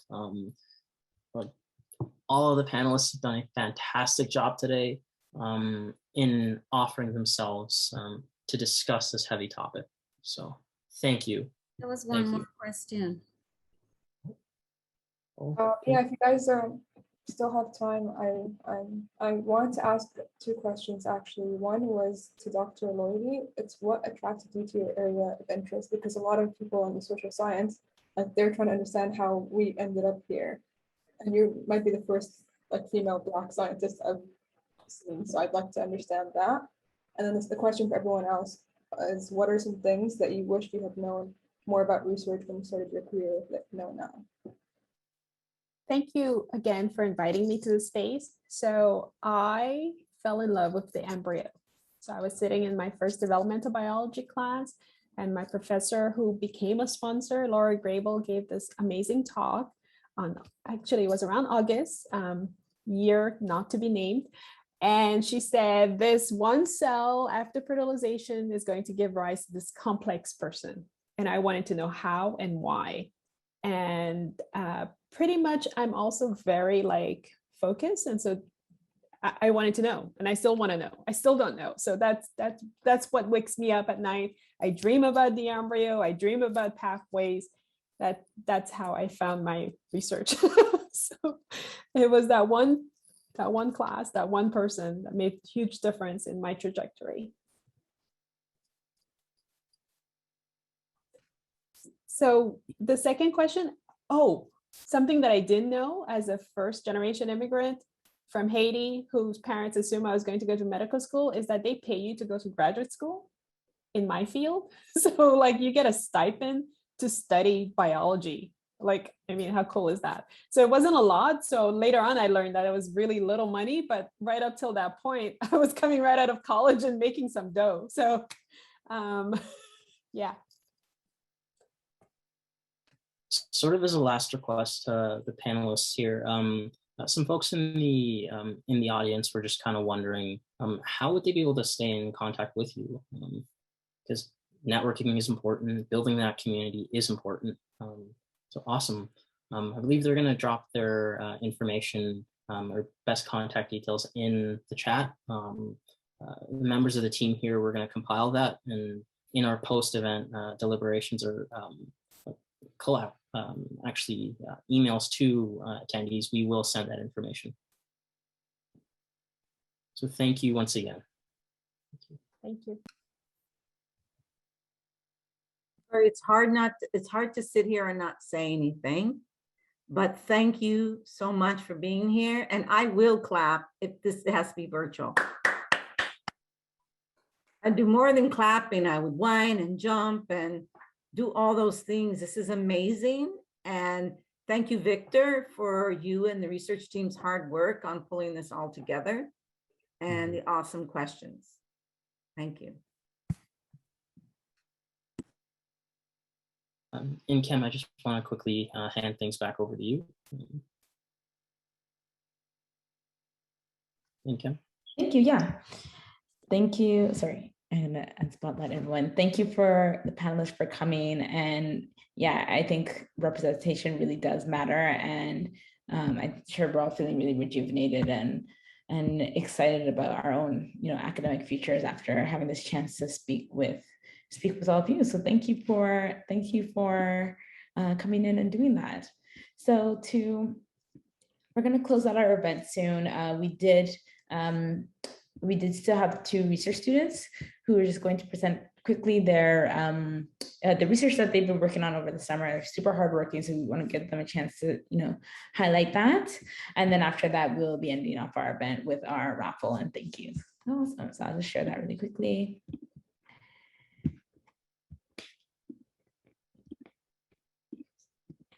I believe this is.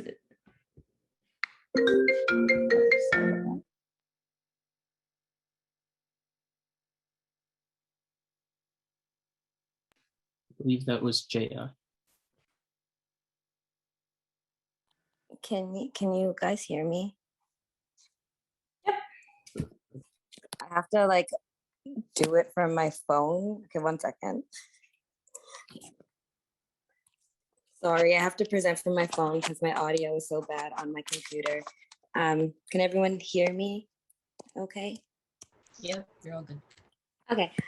So hi everyone. Just to remind you, my name is Jaya, in case you forgot. This summer, in addition to my outreach, I spent a huge chunk of my summer, further exploring my passion for birth work. For those of you who don't know, I'm a certifying full spectrum birth worker, as well as a sociology student at York University.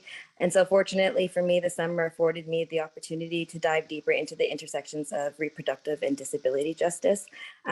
Originally began my summer with the premise of destigmatizing sex as it pertains to people with disabilities, which led me down the rabbit hole of coming to terms with just how deeply intertwined colonialism truly is within the field of obstetrics and gynecology, which led my question to be, how has colonialism within the field of obstetrics and gynecology restricted the bodily autonomy and reproductive rights of Black birthing people with disabilities?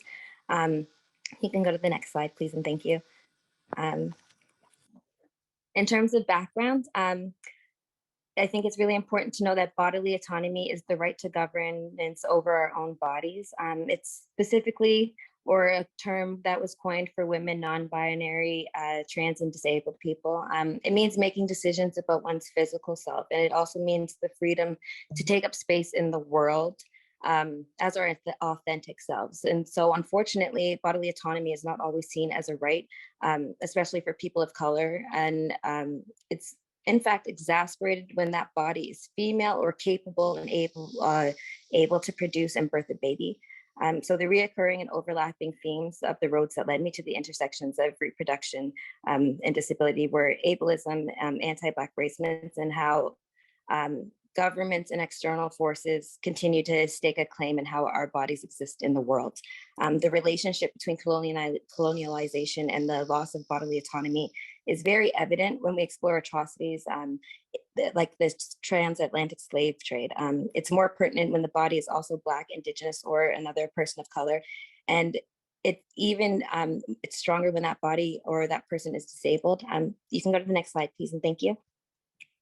So some of my themes and findings were that scientific and systemic ableism and discrimination run rampant as they intersect with Blackness, gender, and disability.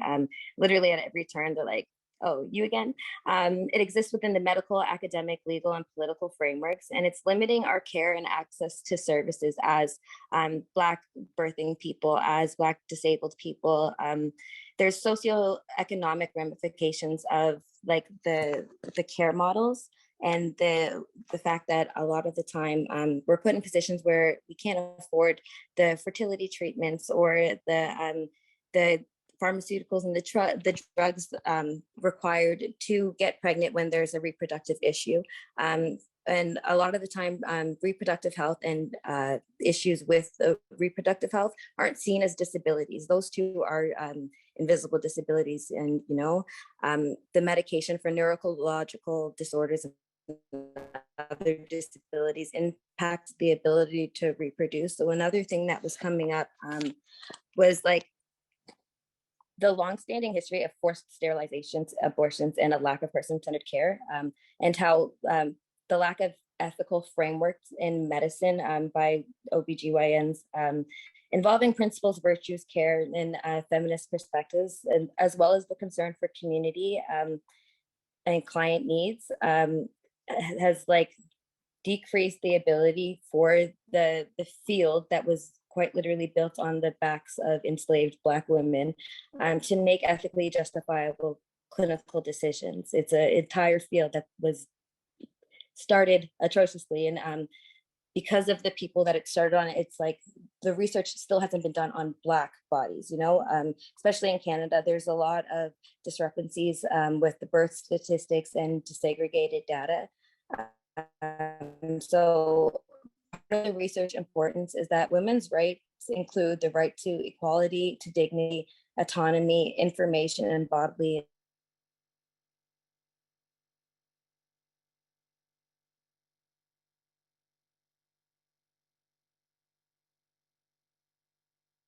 another thing that came up a lot was, like I said, forced sterilizations.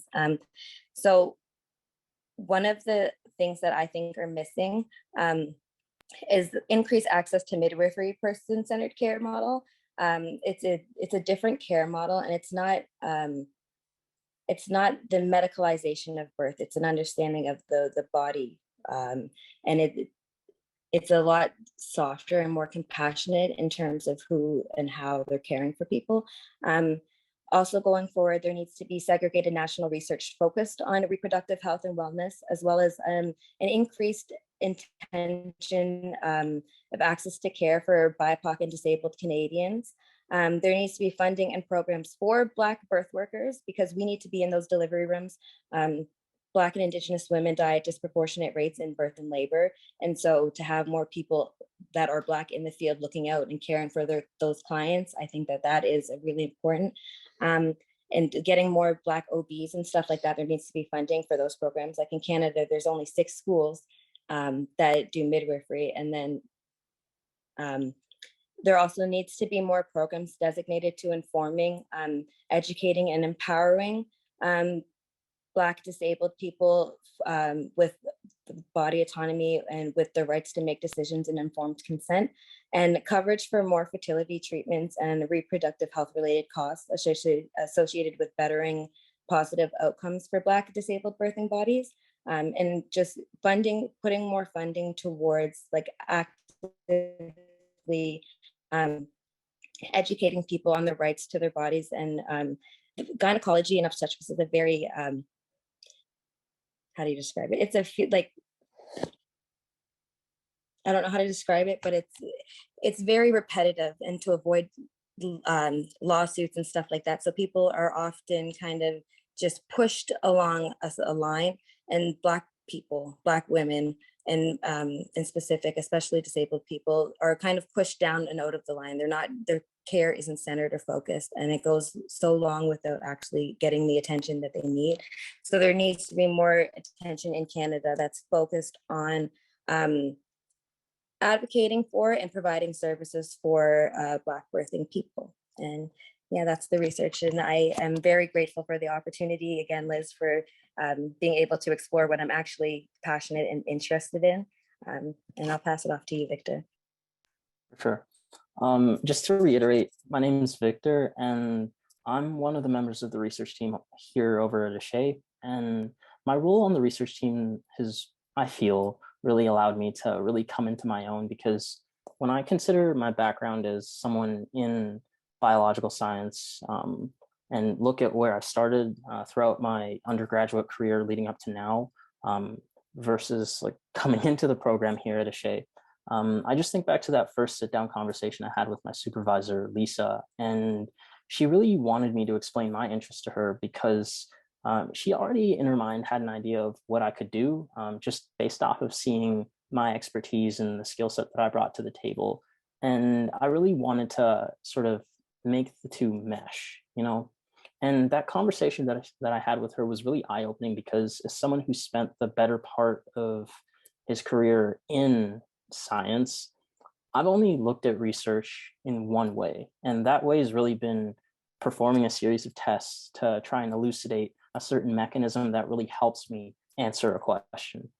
But the conversation I had with Lisa, it really made me realize that, you know, bringing lived experience to my work is absolutely imperative. I can stay passionate about what it is I set out to do, but bringing in that that research, or bringing in that lived experience, is important. Now, just looking at what Ashe does and really the vision behind the foundation, Ashe looks at a lot of things, and some of those include anti-Black racism, disability, and intersectionality. And yes, while at first glance, those may seem like totally separate things, but they're actually a lot more intertwined than people realize, you know? I feel that when I saw those keywords, I saw that those foci for Ashe, they really aligned with what I was looking at doing, because yeah, my background is in the natural sciences, but my goal in future is to obviously use my platform in a healthcare profession, right? And obviously advocate on behalf of patients that look like me and those that don't look like me, and those whose experiences may be similar to what I've gone through, and those that might not be. So thinking about all of those things, right? Anti-Black racism and how it connects to different health outcomes, coupled with the added layer of disability, along with looking at things from an intersectional framework, that really, in addition to my science background, drove me to develop a series of questions that led me to where I put my focus on for the remainder of the summer. And I landed on this one question that you see here in front of you, and that was, in what ways does anti-Black racism really exacerbate the vulnerabilities that are faced by people with disabilities? So I decided to really open up that question and keep it open, because I could have just simply asked, does anti-Black racism exacerbate the vulnerabilities faced by people with disabilities? And we know the answer to that question. And unfortunately, because we are in a data-driven society, that data does help leverage policymakers and lobby decision makers to impact change. So I opened up the question so that I could look at specific vulnerabilities like food security, access to affordable housing, quality of care, education, jobs, and retention numbers, and really look at those determinants of health, and really examine the role that race and racism play in each of those determinants. So moving forward, the logical progression for me was that I saw that a lot of things, right, when I looked at race specifically, that allowed me to open things in such a way that I could bring data into the question, right? And that comparison across racial groups, or across different statuses of having disability or not, and throwing in the layer of race, that could allow me to make comparisons that could demonstrate statistical significance, so that obviously the information that I do curate really does not only answer the question, but it provides a basis through which some analysis that policymakers can use moving forward. So next slide. And obviously, after making some inroads and attempting to answer the question, there were a few things that I considered, and I just want to bring some of those considerations to you. And some of what I considered significant was that it's important that we adopt a critical race perspective in the delivery of healthcare. Now, it's not enough to say that I don't see color, because that neglects the lived experience of people. I want you to see my color. I want you to see my race. And I want you to understand that with that comes a certain set of lived experiences, and use that in terms of informing how you deliver healthcare. You know, secondly, it's important that we connect public health with anti-Black racism. Everything in life affects us, and for Black folks, racism affects everything. So there's this connect between racism affecting what Black folks do or everything for us. So it makes sense that we also, from this, collect race-based data, because that helps us understand the information that exists within the context of different intersecting systems. Next slide. Next slide, please. So obviously, when I took stock of everything that I came across throughout the course of the summer project, there were a few significant things that I took away, and I hope that after I wrap up this presentation, you see them as significant too. Now, the first thing is that the stress of racism can obviously worsen health outcomes. Now, thinking of the historical context of racism and looking at things like intergenerational trauma, things like that, that can lead to persistent states of anxiety, which can, or hypervigilance, and things like that can lead to Black folks having a higher rate of chronic illnesses, for example.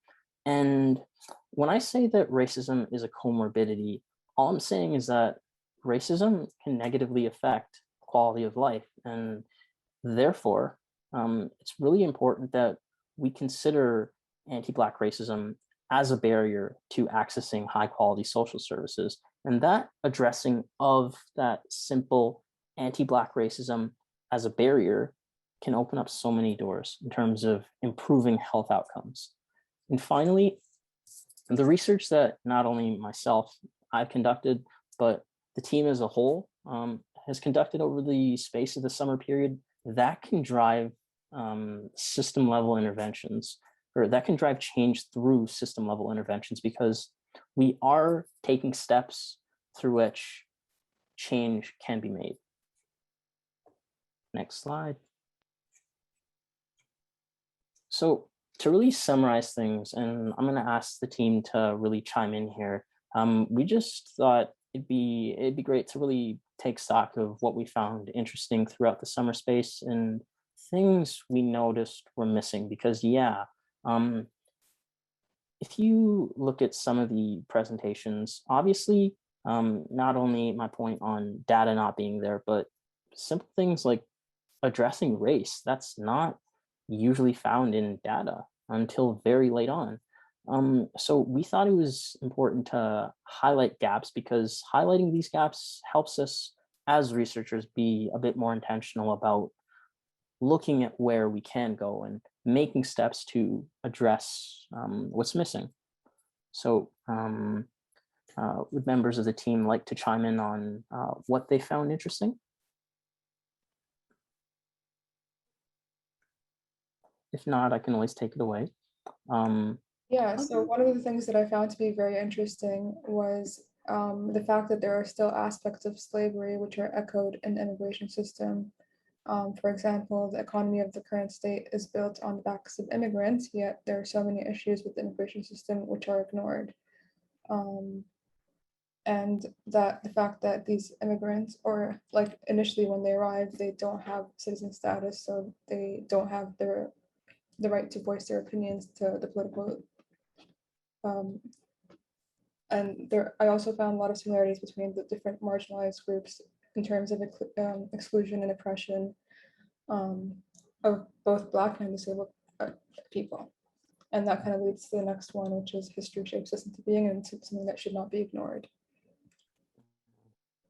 Exactly.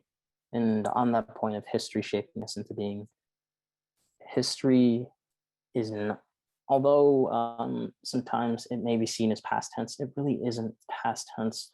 And we can't leave it in the past, because leaving it in the past neglects certain things that shape how things are presently. You know, the past informs the present, and the present shapes how we move into the future. So it makes sense that we recognize how history shapes us into being, like my colleague Ethar just mentioned. So just as a collective, on behalf of the research team, I just want to thank you for listening to obviously the work that we've done and interacting with the different topics and points that we brought up along our journey. And we appreciate that significantly. So next slide. Next slide, please. Next up. Yep. Sorry, I was on pause. So okay. Go ahead. We know that things like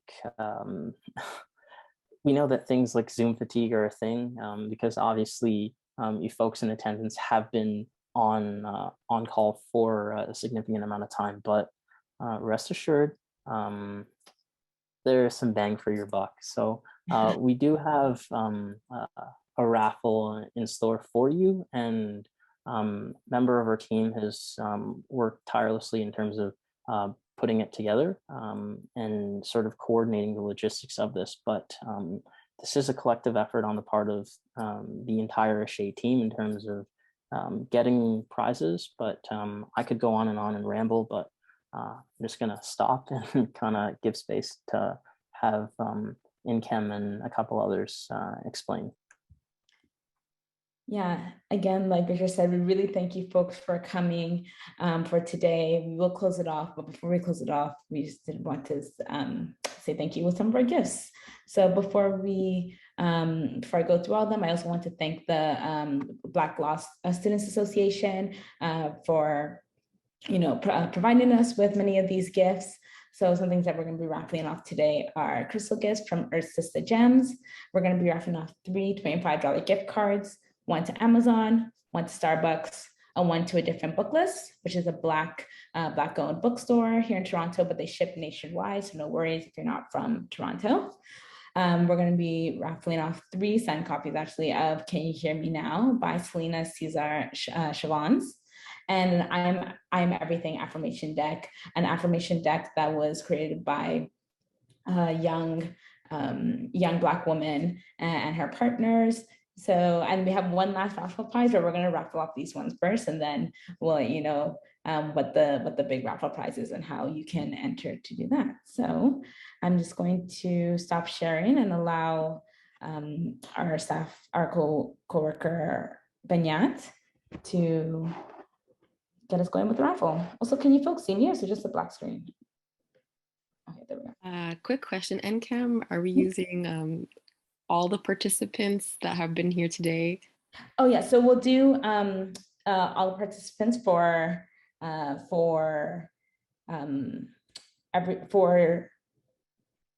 do all the participants, but for one of the copies, we'll do it for just folks who have been here. So Benyat has so kindly made a separate raffle as well for one of Selena's books for folks that have stayed here till the end, since we really appreciate that, and we want to make sure that you folks get a chance too.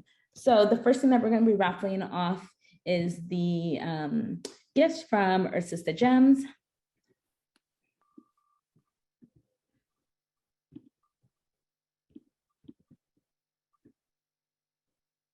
Ooh, Elijah Edward Castillo. Congratulations to Elijah. I think some folks may have left, so we'll just be noting them down and emailing them to let them know about their gift. All right. The next one will be the $25 gift card for Amazon.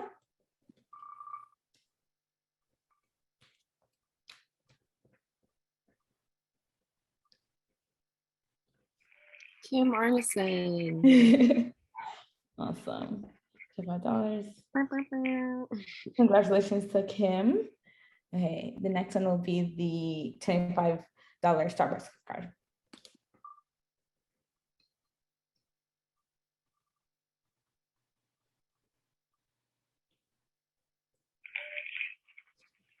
Awesome. Congratulations to Tatiana Wugalter. Awesome. And maybe we'll switch over for our first copy of Can You Hear Me Now by Selena. Maybe we'll switch over to our spinning wheel with just participants here.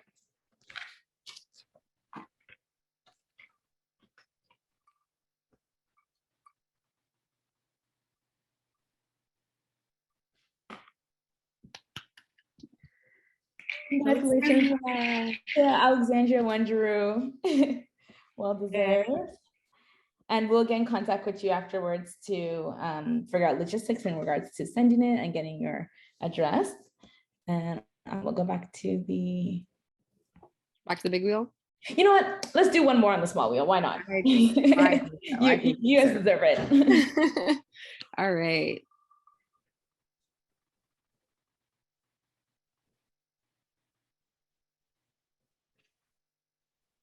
Ooh, Donna, Oh. you just got it in. Donna.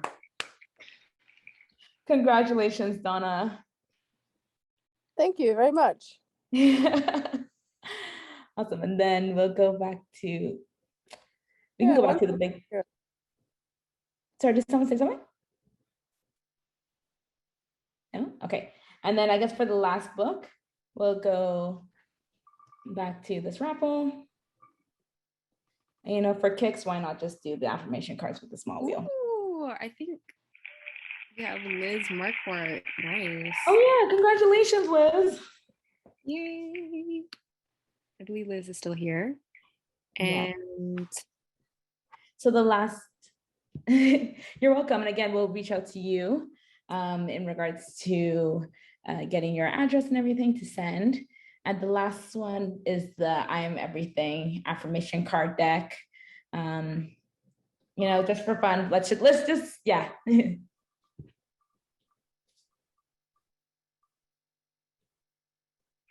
Jenny Clement. Oh, Jenny's also here, so it works out great. So Jenny, congratulations. You will be receiving the I'm Everything affirmation deck. And again, huge thank you to the Black Law Students Association and McGill for covering many of those gifts. So I'll go back to sharing my screen. And Cam, I think we have one more gift card. Did we do, I think we did start, oh, did we not do the, which one do we have left? The different book list? Yeah. Oh, okay. Let's do the different book list one too. Thank you for catching that. My apologies. And we can do it on the small wheel. Okay. Sorry about that, Benyat. All right. One more on the small wheel. Ooh.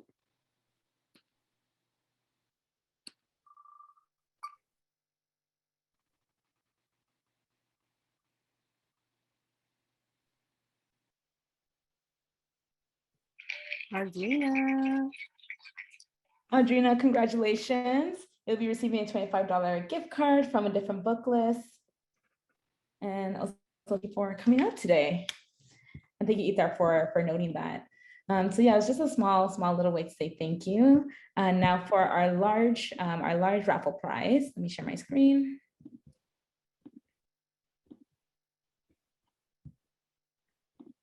There's a large raffle prize? Yes. Ooh, look at that. Yeah, so for folks who might not know, we're going to be raffling off a Moleskine Smart Set. So essentially, it is a notebook that you can physically write in, but through technology, it transcribes what you write into digital words. So again, thank you again to the Black Law Students Association for covering this and helping us out. However, you do need to complete our event survey. We'll be also emailing it out, a post-event survey, in order to actually enter this draw. So make sure you folks are keeping peeled for the, your eyes peeled for our post-event survey. It's a really, really awesome technology brought up by, actually, I think two of our summer students, Jamila And I don't remember the other one off the top of my head, so my apologies. So yeah, make sure you complete our survey in order to have a chance to win this digital notebook. Awesome. So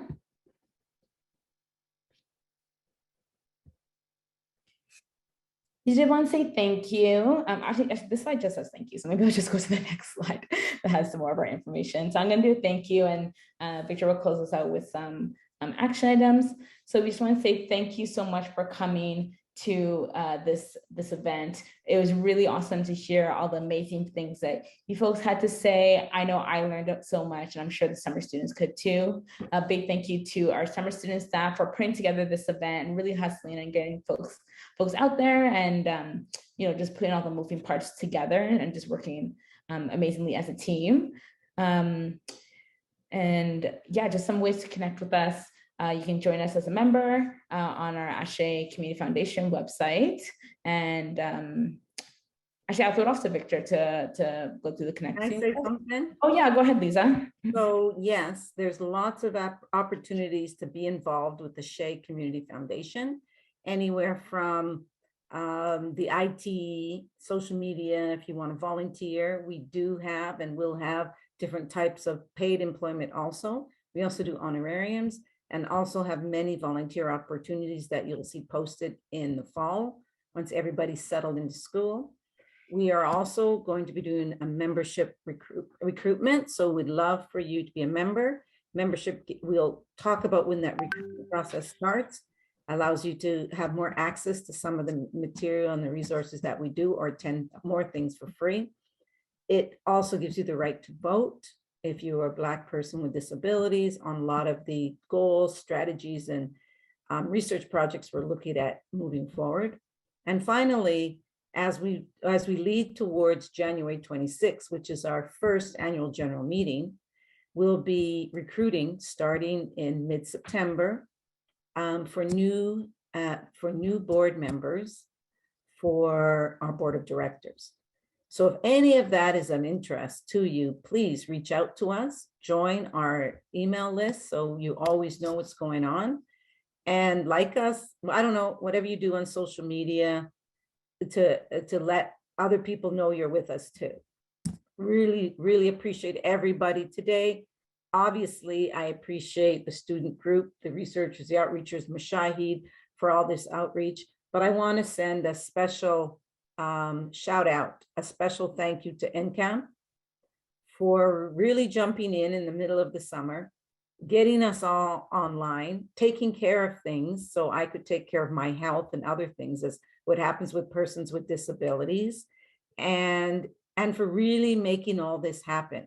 So look out, because we're going to have a white paper from some of this work. So if you have anything to contribute or would like to participate in that, please let us know. We're going to have other student-led events. We're going to have a student network across Canada. And we're also moving towards a community of practice or community network for the intersectionality of Black and disability across Canada. So there's a lot going to be coming out. So keep an eye on us, or if you want to become a part of it or lead any of what I said, we'd love to have you. Thank you so much, NCAM. Thank you for being who you are. I appreciate that. That's so sweet. And thank you to everyone in the comments. Honestly, mainly the summer students. So thank you to you folks. But I'm feeling really grateful to have joined this team during the summer. I've never felt kind of so supportive during in a workspace. And yeah, I've just met so many amazing people. I've learned so much during this seminar. So yeah, but thank you to you folks. Thank you everyone who came out. Really, please make sure you're connecting with us. We'd love to, speak more, chat more. You folks can keep up to date with all the amazing things that our summer students are going to continue to work on, or places they're going to continue to go. And yeah, just look up for an email with our survey, as well as information that came up today, such as Selena's workshop, or Selena's book, workbook, as well as emails and things that were kind of passed throughout. We're going to kind of sift through the comments as well as go through the recordings and make sure we get everything for you folks. And everything will be posted online. So yes, and everything will be posted online. As they finish their research, finish their outreach projects, get themselves back in school, So we'll have all of this up and running in September. So don't ask us, where is it tomorrow? Because it won't be up. Yeah, yeah, give us. And remember, primarily the majority, one of the goals of ASHE Community Foundation, or our mandate, is at least 2/3 of the board, of the students, of the employees, of volunteers are Black persons with disabilities. So that's our mandate. And so give us a little time and understand that each person has their own, needs to accommodate their health and their limitations, and appreciate that as well, which is also something we're setting up this organization, writing proposals, doing all these things through the government and community. I experienced that those timelines are not adjustable for accommodations. There are no accommodations when it comes to timelines or even how applications are done. Even found and gave advice to the federal government on the Black Led Initiative funding that Tropicana in Toronto is doing, and 2 others in Vancouver, and the Business Initiative in Nova Scotia. There's no accessibility, no opportunity to even ask for accommodations or an accessible application within something that was specifically designated for Black people. So this is some of the findings that I found as a chair of the board and a person who writes proposals and does those things and looks at policy. So that is definitely an area we're hoping to do more work. So if that's an area of interest for you, please let us know. Thank you. Thank you. Before we end the event and close it off, is there anything that any of the participants want to say, or any questions that you folks had before we end it off? If I may, like, I just want to personally thank Liz for the support the support network that you've created here at ASHE. I'm sure that all members of the team can definitely sound off on what I'm saying, in that you've made a safe space for us to thrive, like a space where we can ask questions, a space where we can look to for support if needed. The work that you do does not go unnoticed. We love you. Like, simply put, we appreciate you, and thank you for establishing ASHE and being a rock star. Thank you. And Inchem, even though our jollof preferences might be different, you're amazing. I've known Inchem for quite some time, and all I can say is that they are extremely kind, extremely supportive, extremely on the ball, and this event would not have been a success without the work that they've put into creating this space. And as a member, or as the supervisor of the research team, I can speak to each member of the team in particular. Ethar is always committed to showing up on time, asking questions, making my job as supervisor of the team so much easier. Benyat, always prepared, very, very outgoing, supportive, fields any question and is there for support. James is fantastic to talk to, not only on the research side, but just as a person, you can level with him. Jaya is extremely compassionate, meets every person with understanding. Poma is extremely, extremely intelligent, passionate, extremely vocal, is there for support.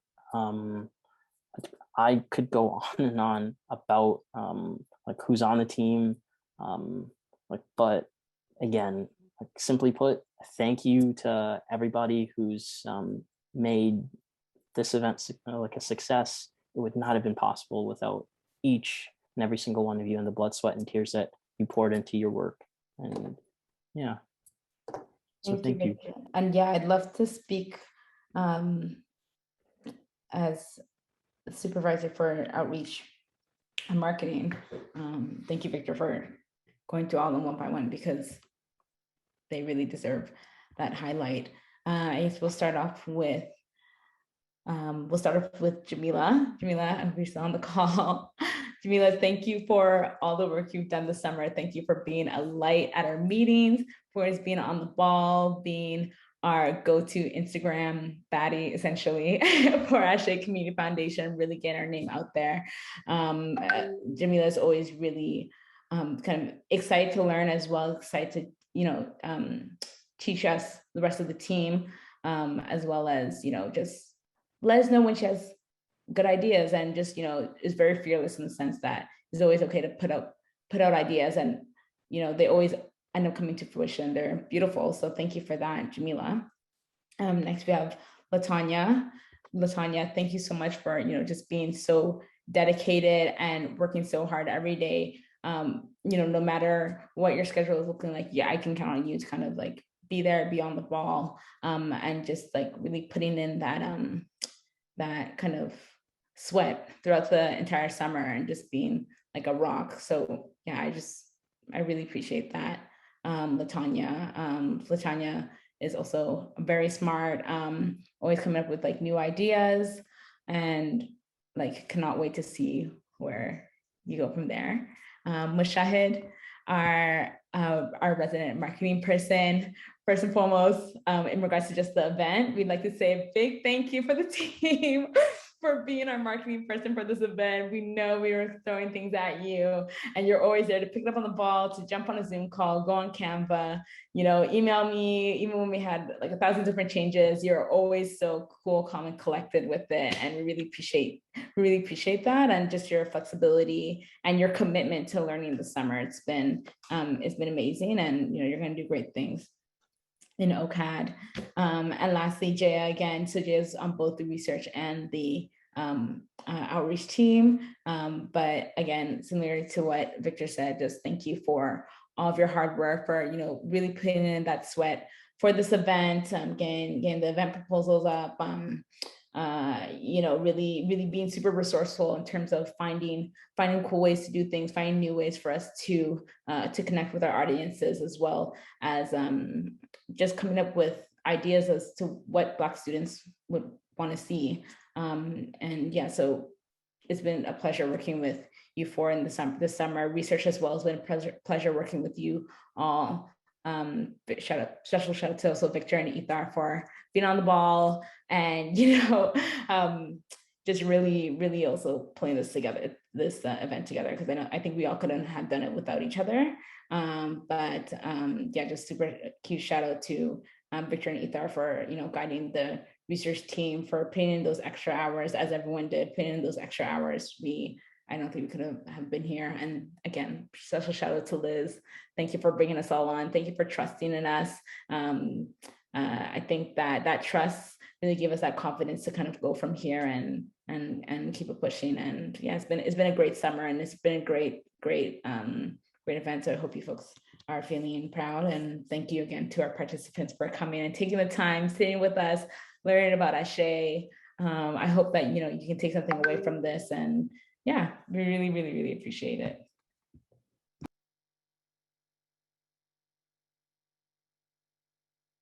Awesome. I think that is it. Thank you, Amanda, for that in the chat. So I guess we just want to wish everybody a lovely evening or afternoon if you're on the West Coast, or night if you're on the East Coast. But yeah, just continue to stay connected with ASHE. We'll reach out to you all soon. To folks who won the raffle prizes, congratulations again, and thank you. Just have a great night, everyone. Bye-bye. Enjoy. Awesome. We're going to see you all again, I'm sure, soon. Yes. Also, sorry, Disability Month is in October, and we'll most likely will be doing something then also. So just keep an eye out for that.